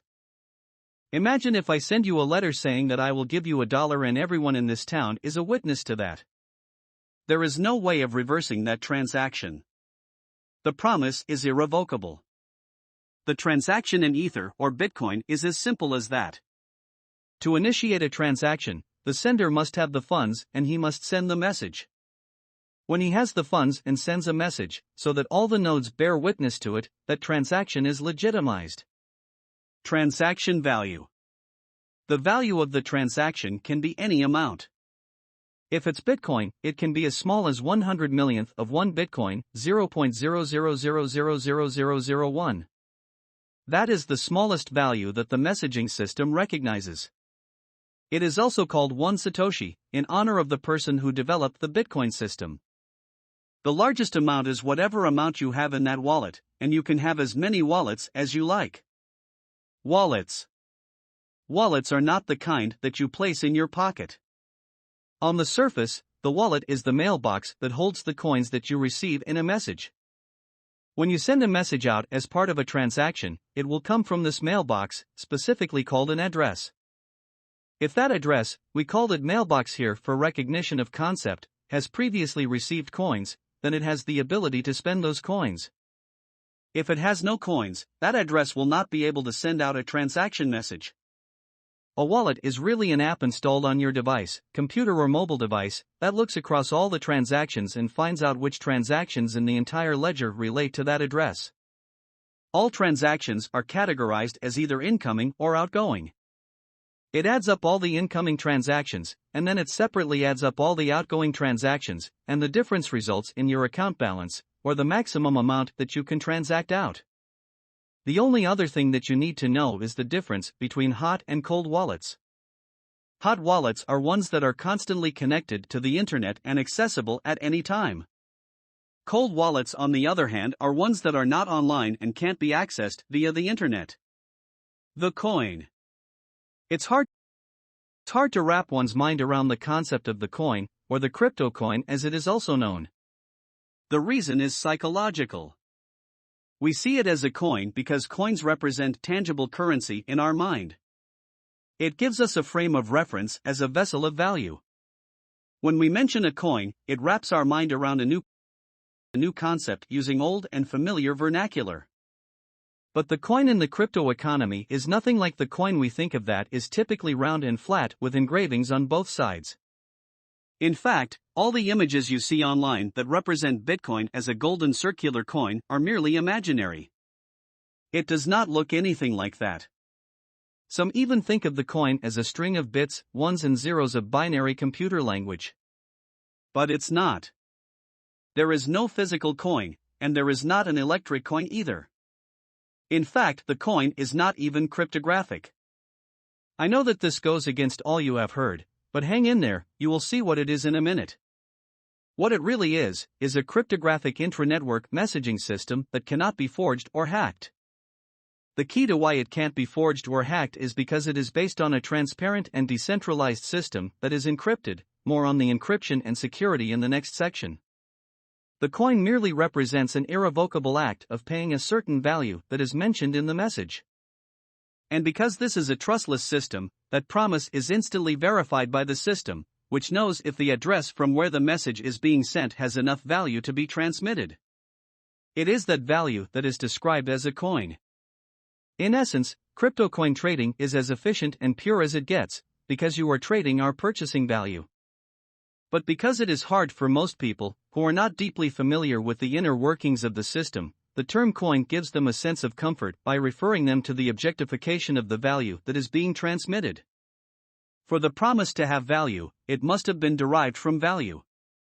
You cannot just take something and arbitrarily bestow value upon it. Before it can have market value or face value, it must first have some form of intrinsic value. Without that, the value is untradeable. You must understand this at the core of your foray into crypto economics and cryptocurrency trading. The intrinsic value the coin gets is derived from the physical labor that is performed to bring that coin into existence. Resources need to be spent, and effort needs to be applied in creating each coin, and that is why it is referred to as mining. Just as precious metals need to be physically mined, cryptographic value needs to be created by the expense of computational resources and cryptographic processes, and this is done by mining. The next section will describe the mining process. Essentially, then, coins are brought to life as a reward for the mining process, which requires the expense of resource and cannot be derived for free. It is the nature of the Bitcoin system. In Ethereum, the expense of bringing a coin into existence is done by the expense of resources as well, but they will be converting from the proof-of-work model to the proof-of-stake model in the coming months, barring any unforeseen changes. Either way, a value of some sort needs to be applied. Once the coin is received by the person who expends this effort, he has the ability to spend it any way he wants. He can even give it away for free, or he can use it as consideration for any product or service, as long as the recipient is willing to accept it. But let's look at that carefully for a minute. The person who receives it from the system is called the miner, and we will explain that next, but for now, just know that in return for his mining, the system gives him and only him a certain number of coins. Remember that coins in this context is just a value with no physical features. When he spends that coin, he can only do it within the network. Of course, he can purchase whatever he wants, as long as the person he is buying from is within the network and has a valid address to receive that payment. So now that value expended during the mining can be exchanged for anything, and it is done so by a message that forms the transaction. When you trade, that is what you are trading. That is what is called a coin. Mining. Mining is discussed in this book for two reasons. The first is that it gives you an opportunity to invest in cryptocurrencies in the form of mining. Even though you are interested in trading, mining is a form of investment in cryptos that are worth thinking about because the cost of mining has only a few factor inputs: electricity to run the computers, purchase of the computers, and the software, and whatever labor costs the miner needs to perform the tasks. The hardware costs are typically one-off. There are also replacement costs, because the processors can burn out and might need replacing. Once you acquire the coins in this way, you can then use them to trade. That's one way of doing it. But not everyone wants to get knee-deep in the process. For those folks, we advise just getting to the exchange and starting your trading from there. We mentioned earlier that mining is the process that brings the coins to life. But now we are going to look closely at what that is. In the next section, we will talk about the blockchain and what it is, but for now, just know that it exists. While mining efforts result in rewards in the form of coins, the actual mining is the process of computation. In other words, mining is just really a ring of millions of computations to solve a puzzle. The first one to solve that puzzle will be awarded the coin. Thus, the question here is, what is the puzzle? Without going in too deep, the puzzle relates to hashing. Hashing is a branch of mathematical cryptography that uses a one-way function that is deterministic. That means if I took a word and hashed it, I would get an unpredictable sequence of characters that cannot be reverse engineered. I could take this entire book and hash it, and what I will get is a string of characters that look like this. This is the hash of the following sentence: the rise and fall of the Roman Empire. That hash is so unbreakable that even if I were to change one letter, or even the capitalization of that letter, see how the entire hash changes. I will hash the same sentence but with a minor change: the rise and fall of the Roman Empire. In this case, if you notice, the first alphabet has been changed to a lowercase. If you observe the two hashes, they look very different. There is no way you could reverse engineer it, even if you knew how it was hashed. Now remember, these are just the basic parts of hashing. If you want to know more, there are numerous books that you can get to understand the hashing and cryptographic process in deeper detail. Back to mining. Every time a transaction is completed, a message to send coin from one account to another is broadcast through the network. Two things happen. The first is the nodes that receive the broadcast check to see if it is a valid transaction. Specifically, they see if the sender has a sufficient balance. The second thing they do is confirm if the message is properly formatted and all the details are present. There are about 16 checks that the nodes execute, and if all is okay, they place the transaction in a queue. At this point, the transfer of value is not yet confirmed. There are hundreds of these messages on an hourly basis in the queue. The next thing that happens is the miners pull all these transactions, they take the transaction IDs, and put them together and hash them.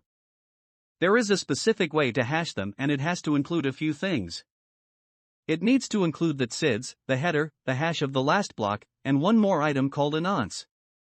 This nonce is a random number, but this is where the puzzle that needs to be solved comes into play. If you take all the information that goes into the block and run the hash function, it will result in a specific string of characters, just as the sentence "the rise and fall of the Roman Empire" above did. Now look at the sentence again, and the corresponding hash for it. The rise and fall of the Roman Empire. The rule is that you can't change any part of the sentence, but you can add random characters after it. With that in mind, what if I told you that the puzzle was to find the hash that started with the character 00?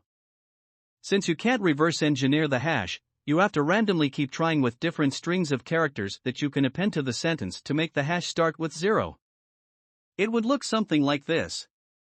The rise and fall of the Roman Empire 5134525. This wouldn't work because the resulting hash didn't begin with 0 as the system required. The next try. The rise and fall of the Roman Empire 4749Q0 or 58TJ. This didn't work either.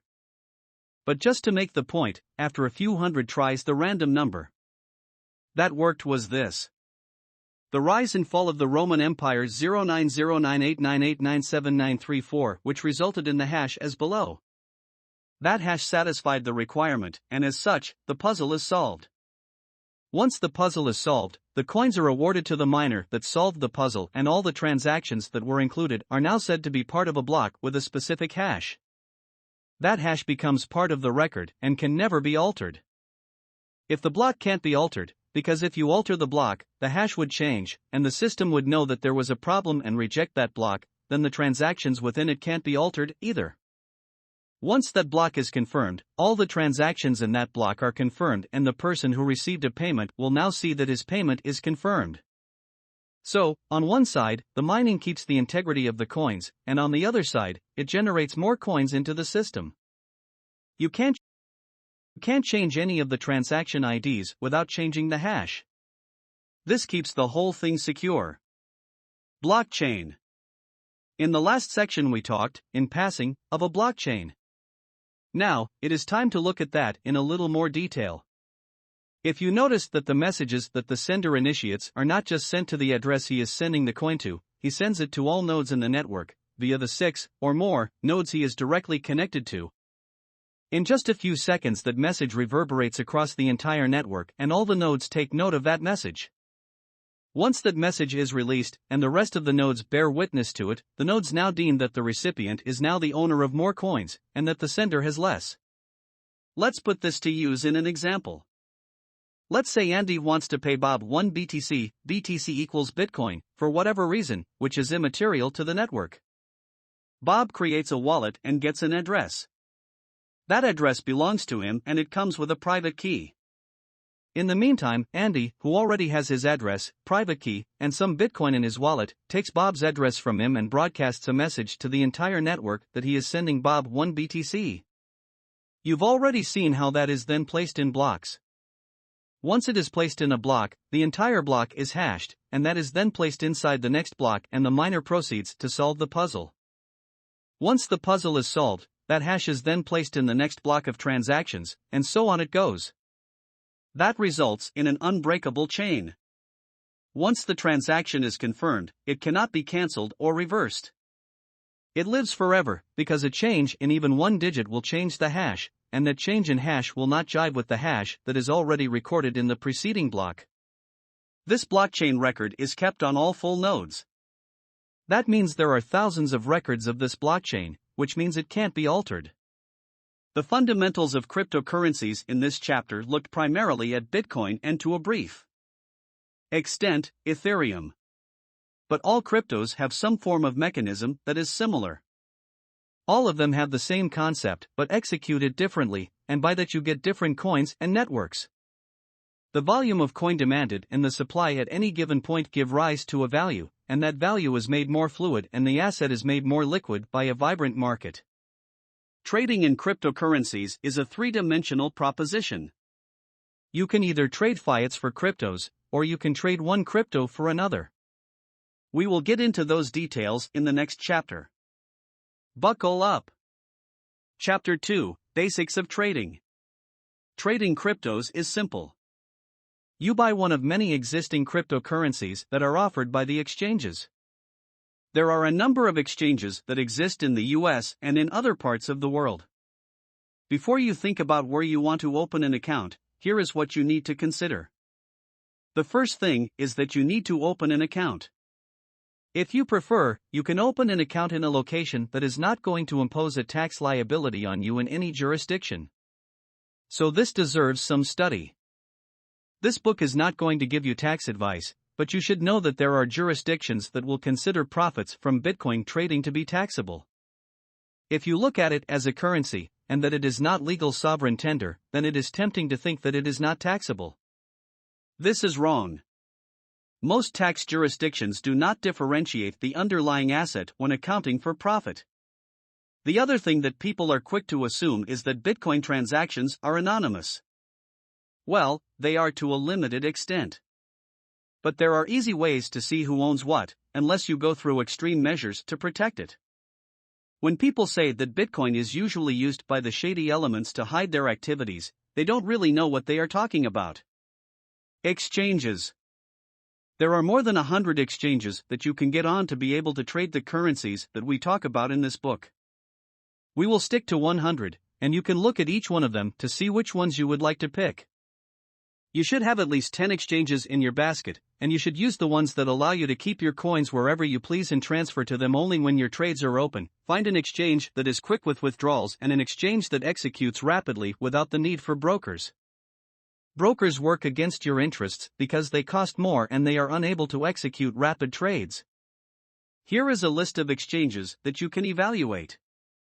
Abu Coins, ACX, AEX, Ados Market, Alkari X, Allcoin, Altcoin Trader, Bancor Network, Barter DEX, SEX, Buybox, Big One, Binance, BISC, BitZ, Bit2C, Bitbank, BitBay, Bitcoin Indonesia, Bitcoin2U, Bitcoin Trade, Bytex, Bitfinex, Bitflip, Bitflyer, Bithum, Bitinka, Bitcoin, Bitlish, Bitmarket, Bitmessina, Bitonic, Bits Blockchain, Bitsane, BitShares Asset Exchange, Bitso, Bitstamp, Bitstamp, Ripple Gateway, Bitrex, Bitalicious, BL3P, Blue Trade, Braziliex, BTC Markets, BTC Trade UA, BTC Alpha, BTCC, BTC Trade, BTC Turk, Burst Asset Exchange, BX Thailand, CCEX, CPayTex, C2CX, CEX, ChowEX, Robinhood, Coinbee, Coinbean, CoinCorner, CoinEgg, CoinX, CoinExchange,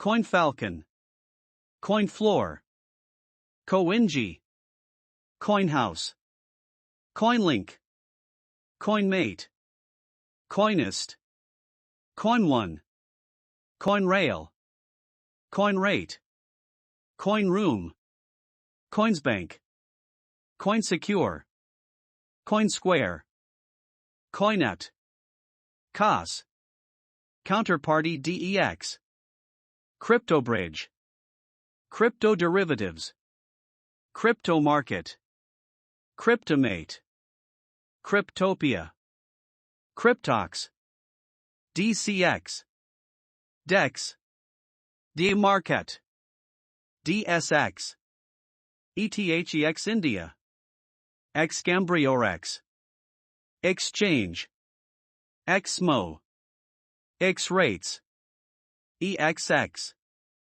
EZBTC, Fargobase, FATC, Foxbit, Free Exchange, Gate, Gatecoin, GateHub, DAX, Gemini, GetBTC, Golden Trader, Heat Wallet, HitBTC, Huobi, IDAX, IDEX, Independent Reserve, Infinity Coin Exchange, iCunt, ISX, ItBit, Coinex, Coinex, Coinim, Corbit, Kraken, Qcoin, Qna, Lake BTC, Lbank, Ilia Exchange, Leaky, Lightbit,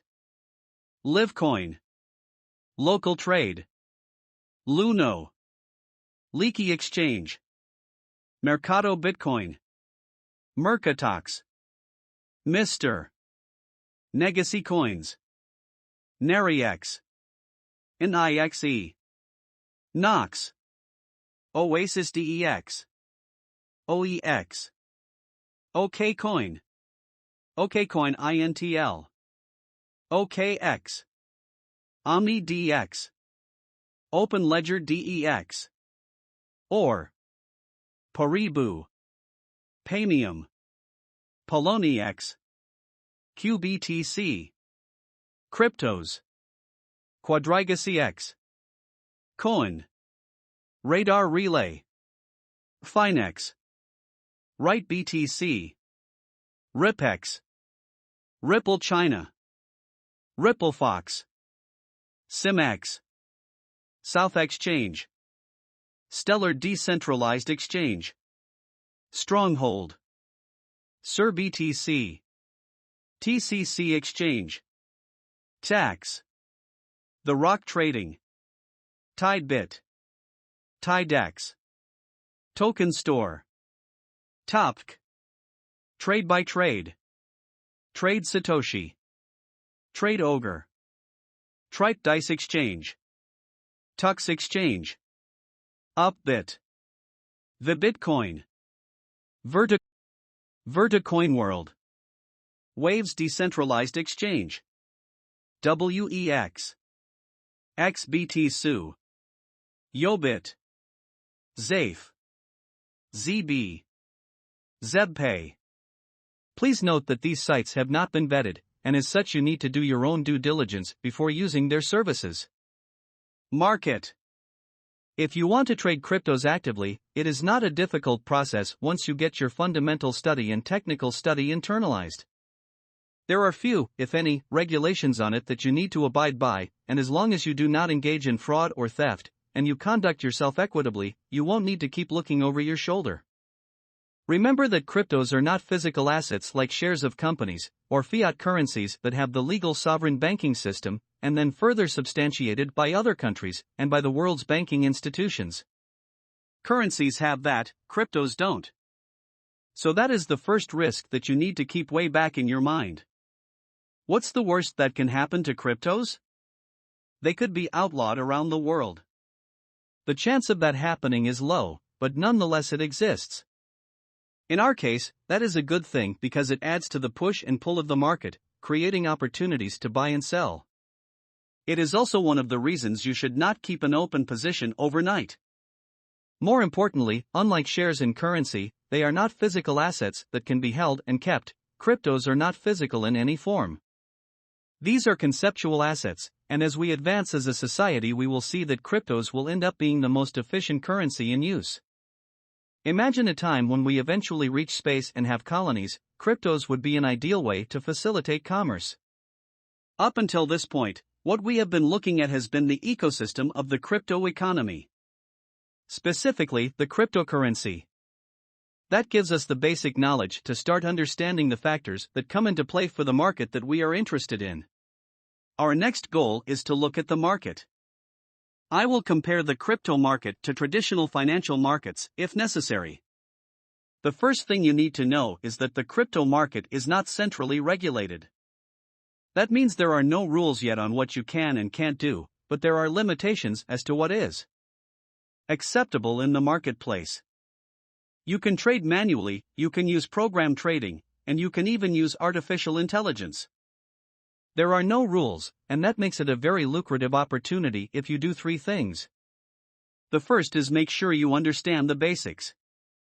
Second, start small. The minimum trading size for a few exchanges is 0.001 BTC. You need to get the feel for how things happen, and that gets your confidence and experience up. The third is that you do not stop at plain vanilla trades. If you just want to get into it and trade 1 or 2 times a day with plain vanilla trades, then this is not something that you will succeed at in the way that you imagine. Bottom line, start small and crank it up. I hear many would-be traders complain that the Bitcoin market is volatile. It is, but that is a good thing. There are two kinds of volatility. One where there is high volume, and the volatility is driven by a different factor, and the other where there is insufficient volume. Tradability. Bitcoin is not the only crypto out there that you can trade. And the USD is not the only fiat that you can trade that against. There are over 1,000 cryptos in the market today and over 100 fiats that are worth trading. However, mastering all those pairings creates a nightmare. You should focus on just a few. In my experience, the US dollar, the Japanese yen, and the euro are your best fiats to be traded against cryptos. Among the cryptos, aside from Bitcoin, which is the obvious trading opportunity, there are 8 alternatives you can choose from as follows: Ethereum, Litecoin, NEM, Dash, Ripple, Ethereum Classic, Monero, and Zcash. That gives you more than 50 possible trading pairs: USDV BTC, USDV ETH, USDV NEM, and so on. It may seem like a wide field to choose from, but let me tell you that, as a beginner, it is indeed too many. As a manual trader, it will be completely overwhelming for you to understand, track, and execute the entry and exits of each pair. To effectively choose the pairing, you need to be intimately familiar with the nature of the individual currency and the nature of their pairing. To do this, you need to observe and understand the critical factors of tradability and liquidity. Tradability is a combination of volatility and breadth. Volatility is the frequency of movement that it makes in a given period of time, and breadth is about the gap between the movement of the prices high and low. You need both to make it tradable. Tradability is a lot different from buying and holding for future profit. That does not require the higher frequency movements. On the other hand, if there is no breadth, then it will be hard to enter and exit the market profitably, since there are spreads that you need to consider. For instance, if you are looking at a pairing between A and B, the exchange rate is 1 minute and 1.9 seconds. In actuality, the rate is spread between 1.85 and 1.95. Your buy price would be 1.95 in this example, and your sell price would be 1.85. This spread would cause you to lose 0.1 if you were to do an instant entry and exit. The point of highlighting this is to show you that, even if the price didn't move, if you entered and exited within moments, you would still lose the spread. Because of this, breadth of movement is important, especially if you want to do fast trades, which cryptos are capable of. You want to be able to have it move at least across the spread and cover your fees and other costs, and if that happened, you could scalp the market many times during the day and make a tidy profit. We will look at this again later. The way volatility helps is that it gives you many opportunities to trade in a day. You need to think about trading as a two-way street, and not as you would if you were buying stocks. In this two-way street, you are exchanging one currency for another. And so, if you think that BTC v ETH is rapidly fluctuating, that means the BTC will rise against ETH and then fall back. When BTC falls back against ETH, it means the ETH is momentarily appreciating. Your opportunity comes from riding those ups and downs. If an asset is not volatile, it may be a great asset to purchase for the long term, but it won't be a good candidate to trade rapidly or day trade, which is what you want to do with cryptos. Try not to leave a position overnight when it comes to these assets. It is too high a risk to leave open positions unattended, unless you are doing program trading or using AI. The crypto market is unlike the stock market. If they are not volatile, they present no opportunity to trade profitability. Remember, we are talking about trading here. Buying an asset for long-term appreciation is not covered in this discussion. On the other hand, if they are too volatile, they present reduced security and predictability to trade. So a balance must exist in the level of volatility. These untenable volatile situations arise due to volume. If the volume is low, prices tend to be volatile, but they are not tradable. This is because the price fluctuates too rapidly to allow the entry into the market to be predictable, and then once in, it becomes too difficult to exit the market effectively. The average volume is a key factor in accepting the volatility pattern of the asset. This leads us to liquidity, the second of the two factors we mentioned. What is liquidity? Liquidity has to do with volume and efficiency. You can think of it as friction. If you get into an asset, you want it to be as frictionless as possible. That means you get in when you want to and you get out when you want to. There are a few situations that may make that untenable. One scenario that could happen is when everyone wants to sell, you will find that there are no buyers. That's not a liquid market. You may discover that finding a seller or finding a buyer is not easy because there is lackluster interest in the asset, or you may find that there are not enough exchanges supporting the market, which reduces the potential trader's access to that asset. These are just a few ways the asset is illiquid, there are more. But you get the point. When you consider an asset, you need to assess its liquidity and its volatility. Liquidity without volatility does not give you tradability, while volatility without liquidity doesn't give you predictability. This is partially the reason Bitcoin is more valuable and in demand than its alternatives, and the USD-BTC pair is a popular investment tool for day traders. It is also because there is sufficient liquidity to make your trades almost seamless and efficient. This is called a liquidity premium, and it is one that you should be willing to pay, as the payoff is worth it. But that is a fiat crypto pair, meaning it is the trade between a fiat currency and a cryptocurrency. What about a crypto pair? Well, there are several large volume and liquid pairs that you can work with. One such pair is the BTC-ETH pair. With respect to tradability, you should have your basket well differentiated between fiat cryptos and cryptos, and even have a basket that is fiat crypto or crypto fiat crypto, or some other three-way combination. You want to be an expert in at least 2 or 3 combinations, and that expertise comes in the form of study and practice. You have to study the fundamentals and you have to practice the art of reading the charts. In the trading business, these are called the fundamentals and the technical. You have to study the fundamentals, which includes knowledge of the asset, how it works, market sentiment, regulation, and analysis. On the other hand, you have to know how to read the charts. The charts and the analysis of the movement of price is a comprehensive mathematical and statistical representation of the psychology of the market. It is fairly plausible to understand where the market is moving in the future by looking at sufficient data from the past. That's the technical aspect of the analysis. Become an expert at BTC versus Ethereum and BTC versus USD to start. Chapter 3: Crypto Trading. There are 2 ways you can get into active trading. One has a cost advantage, so it is good to get started with this. The second has an accuracy and professional advantage, but the costs are significantly higher. It's not always a simple choice between one and the other, but rather a case of growing from one and moving on to the next. When you start off, it is best that you take the one that gives you the cost benefit. This is assuming that you start slowly. If your initial foray into the market is between 5 and 10 Bitcoin, then going online would not be too obstructive. With that amount, you would probably conduct between 3 and 5 trades per day, 24 hours. In this case, the online exchanges are absolutely fine. The online exchanges and trading houses provide you with the ability to execute trades, as well as use trading tools to find buy and sell points. A few of the reputable intermediaries have this, and most of them are free if you place a certain minimum amount with them. The other option is for you to stay away from the online trading platform and get the price feed you need from the Bloomberg terminal. Bloomberg now offers real-time quotes for most of the major cryptos, and even some of the more recent ones.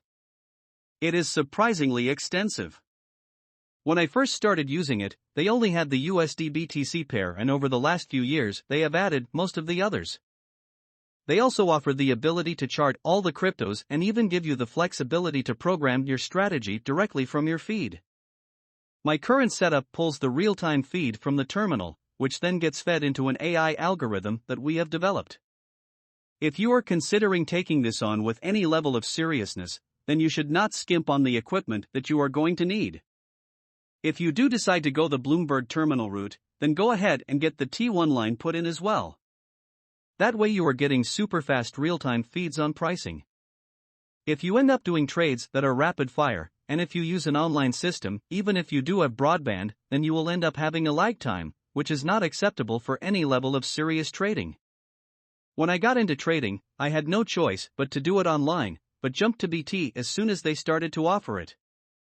The speed of the T1 line and the accuracy of the prices allows me to execute rapid turnarounds and trade higher volumes in a day and to have higher frequency of multiple pairs.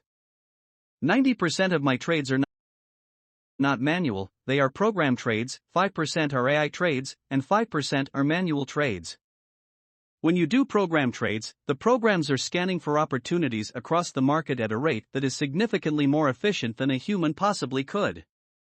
This brings more trading opportunities to my attention, which increases my volume and my profit potential. I suggest you do the same. Trading strategies. There are 3 trading strategies introduced in this chapter. These strategies will form the foundation of other strategies that you will surely get used to as you mature in your trading abilities.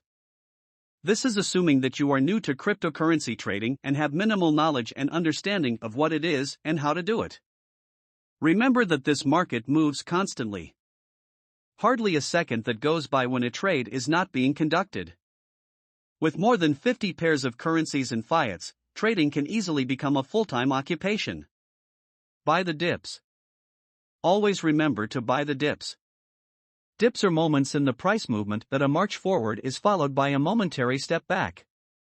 This is the characteristic of most markets. When you are new to any market, it is an effective way to identify trends. When you are day trading, trends are not what they would be if you were a long-term trader. A long-term trader considers a trend to last anything from a few days to a few months, and enters his position and leaves it for days, weeks, or even months. A scalper in cryptos or a day trader doesn't do that. He actively trades the waves, both up and down, and exits in minutes or hours at the most. Since you are doing rapid trades, you can use the dips to get a better entry point once a mini rally has started. This is your first strategy. When you first get started, observe the graphical representation of price movements. Don't look at the numbers, as the numbers can't give you an image of the price as it takes shape. Watch the chart and adjust the timescale to 5 seconds, 10 seconds, and 1 minute to get an idea of the nature of the movement. You will notice that every advance is punctuated by a retracement and every fall is retarded by a momentary uptick. Get used to this pattern and use it in your ability to buy the dip. Never place an order as soon as the market turns from one trend to the next. Wait for the dip. Then buy on its next run. That way you can see the rally form rather than face the retracements soon as you get in. It also gives you an opportunity to confirm the push forward. Use the dips as a trigger for your market entry. Do the same thing when you are shorting the market, wait for the dip. In this case, the dip means that it is backing off its downward trend and momentarily ascending. Wait for it. When it reaches its apex and starts back down, that's when you catch it. Make it a habit to never try to catch it at its peak. Fortune may grant a perfect catch while the price peaks, but it's never a good long-term habit to have. The apex and the pit have a specific purpose, and that purpose is not for you to harvest or liquidate, but for you to prepare for the next move. Those are your trigger points. Arbitrage. This is an advanced strategy only as far as beginners go, but it is something that you should master right away. Arbitrage doesn't focus on the ups and downs of the market, but rather the mispricing of the market. In cryptos, this is an underutilized strategy, and if nothing else, this is the strategy you should take away from this book. When there are so many pairings, your best bet is to use the automated programs that I use, as described in the earlier part of this chapter. Without automation, you are not going to be able to make use of the greatest benefit that cryptos provide, and that is tradability and volatility. Back to arbitrage. In arbitrage, the thing that you are looking for is a mismatch in price between pairs. So, let's say for instance you have the price of A versus B, price of B versus C, and the price of C versus A. If all goes well, and the AIB is 1:2, BC is 1:3, then it should be that a C should be priced at 1:6.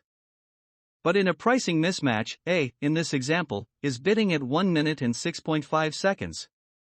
What happens in this case? Look at how simple this is. If I use 1 unit of A to buy C, I get 6.5 in return. With 6.5, I can use C2. Buy B at the rate of 1:3, which will get me 2.167 of B. With 2.167 of B, I exchange that back into A to get 1.08 of A. When I first started the arbitrage exercise, I walked in with only 1 unit of A and I exited with 1.08 units of A. This example shows an 8% return. That's not so important, because the numbers are only examples. The point is that this trade would take just 30 seconds to complete. Now let's look at how you set this up on your trading. Before I forget, there is something that you should do on a daily basis. On any given day, there are numerous mispricing opportunities, and you will not be able to catch all of them manually. You will need a program or an AI algorithm to catch them and execute the trades. Just keep the program running and set it up to either trade automatically, or to seek your approval prior to placing the trade. If you don't do this, there are a number of other traders who are going to do it. The fastest to execute this gets the prize. The guys who trade on web-based portals are certainly not going to be in the running. Because, to take advantage of this, you need extremely low latency systems and real-time data feeds. Your Bloomberg terminal can do it, only if you are on a T1 line. On balance volume. The two strategies you've seen so far are really enough to get you started, but here is a third one that goes beyond just buying and selling when and if you feel like it. The logic behind the first one, on the surface, is designed to get you to identify market entry and market exit triggers. On a deeper level, it is designed to get you familiarized with the nature of price movements and the use of charts to visualize them. The second strategy was arbitrage, and that was designed to get you to profit off the mispricing of the market. That's on the surface. From a deeper perspective, it is designed to get you to open your mind to the different ways of taking advantage of the markets. This last of the three strategies is designed to get you to see what the smart money is doing. By using this strategy, you are keeping an eye on where all the money is flocking to. If you can get comfortable with the movement of big money, then you can pretty much ride the trends and scalp the fluctuations. To do this, you need an OBV indicator. Bloomberg has it pre-installed on the terminal. Some prominent MT4 for cryptos have it as well. OBV stands for on balance volume. The OBV indicator gives you insight into how much money is flowing into any given position. What happens when you see money pouring into a currency? You know that it is about to take off. One of the things that you don't normally see in the online or web-based trading platforms is the volume of orders that are going in the pipeline. When you watch that with the OBV, what you get is pretty good insight into where the market is going to tip at any given moment. Conversely, what you can do, among other things, is watch where the market starts to lose steam, and either get out of a position, switch counters, or short the asset.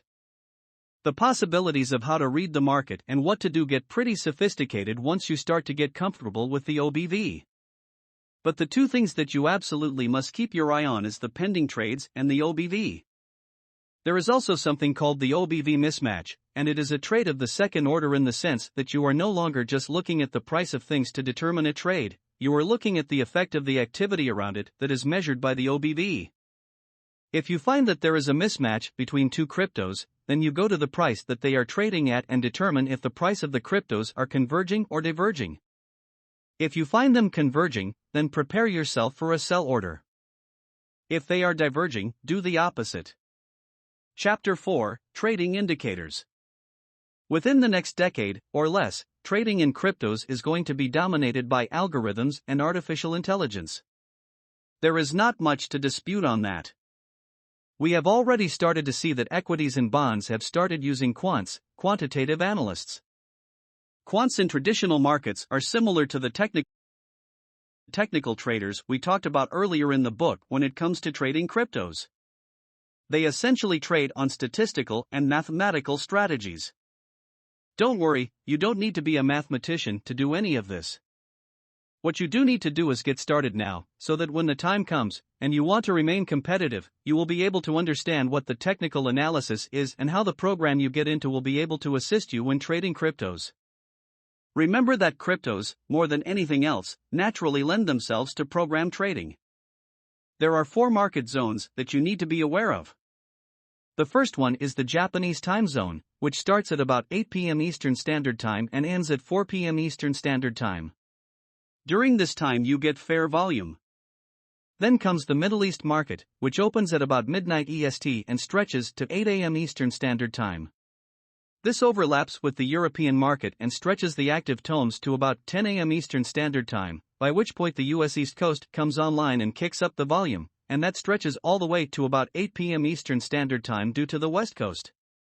Even though these are 24-hour, 7-day week markets, there are peak times that you need to be aware of. If you are not using an AI to monitor the volumes, then you can just use these times in your program to assume that these are the times, especially the times when there is an overlap, that there will be greater volume and better use of statistical and computational strategies. Increased volume plus increased volatility make trading profitable, and that is a function of peak overlap business hours. Moving averages. Whether you get a sophisticated system or you decide to run the numbers by hand, you need to start your technical education with the simplest and most effective tool that you will find. It is called moving averages, and you will see them denoted in forms like MA30, MA5 and so on. MA of course stands for moving average. But the number that follows it represents the period that the average is computed for. So MA30 represents the moving average of prices over the last 30 periods. Note that I wrote periods and not days. The reason is that the timescale is up to you. If you are looking at short-term trades, then the timescale can be as small as 30 seconds or a minute or even 5 minutes. If your investment horizon is in the long term, then you would use days. You can even use them in conjunction to understand the longer trend and the short-term fluctuations. For instance, you can use a 30-day moving average to get a feel for the long-term trend, and that would give you Y0UR bias.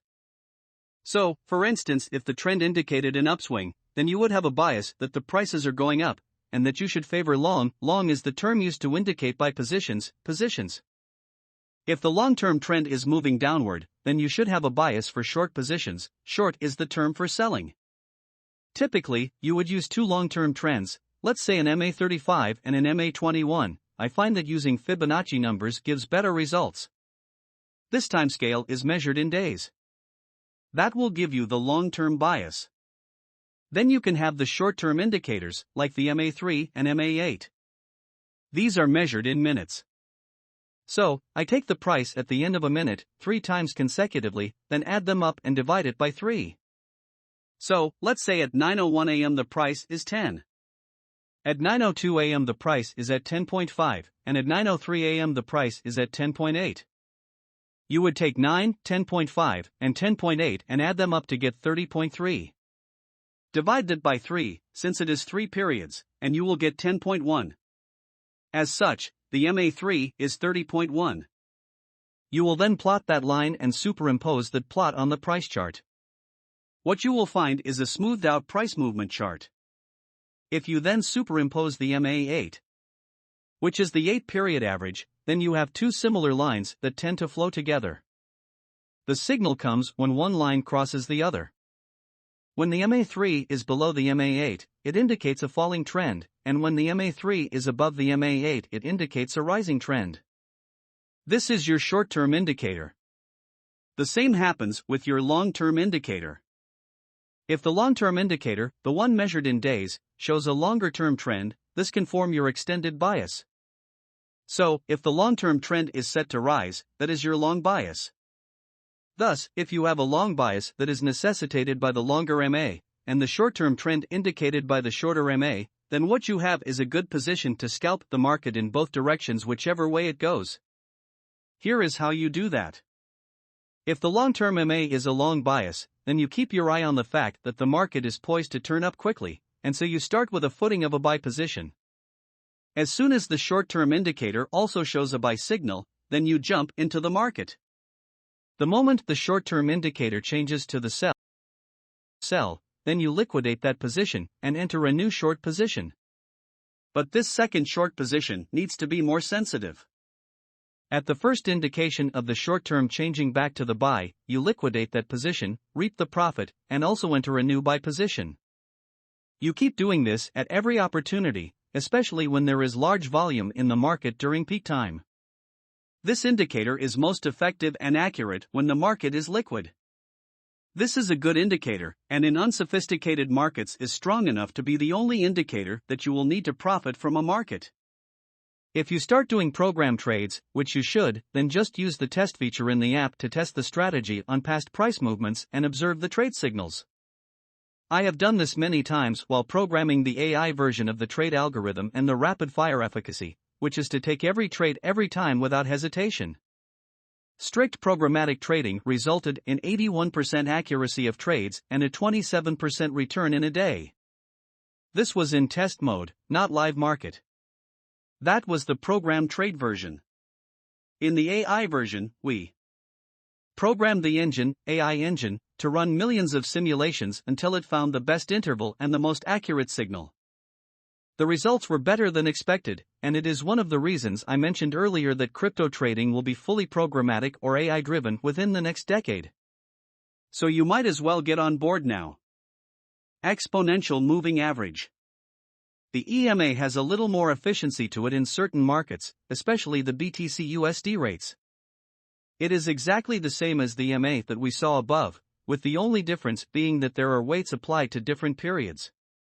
The rationale behind this is that the number that are close to the present moment in time should count more toward the average than a number that is much further in the past. This calculation has its advantages and works well in BTC-ETH exchange and a couple of other crypto rates. It also works better in markets that are less volatile. Less volatile markets tend to result in indicators that are too sensitive, which then results in a higher incidence of false positives. Here is how you do it. Use a Fibonacci number again to choose the time horizon. Let's say you take 13 periods. Apply a weight of 1.3 to the most recent number, 1.1 to the number before that, 1 to the number before that, and go all the way back to 0.1 for the first number in the sequence. So, let's say the following sequence is the price of the asset over the last 13 periods. 10, 9, 10, 11, 12, 11, 12, 13, 12, 11, 13, 14, 13. Multiply each number by its weight, like this: 10, 0.1, 9, 0.2, 10, 0.3, 11, 0.4, 12, 0.5, 11, 0.6, 12, 0.7, 13, 0.8, 12, 0.9, 11, 1.0, 13, 1.1, 14, 1.2, 13. Then add up all those numbers: 1 plus 1.8 plus 3 plus 4.4 plus 6 plus 6.6 plus 8.4 plus 10.4 plus 10.8 plus 11 plus 14.3 plus 16.9 is equal to 94.6. Then divide 94.6 by the sum of the weights, which is 9.1, so 94.6 divided by 9.1 is equal to 10.39. You can play around with the weights of the prices to fine-tune it to your favorite counter, but you now get the picture. In case you were wondering, yes, you use two horizons, EMA 13 and EMA 21, and when they cross over, it indicates a trigger to purchase or sell. When the faster of the two is above, then it is a buy, and when the slower is above, it's a sell indication. You can use this in conjunction with the regular moving average for certain counters. In my experience, it seems to work well with the less volatile pairings like Ethereum versus Ripple, or Ripple versus Monero. ADX indicators. The final indicator that I want to introduce you to is the ADX. But before we get into that, I want to impress upon you that the way to make money in crypto trading is not so much about identifying the trends of a price movement. It is really about identifying turning points.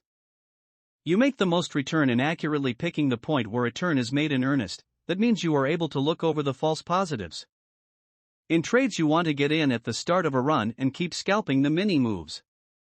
That's why a 24-hour market works so well, because the market lends itself to constant data analysis. There are no sudden starts and stops, discontinuities that leave risk to accumulate from the close of one session to the open of the next. I have said this in an earlier part of the book. It is statistically more prudent to liquidate and square your positions at the end of your trading day than to leave open positions unattended, especially when you do not have a program or AI engine running your trades. The ADX is a line chart that is plotted on the price chart. Typical price charts represent the movement of the price in graphical presentation. Charts give you visual cues which are better to work with manually and conceptualize strategies for. But programs do not see things in chart presentation, they see it in equations, variables, and data. But for you and me, the visual representation works well, like seeing the analog needle of your car's speedometer is more effective than seeing digital numbers. You don't need to know how to exactly calculate the ADX, because it is not something that is of much use unless it is done in real time to evaluate a trade, and most programs and web trading portals provide it. Instead of showing you the long and tedious calculations, I think it will be time well spent to describe its efficient use. With the ADX plotting in real time at the bottom of the chart and the moving averages superimposed onto the price chart, what you get is one statistic backing up another. The ADX shows you the momentum of the counter or the move. It goes between 0 and 100 and that indicates the percentage of strength. Anything above 80 shows significant momentum in a particular trend, and anything below 30 shows little or none. When the ADX line breaks 30%, you can start to see a momentum build in the price, and you can reconfirm this with the overlapping MA. This gives you an assurance of the signals.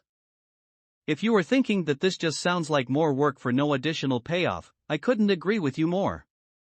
Where this really comes in hand is when you place this as part of a trading program and the program automatically checks the momentum to determine if a trade is viable. So, in the workup to running algorithms to signal your trades, you should get used to using the ADX so that when the time comes you will be able to tweak the parameters to get better results from the trade recommendations. Chapter 5: Artificial Intelligence and Algorithms.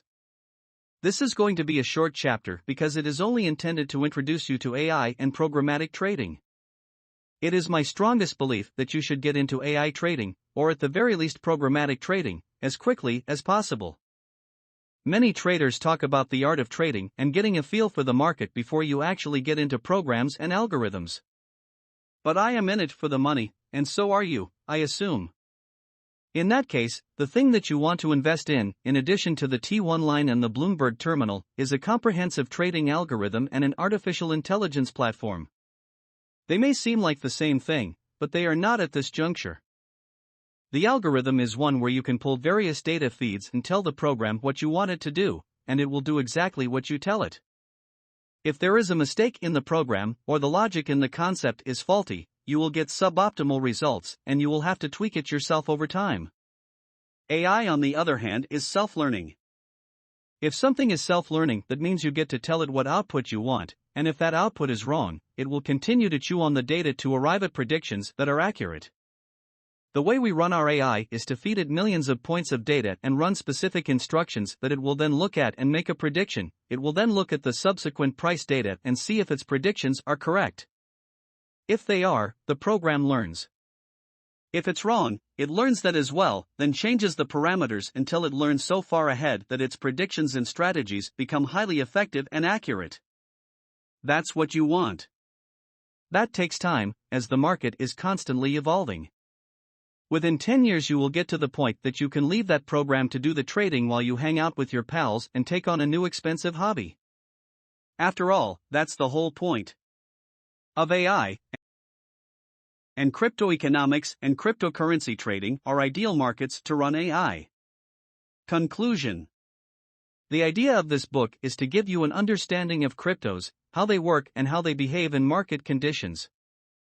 It also serves as a launching point for you to get the best trading mindset and the understanding of what you should or shouldn't do to make money in this market. If you are planning to enter small, that's fine, but make sure you have the infrastructure to support your trades. Don't just open a trading account and hit the buy or sell button based on recommendations you find on random websites. The trading of cryptocurrencies is in its infancy, and it is the best time to get into it. The convergence of AI and cryptos has made it a huge area of growth and wealth creation. I can't stress this enough: do not waste your time and resources on random accounts and trades. You have to make this a focus and an endeavor. This is serious business, and you should bring a serious mindset to the table. Whether you look at Bitcoin or altcoins is the term given to all other cryptos that are not Bitcoin. The trading strategies are the same.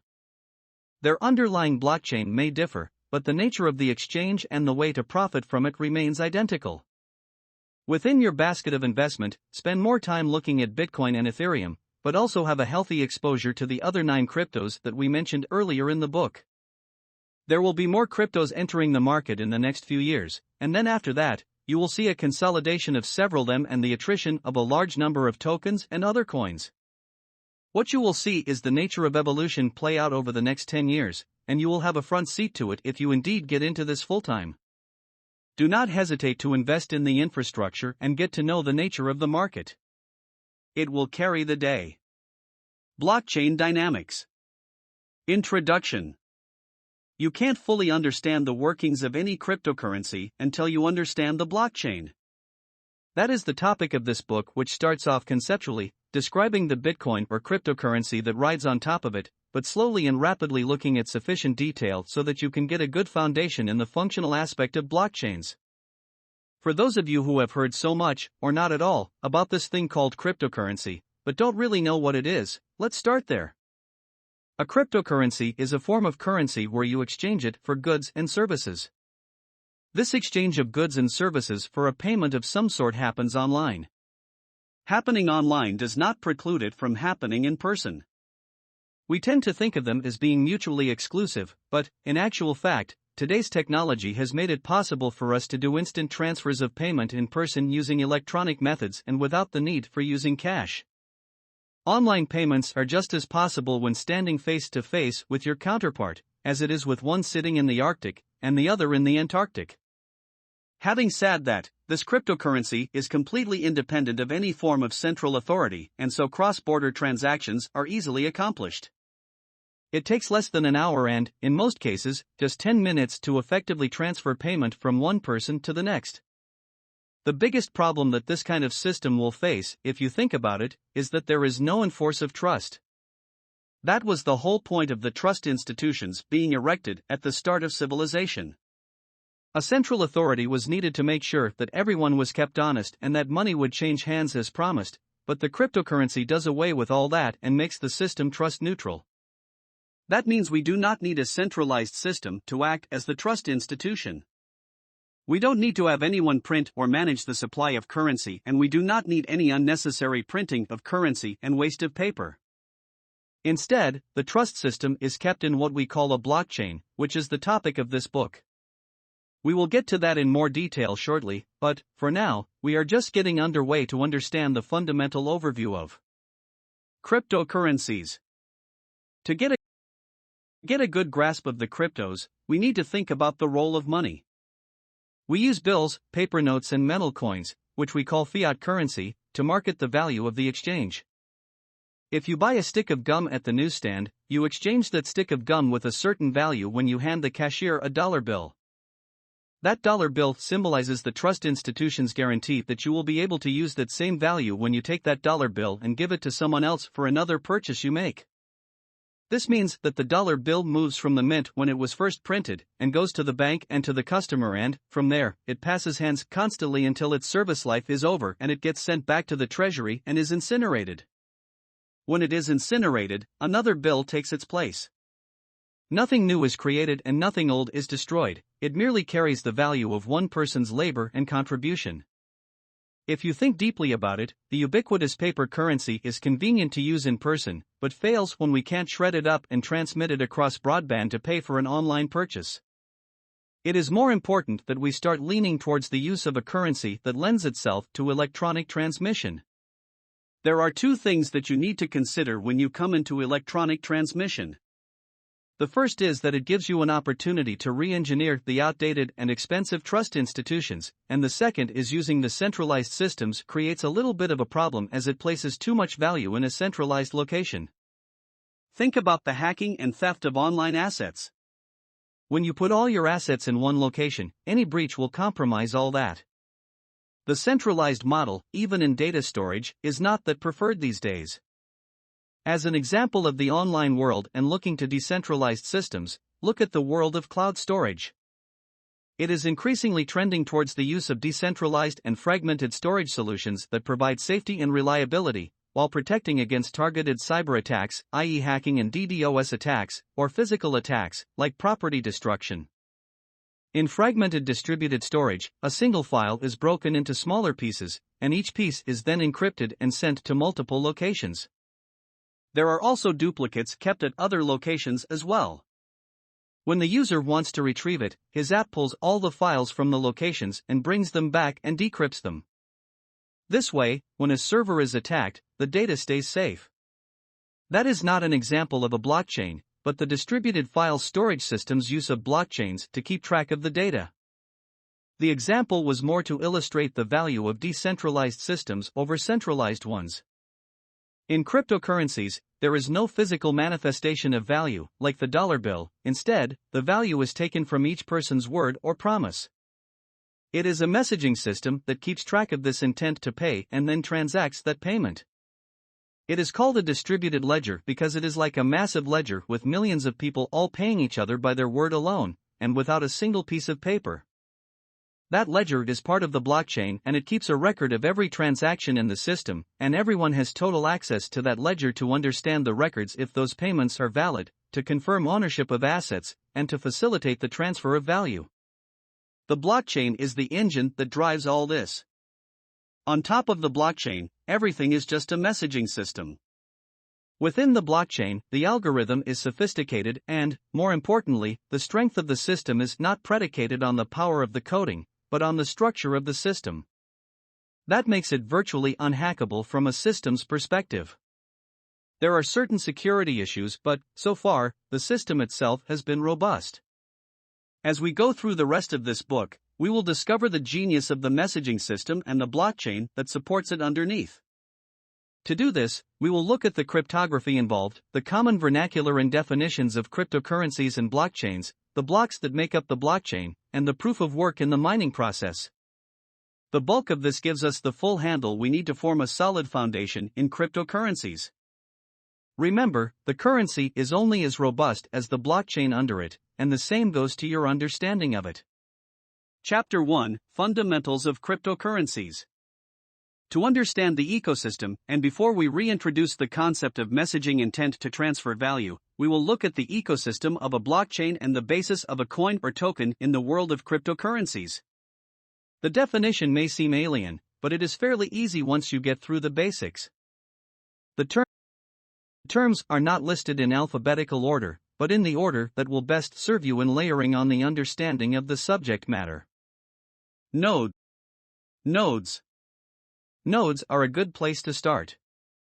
They are the points in a network and are typically considered the computer or terminal in each NIT 0RK, but they are actually, and more specifically, the instance of the application that is running the Bitcoin protocol, which is called Bitcoined. Each node has a particular address and starts off by getting online, then downloading and installing Bitcoin, if you want to be part of the Bitcoin network. Other cryptos have other blockchain versions and instances and have different apps that create this on your computer. There are approximately 12,000 nodes in the Bitcoin system, and this can be visualized on a map. You can find that here, https://bitnodes.earn.com. The nodes form the network that is decentralized, and each node can talk to another node if it wants to, and, over the life of the network, every node would have talked to every other node. This is essentially a P2P network that we will describe next. There are two kinds of nodes.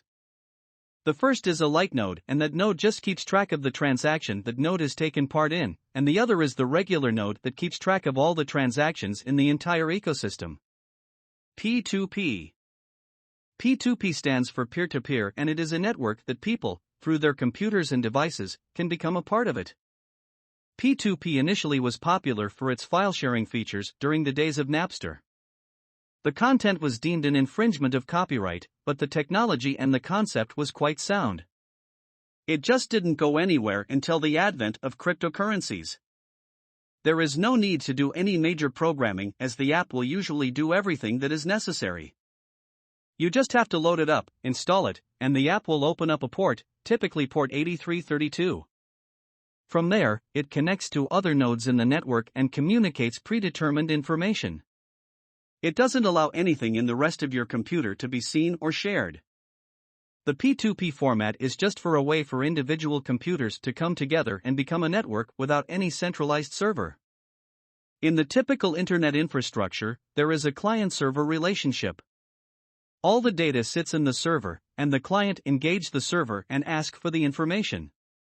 The information is centralized and, if in the event of a hack, a DDoS, distributed denial of service, attack that disables the server, or even physical acts of terrorism on the server farm, all will be lost. In the distributed system, an attack cannot disable the entire system because each node is not dependent on the other node. If one node goes down, there are still numerous nodes left to fill the gap in any way.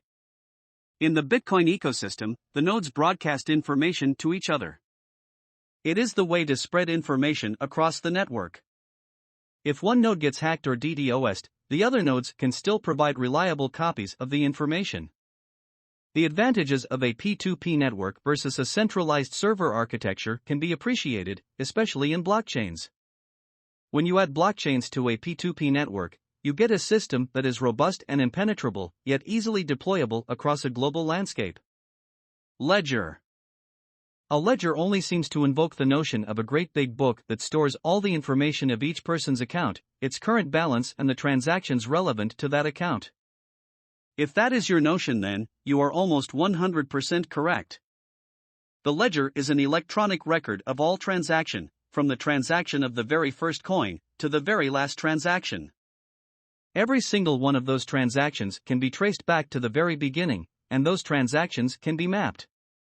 So, in essence, this ledger is a live document and the updates are transmitted across the node that keeps a copy of their ledger on the computer that hosts the app. That ledger has grown to a fairly large file at this point. Each time a person starts up a new node, they typically have to download the entire ledger from the first transaction all the way to the most recent, and then keep its ears open to update the ledger as and when a transaction is complete. The value of this distributed ledger is priceless and inexpensive. Each person who is a member of the network, and who uses the network, bears the cost of his own computer and it is incidental to his own use of the computer, so the cost of the distributed system becomes fragmented and inconsequential. This is the first benefit of such a system. As opposed to the public cost of maintaining a centralized infrastructure to print, regulate, enforce and defend the currency, cryptos are relatively uncomplicated and market-driven. The node's responsibility goes more than just maintaining the ledger, it is also tasked with reviewing the transaction that is transmitted to it, and to figure out if an address has the funds it needs to spend it, or not spend it twice. Gossip Protocol. The nodes in the network communicate on an algorithm with the Bitcoin called the Gossip Protocol. When a block is completed, that block needs to be transmitted to the ledgers contained in each node, and that block has a certain identification number. One node will ask another node if it has that block, and if that node doesn't, then it will transfer that block for this new node to save. That node will then randomly select another block and find out if that node has the new information. It also does another thing. Once it is told the node its information, it asks the node if it has other new information and compares it to what it already has. If the information from the other node is not within its ledger, then it will take that information as well. That way there is a two-way exchange of information. Each node contacts 6 other nodes, in most cases that is true, but you can adjust your Bitcoin app to contact more nodes if you like. In most cases, nodes just contact 6 others at random. The node they choose is randomly selected, and so, each time it opens a communication to a node, it is a different set of nodes. This keeps the system safe by not allowing predictability of who the node contacts are. If each contacts 6, then theoretically, it will only take 6 hops from any new piece of information originating from a node to reach all existing nodes. Think about it like this: the first node passes it to 6 nodes and each of them pass it to 6 more. That makes 36 nodes that are now up to date on that information which was broadcast by the first node. Those 36 then broadcast to 6 more, which makes it 216. That's 3 jumps so far. From there, it becomes 1,296, and then 7,776 on the 5th hop. On the 6th hop, it becomes 46,656, but there are only 12,000 nodes at this point, which means that it only takes a little over 5 hops to disseminate all the information of every transaction to the entire ecosystem. That happens in just a few seconds, and everyone is up to date. The gossip protocol is extremely effective and can be used in larger ecosystems effectively. Consensus methods. This consensus algorithm is a feature contained with the blockchain's algorithm. It is a core function in that it keeps the system in check and avoids the forking of the blockchain. It can be said that the consensus algorithm is related to the gossip protocol because it tells the next node what it knows, and also checks to see if that node has anything to add. It tries to build a consensus of what is right and what is not. An occasion that requires the execution of the consensus protocol hardly happens, but if it does, the protocol staves of a forking in the chain. The consensus algorithm takes information from the node population, attaching it to the previous block that it has in its version of memory. In the event that someone tries to make their own block or alter a block to include an unsanctioned transaction, the few nodes around the offending node may accept the block for a few moments. The moment they receive word of the other block that has really been accepted by the general network population, and that information gets to them, they will now realize that there are two blocks in the system vying for the same space in the chain. Because two blocks can't occupy the same spot in the chain, the nodes that receive conflicting information will await the next confirmation. They will then look at the block that was used, and they will also use that block. Eventually, the block that has the longest chain survives. For any block to be confirmed, it has to have the consensus of 50% plus one of the nodes in the network. The only way the node in the network will accept the newly minted block is if it is part of the longest chain. That is the only way the nodes, or rather the algorithm and the nodes, will reach a consensus.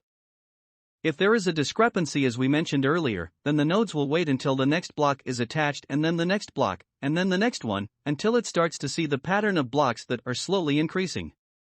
It will then erase from its memory the offending block. The entire network will reflect the appropriate transactions in the block at that point. This is why you should wait for at least 3 confirmations to ship your product. It is not until there are a few confirmations built on top of the block that contains your transaction that you can be confident that the payment is legitimate. Messages. A transaction is when Mr. A sends Mr. B a message saying that he is sending him 1 BTC. Remember, that's all it takes, because it is a message. Once the message is sent, the system materializes the intention of the sender. The first thing the node does is check if the sender has the right to spend that 1 BTC. Basically, it checks to see if the balance is sufficient to cover the intended amount to be sent over. If the amount is sufficient, then the node conducts 16 points of verification that is found in the logarithm, and, if that all checks out, then the node broadcasts that transaction. These are the list of checks that it conducts. Each transaction, which is a message, must be less than the maximum block size of 1 megabyte. Transaction sizes must be greater than, or equal to 100 bytes. The value of each transaction must not be less than 0 and not more than 21 million BTC. There can be no hash inputs that are equal to 0. The complete data structure is correct. The locking script must match the standard format. The lock time must be less than the maximum allowed number. The number of signatures must be less than the signature limit. Unlocking script can only push numbers onto the stack. With each input, the output must exist and not have been spent.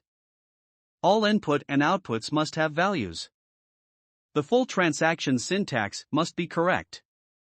But that transaction doesn't go to the rest of the nodes. It is then placed in a queue and sent to what are called miners. Miners need to take this transaction after the node verifies it and place it in what is called a block. We will look at what a block is a little farther down. In most cases, once the transaction is done, it is considered complete, but it is always best to wait for confirmation that the payment is complete. Confirmation is done by the mining process. Mining is done by miners and is described in the chapter on mining. Account balance. The account balance that you see in the software does not have some kind of recording of the amount you send and receive, meaning it doesn't record your activities while you send and receive. Instead, it looks at the blockchain to get the data it needs. The wallet scours the blockchain for every transaction that address was a part of. If there were no transactions, then the account balance would show 0. The point of this is that you can log on to any Bitcoin node and enter the address you are looking for, and it will always show you the current balance in that account. You don't even need a Bitcoin app for that. In fact, you can even go to the Bitcoin website and look up an address and you would see the available balance and the transaction history of that account. When you open up your wallet, you would have to enter the address you are interested in messaging from or accepting funds and look at the balance. If you want to move that balance, then you would have to provide the private key and move it from there. Genesis block and new coins. Most of you would have heard of this thing called the Genesis block. As you can imagine, it is the block that first started out, and it was the block that transactions from the coins that the developer awarded himself. Since there was nothing to mine at the time and the coins had to come first, the initial transactions were done by the developer, and when he mined those blocks, he got more coins. It started from there, and, eventually, as more people caught on, more miners were needed to put the transactions in blocks. You will see how this works in the mining chapter. New coins are added to the network every 10 minutes, or thereabouts. The exact time is not fixed, but it is fairly accurate. The reason is that the coins are not released randomly. The miners have to solve a puzzle in order to get the reward. That reward is in the form of new coins. The miner then sells those coins and gets whatever he agrees for in return. In most cases, the miners go to the exchange markets and exchange them for fiats because their mining equipment and computational power and energy usages are paid in hard currency. That does two things. First, it allows new participants to come in because there is always a seller among the miners, and new entrants have a way to get new coins. The second is that it increases the supply of coins in a predictable way. That keeps the inflation of BTC at a predictable and falling rate over time. The maximum number of coins that will ever be released is 21 million, and that amount will be reached in the next few years. There are no other ways of creating new coins, and, once the system reaches its limit, those are all the coins that can be in the market. To avoid a supply problem, you have to realize that the coins are not limited by their denomination. Each Bitcoin can be divided into 100 million parts. Each part is called a Satoshi. In the event that the limit is reached and the coins are so successful and prevalent that 1 million more users come on board, then the market price will adjust in a certain way that it would be commonplace to transact in Satoshis than it would be to transact in Bitcoins. It is a reverse inflation question that is resolved by the management of the denomination. For instance, you now pay about $10,000 for 1 BTC. For some people, that's more than they need, and they just want to buy a little at a time to pay for the ISP service, for instance. That ISP is charging $10, payable in BTC, which would be 0.001 BTC. If I purchased 1 BTC for this, it would last me 1,000 months. So, what's the point? Instead, I can buy 100,000 Satoshis or 0.001 BTC for $10 and use that to pay my ISP. But that example is not to tell you to pay your ISP with BTC, no, it is about showing you that you can break a BTC into its smallest component. When you do that, when the supply of BTC stops, the fiat value of something can be expressed in Satoshis rather than in BTC, so, instead of having only 21 million units of BTC to work with, you can have 2.1 trillion Satoshis. That would be enough to supply the world for some time to come. Chapter 2, Cryptography. There is a significant amount of mathematics that goes into the entire Bitcoin ecosystem, from hashing to cryptography and even probability, and that is then merged with the powers of computing. The outcomes are a structurally secure platform that can handle the demands of a robust online currency and still be run semi-autonomously without the need for central authorities, and yet be trust-neutral. To understand the power of the blockchain better, it is best that we dive in headfirst into the cryptography that drives the whole thing.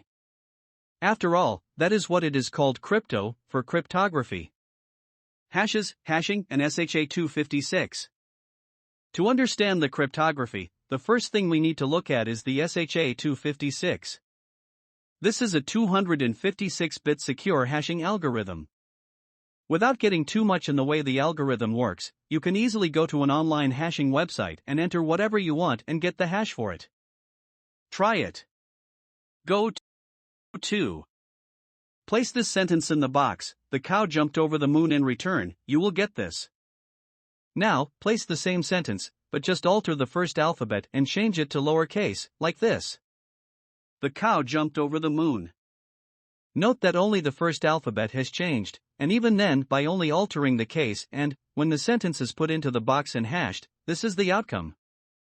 For such a small difference in the change of the original sentence, the change in the output is starkly different. This is one of the reasons you cannot reverse engineer the original phrase, hence, it makes it a secure hashing algorithm. If you haven't guessed it, hashing just means to change any sentence and put it into the seemingly random character string. Here is another example.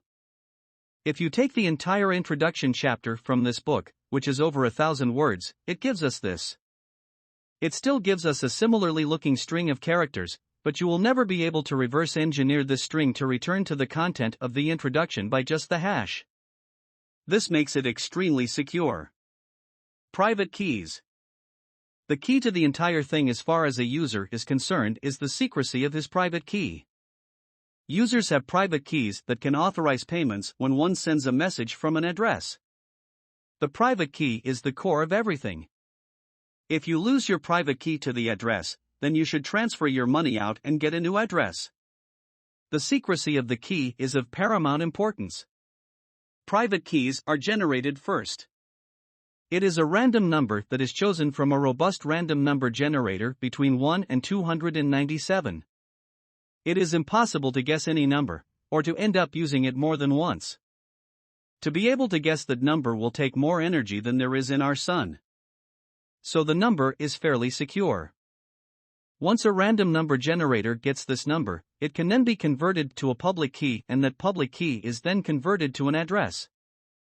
Now that you know that the hash only works one way, you will also know that the Bitcoin address that is given to anyone to send the message to the money cannot be reverse engineered. This is the way the private keys are kept secure, and this is the way that the entire Bitcoin infrastructure is managed.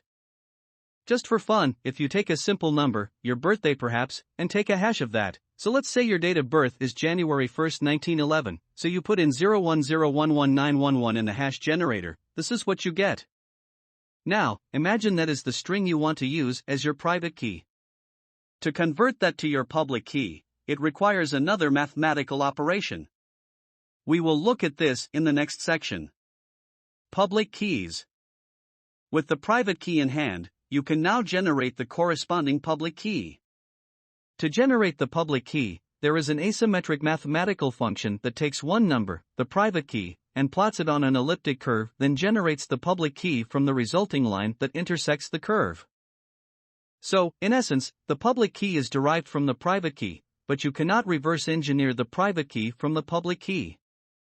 You must always keep the private key confidential and, if possible, try not to keep it on your computer in case it is hacked or has catastrophic failure. If you can, place it in a cold wallet, something that does not connect to the internet.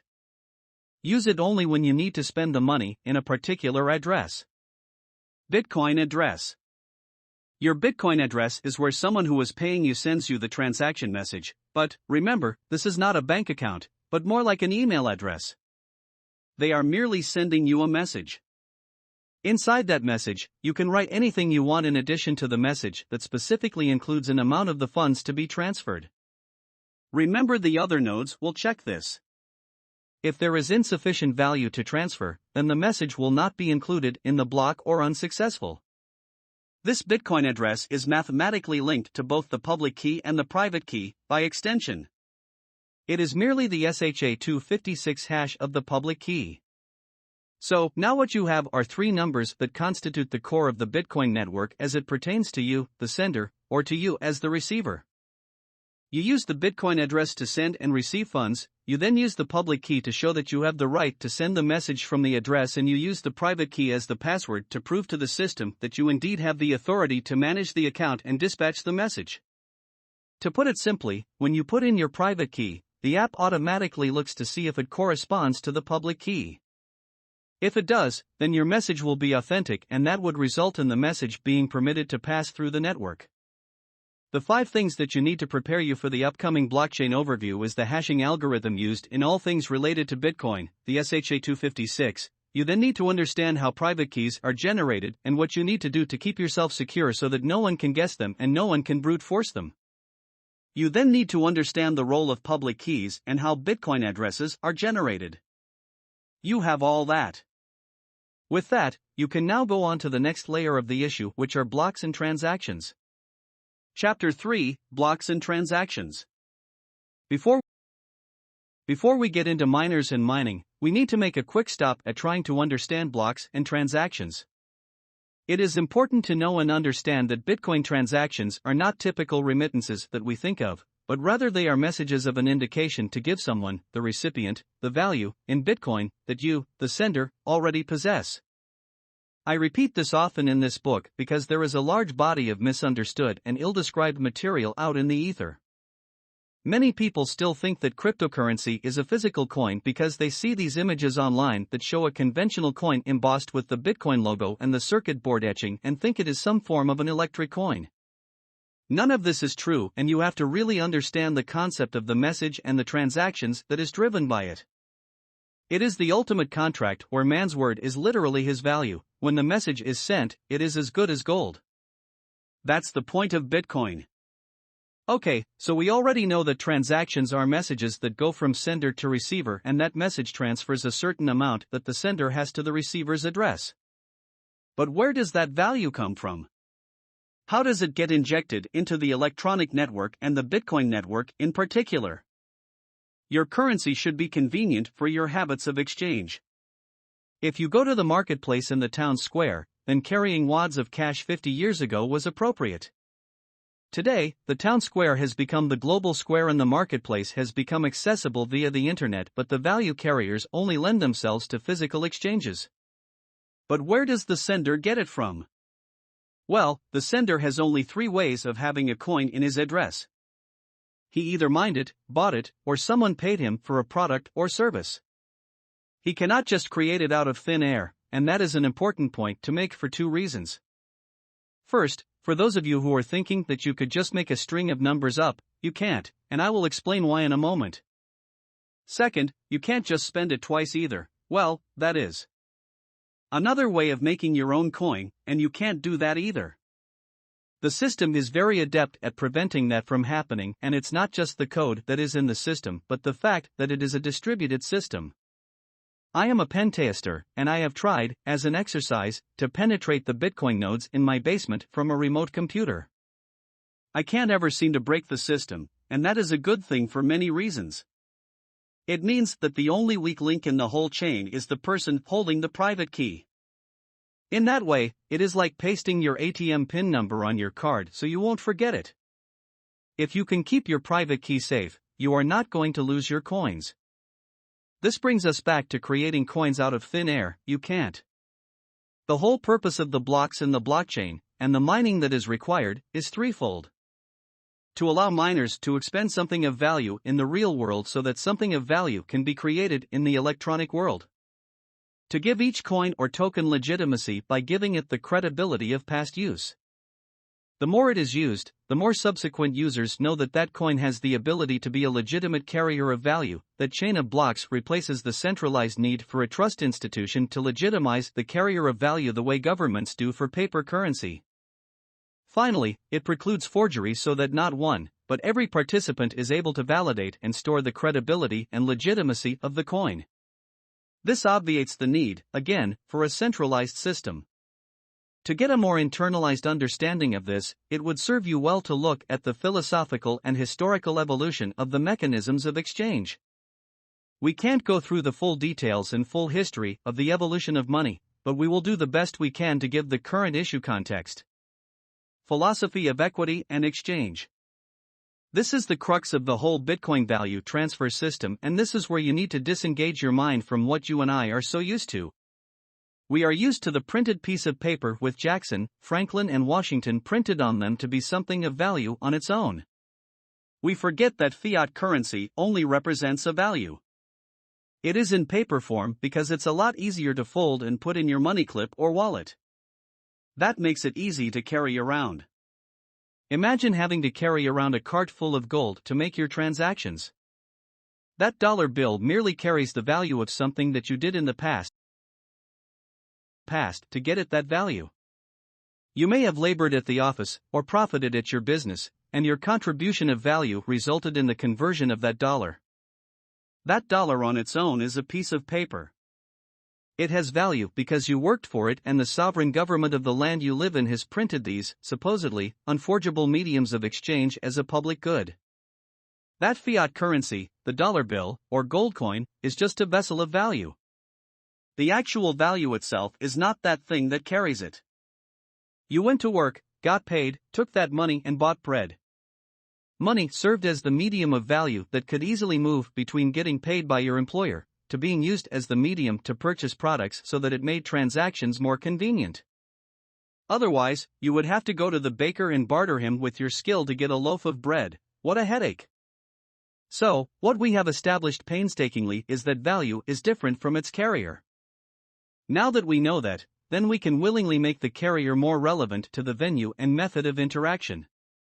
We used physical paper when we traded physically. Now we trade electronically, so something electronic is appropriate. We already mentioned this part and you get that, but here is the point of all this. You see, printed fiats have one thing going for them, and that is that the government that printed them places their weight behind the piece of paper and says that they stand behind it, and that gives the people the assurances that they need that the paper can hold. The value that the people put in it. Make no mistake, the value of the currency does not come from the institutions of trust that the government represents. The value comes from the labor and contribution that people put into it, whereas, once the government provided security for it, they also ended up giving it value because the fiat was backed by the total output of the country and managed by the supply of the printed bill.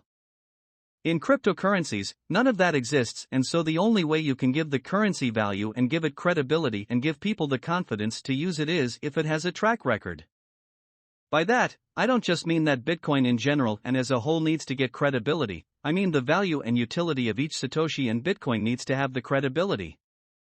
In fact, to make it plausible and serve as a carrier, that carrier must have a credible starting point and usage over time to develop a history of its use. Without that history, and without that credible starting point, that coin has no value since it does not have the backing of a sovereign body. I know it's been a pretty philosophical and long trip to get from the start of this discussion to this point, but it is necessary to describe the weight of the blockchain. You would be remiss to undervalue the prominence of the blockchain in the future of human interaction, and it would be easy to dismiss it if you did not understand the philosophical aspect of the blockchain. Because human exchange is about the exchange of value, and value can only be created by expenditure of effort, it would be impossible to transition from the physical world to the electronic one without the correct procedure and without effort. Transactions. As I mentioned, each transaction transfers a certain amount of coin from a person who has it to a person who is about to receive it. A person without a coin in their account can't send any, but a person with a fresh, brand new address can receive any amount.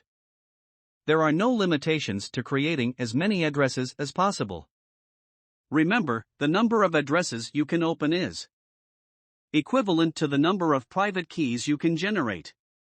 There are 297 possible private keys that you can generate, and while that may look small, here is what that actually looks like.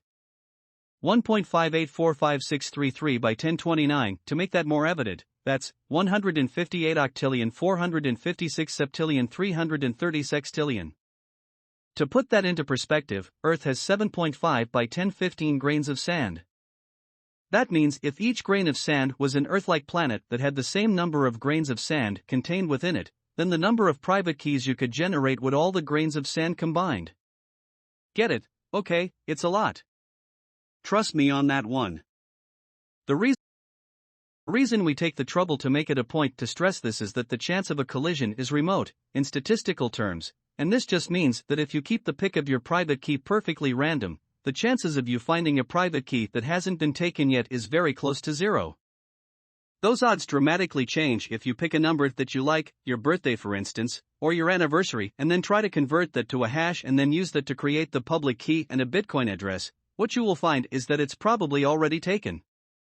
The collision rate goes up significantly the moment you do not let the private key be randomly picked by a truly random number generator. You can find one here, https://www.random.org/strings. Once you pick a random number, you can write that number down somewhere, and then, my suggestion is that you run it through a SHA-256 converter like we did earlier, and that will give you the hash of that number. You can then take that as your private key and generate the public key from there, and then get a Bitcoin address from there. All that is comparatively a lot of work, because if you have a Bitcoin on your computer, it is going to generate an account and a public and private key for you as many times as you want. By the way, you can download it here, https://bitcoin.org/and/download. It will be as easy as pie, and you should just stick to doing it that way. I have mentioned the process so you understand how it's done, and that will give you an understanding of how the blockchain works as well under it. Now that we took that minor detour, let's get back to our topic of transactions. When you conduct a transaction, it is a message telling the world that you, Mr. A, are sending Mr. B, XBTC. Remember, you are not just telling Mr. B, so be careful of the text message that you include in the message. Once you send that message to the world, all nodes are listening. Remember the gossip protocol as it starts to work at this point, and the message gets into the queue and the nodes go into action to verify that your message can be a message. Assuming all goes well, the transaction is righteous and it gets confirmed, and the recipient is now the legal owner of the coin. The coin takes on life because of transactions, and the transactions have value because of the coin. There are two aspects of value when it comes to a coin. The first is that no coin comes free.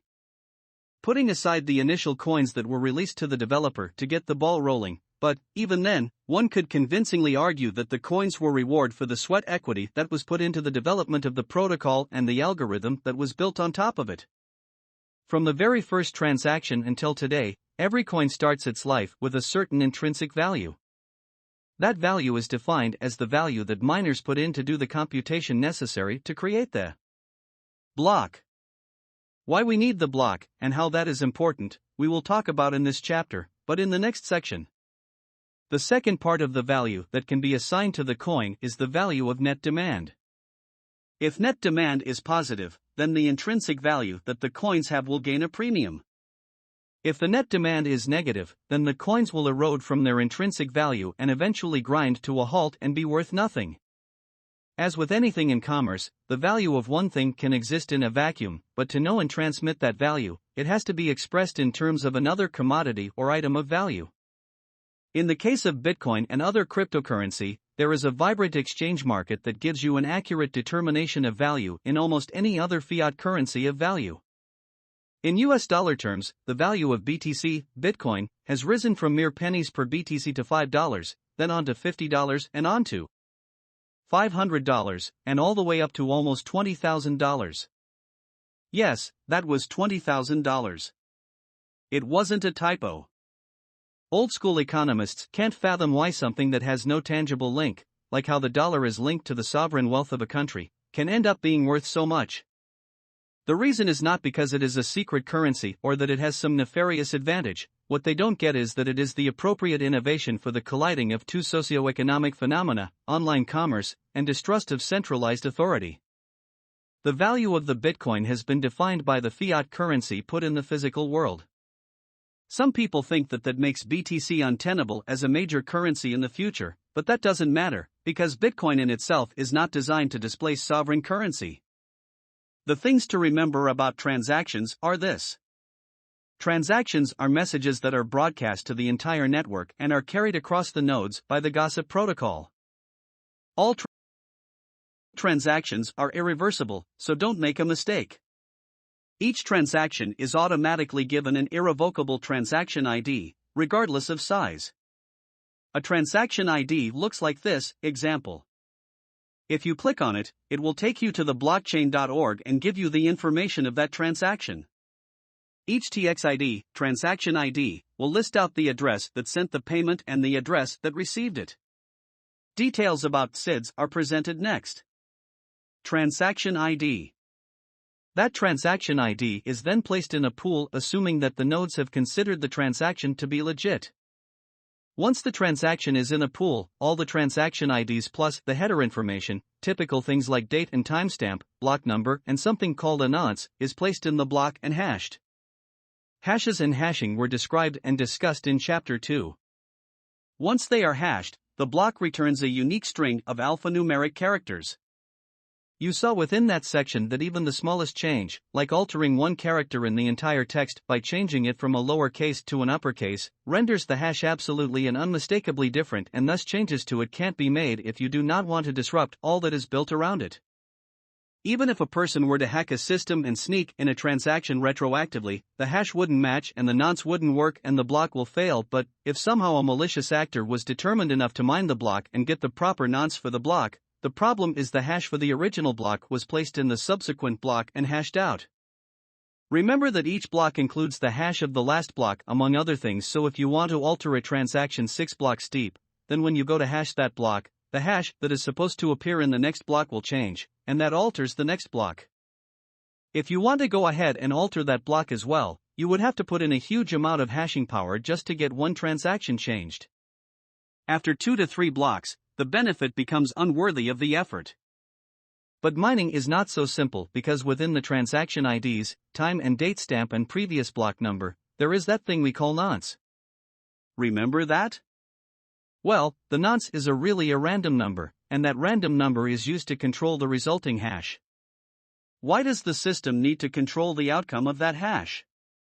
They do that so that there are opportunities for the miners to do the puzzle but process the hashes until it gets the format it is looking for. The first miner to get the hash gets the reward. Once the block is hashed, it is placed in sequence and the next block is processed, and it will include the block hash of the previous block. Do you see the genius of the system? Blocks. Okay, so this is where it gets interesting.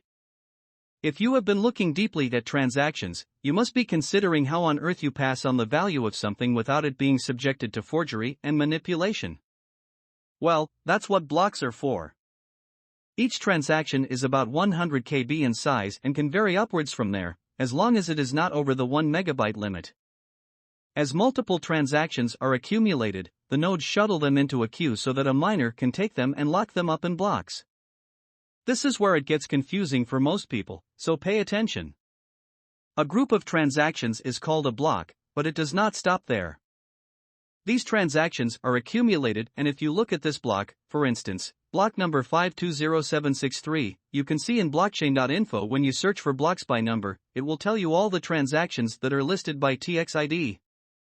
When a block is constructed, it is done so by the miners, and that will be discussed a little more in that chapter.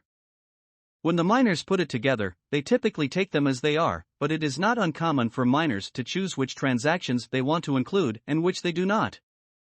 There is an incentive for them by choosing the ones that have the highest fees. You see, Bitcoin has a standard fee, but senders are more than welcome to increase the amount they are paying to expedite the confirmation times. So depending on this amount, the miners would prioritize the transactions and load them up into a block, and then they get started with the puzzle solving, which is to mine the block. You will see that part in the mining chapter. Once these blocks are mined, they will be given a block number and they will be layered sequentially. Each block has its own unique composition and unique transaction ID sets. They will never be duplicated, and no transaction is part of more than one block. Each block is then stitched mathematically to the block that preceded it, and the subsequent block will be stitched mathematically to this present block. We will show you all of this in the mining chapter. But the point to make here is that because the SIDs are unique for every transaction, the number just can't be used again, and the fact that the number will never be repeated makes it impossible for anyone to alter the transaction by using the same transaction ID. If you add to that once the TXID is placed in a block, and the block is tied to the previous block, then it is impossible to undo anything that happened in the last block, because that would alter all the subsequent blocks after that. Blocks give individual transactions the credibility of existence and confidence of usability. It obviously works because the market price has been consistently above $5,000 per Bitcoin, more than the price of gold. Check out the historic price of Bitcoin here. We call it a coin to make it easier to explain, but you have seen there really isn't a coin physically present, and here is how I can illustrate that to you. You know that 1 BTC can be divided up into 100 million Satoshis. That means if I sell my car to a friend and he pays me 1 BTC for it, I now have 1 BTC in my account. I can then send out 1,000 satoshis to someone for mowing my lawn, or 1 million satoshis to my ISP and still have a balance of 98,999,000. If it was physical, how did I just break it up? Okay, so it's not physical. Now that we understand the nature of blocks, we will see what is in it, how it is formed, and how it is stitched together in the next chapter. In wrapping up this chapter, we have just begun to understand a major component of the blockchain and thereby understand the mechanism under the hood of cryptocurrencies like Bitcoin. Chapter 4: Miners and Mining. Miners do the mining, so if you know what mining is, then you know what miners do. So what is mining? No, it is not taking a pickaxe and chipping away at a cave wall to expose the precious metal in the stone. Mining is a computational and mathematical process that places these blocks we've talked about in previous chapters in a sequence that cannot be retroactively altered. Once the transaction is in the block, a confirmation is said to be complete. That takes about 10 minutes. If you really want the transaction to be solid, in the event it is a large transaction, then wait for 6 confirmations and you can be dead certain that the transaction is confirmed and without any possibility that the sender will reverse the transaction. How does this work? While regular nodes are in charge of going through a checklist and making sure every transaction that is broadcast to them from a neighbor passes all the time on the checklist, the miner is responsible for something just as important. The miner has to legitimize the blocks and tie them together to the preceding block. This takes a large investment and a tremendous effort and is not as simple as one may think based on the description earlier in this book. In the rest of this chapter, we will go through the other processes and show you how difficult, expressive, and how it requires a high level of skill to execute. To act as a barrier, the Bitcoin system requires that only able parties are invoked in the mining operations of putting together blocks. What is even more brilliant about this system is that the difficulty and complexity scaled up with interest. When Bitcoins first entered the market, almost anyone who wanted to be a miner could, they just needed a regular old PC to do it and they could start mining. But, as more and more people got clued onto Bitcoin and wanted to mine, the processing requirements evolved. It now takes expensive equipment, and lots of it, to be able to make a return on your effort. There are not mining farms as large as factories, and this has precluded the individual from using spare resources on his laptop to participate. Just keep this at the back of your mind as we start explaining the proof of work and why it's needed, and then we will expand from there to the complexity of the mining process and how that is determined. Proof of work. To put it simply, and we will explain this here in greater detail, your proof of work, POW, is the way the system knows that effort has gone into creating the block. This is how it knows that the lock was not just thrown together and that resources of value had to be expended in terms of time, energy, and assets that had to be deployed to do the work that comes up with the solution. The proof of doing the work is contained in the solution to the puzzle. You can guess at it, or you can approach it from a particular direction, you can come at it in any way you want, but the point is that you have to work at it and keep trying until you get it. When you do, and if you are the first one to solve the puzzle, then you get to submit that block as the next in the chain and get your reward for that. The miner first chooses the transaction he wants to place in the block, and then starts to conduct a hashing operation on it. The transaction IDs are placed in a Merkle root and the rest of the information is added. This, as you saw, includes the time, date, previous block's hash and the nonce. This is where the puzzle comes in. Puzzle. The puzzle is to solve the nonce. Let me show you how. Imagine that the information that was to enter the block included the following items, and let me just use random information to mimic a real block. Received time. May 2, 2018 0:01 and 47 seconds. Miner slush tool. Previous block. Hash. Merkle root. If you were to hash the above information, you would get this. If you notice, the nonce is not present in the information above, and it is not in the hash result. Now, just to prove a point, I am going to just say that the nonce is 1, and so I am going to add the number 1 to the whole thing and run the hash program again. This is what I get. You see the hash has changed. If I change the nonce to 2, this is what I get. So, you get the point, changing the nonce alters the hash output. What if my constraint was that I want the output hash to be something that starts with the number 0? What do I do then? Well, since I cannot reverse engineer it, I am left with only one way of solving that constraint, and that is to randomly look for numbers that would get me that nonce. So, let's say we use this constraint as an example. I want to have the hash start with 0. That means I have to keep randomly guessing the nonce until I find the nonce that results in the hash starting with 0. For this example, I had to randomly try it until I found that the nonce of 222,128 resulted in the hash being. So, this hash satisfies the condition that the hash has to start with the number 0. It was fairly simple and it took me a few minutes of repeated calculations to get the nonce I needed, but this was a simple constraint. The typical constraint is significantly higher in complexity and difficulty. You can see it in two ways. First off, you can see the hash of the last block which is included in the current block. It is. If you notice, the hash has 18 zeros up front. That means the algorithm assigned the miner the puzzle and told him he needed to find the nonce that would result in a hash that began with 18 zeros. That is not always the case. The system alters the number of zeros it wants the miner to find, based on the difficulty it deems appropriate.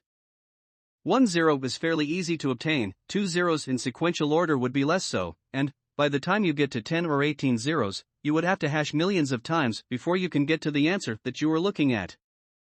However, the many zeros the system is going to constrain you with depends on what it deems the difficulty should be for you to be able to find the nonce. The level of difficulty that is needed can be ascertained at any point by looking at the difficulty chart info here, https://blockchain.info/charts/difficulty. To better understand this difficulty measure and place it in context, we need to look at the hash rate and get an understanding of that as well. This brings us to hash rates and mining rigs. Hash rate. The current hash rate can be found here, https://blockchain.info/charts/hash-rate. It indicates that the rate has been rising steadily over time and that it currently stands at approximately 31 million terahashes per second, th/s. That is an extremely high number because 1 terahash already means 1012 or 1 trillion hashes. Can you imagine the computational power that needs to go into computing 1 trillion hashes per second? Now, imagine that multiplied by 30 million. That's the level of hashing that is going on now in the mining world for Bitcoin to keep the currency going. Every second that goes by, all the miners in the world are collectively calculating 31 quintillion, 31 million trillion hashes every second. The more miners that come online, the more the difficulty number is going to go up. Miners enter the fray to be the first to solve the puzzle and claim the reward, which is 12.5 bitcoins at the moment. In one day, 12.5 bitcoins are released every 10 minutes. That means 75 bitcoins an hour are up for grabs. At today's market value of almost $10,000, that's $750,000 a day that can be gained from mining. This is the reason you see miners flood the market, because there are significant amounts of revenue up for grabs. But the system is built in such a way that the more hash power there is, the more difficult the puzzle. This is because the intention of the developers of Bitcoin was to have a predictable interval between the release of new Bitcoins into the population. Remember, Bitcoin is released only through miners as a reward for their mining contribution. To keep this consistently at 10 minutes, or close to it, the system monitors the hash rate that is online, plus the timing it took the last few puzzles to be solved. You can see that here. If the system sees that there are so many miners and the hash rate increases to the point that they are finding solutions faster than 9 minutes or less, then the system changes the nonce constraint and may say we now need there to be 19 zeros, and that will add a few more minutes of processing time. Mining rig. This is a good time to start talking about mining rigs and how the Bitcoin blockchain is kept alive. While we are on the subject, you should come to realize by now that in the event that there are no more miners, then the entire system comes to a halt because the blocks will stop being attached to the chains. Miners are categorized in two ways these days. One is the independent miner and the other is the pool miner. When mining first began, anyone could do it on their computer and the CPUs could handle the calculations. Back then, hash rates were in the region of kilohashes per second, and the CPUs could handle that even if they did get hot and needed extra cooling. But then, as more miners got into the mix, you guessed it, the difficulty went up, and so miners competed to increasing their hash power, and so they started using their GPU cards, which were significantly more powerful than the CPUs. The competition became increasingly fierce, and so specialized rigs were developed. These rigs could actually do little else. Companies like Nvidia, manufacturers of video cards, started targeting this market instead of their usual gaming market, and they started offering more powerful hashing cards. Eventually, that gave way to specialized hashing machines called ASICs. These hashing machines couldn't do anything else except calculate millions of hashes. When that didn't stop the competition, people started grouping their computers and buying up more hash power to coin, and then try to solve the puzzles that way, but that soon was outstripped as well. Today, what you find are either large mining farms that have anywhere from 20 ASICs running 24 hours, or factories running hundreds of ASICs, or, on the other hand, you find people just buying the equipment and hooking onto mining pools. Mining pools are just individual miners that get together and combine their smaller hashing power to become a large pool and become competitive in being able to solve the nonce puzzle. Once the mining is complete and the hash complies with the constraint, that nonce is then left in the block and the hash is advertised. That hash is then used for the subsequent block, and then that block is mined. By doing it in this way, value moves from the physical world where work is done, to the online world where the coins are transacted. The miners spend considerable fixed and variable costs to mine the blocks and then allow the blocks to be verified, confirmed, and added to the earlier block. Chapter 5: Downside of Blockchain. There are numerous benefits to the blockchain technology, and there are numerous uses to it in the form of coin, token, and currency, among other things. The thing about blockchains is that they are hard to grasp, and the maths behind them tends to make people cringe when they are first introduced to it. Then you add that to the fact that the programming behind the blockchain can be complex when you get down to the nitty-gritty of it, but my advice to you is to not let it distort your perception of the next new thing in finance. The system's complexity varies based on who you ask. For me, the system is as simple as it can be. For a recent computer grad, there could be some conceptual challenges, but the guys who are in their mid-careers are the ones that will find it a little strange, as it is a completely new paradigm. Don't worry though, as it just takes a little getting used to. When it comes to transaction costs, it is mostly cost efficient, but, for those of you who think that Bitcoin is absolutely free, you need to think again. There are costs associated with it, but the benefits far outweigh those costs, unless you are trying to make micropayments, and then the cost is not worth it if you are on the Bitcoin platform. For that, you should try one of the other new coins. The biggest downside is that it is facing a steep uphill battle with lawmakers in countries that are advanced in technology and backward in thinking. Countries are used to keeping track on their citizens for one reason or another, and their knee-jerk reaction to Bitcoin has been severe. Tread carefully and be nimble when it comes to investing. Check with your lawyer if you have to, but even if you do not agree with the law, you have to follow it. Conclusion: cryptocurrencies are made possible by the distributed ledger that is kept honest by an independent system called the blockchain. The idea of the blockchain is to harness the power of the crowd to automatically verify and remember. These nodes are central to the blockchain network and provide a valuable service. As far as the blockchain is concerned, it is in its infancy.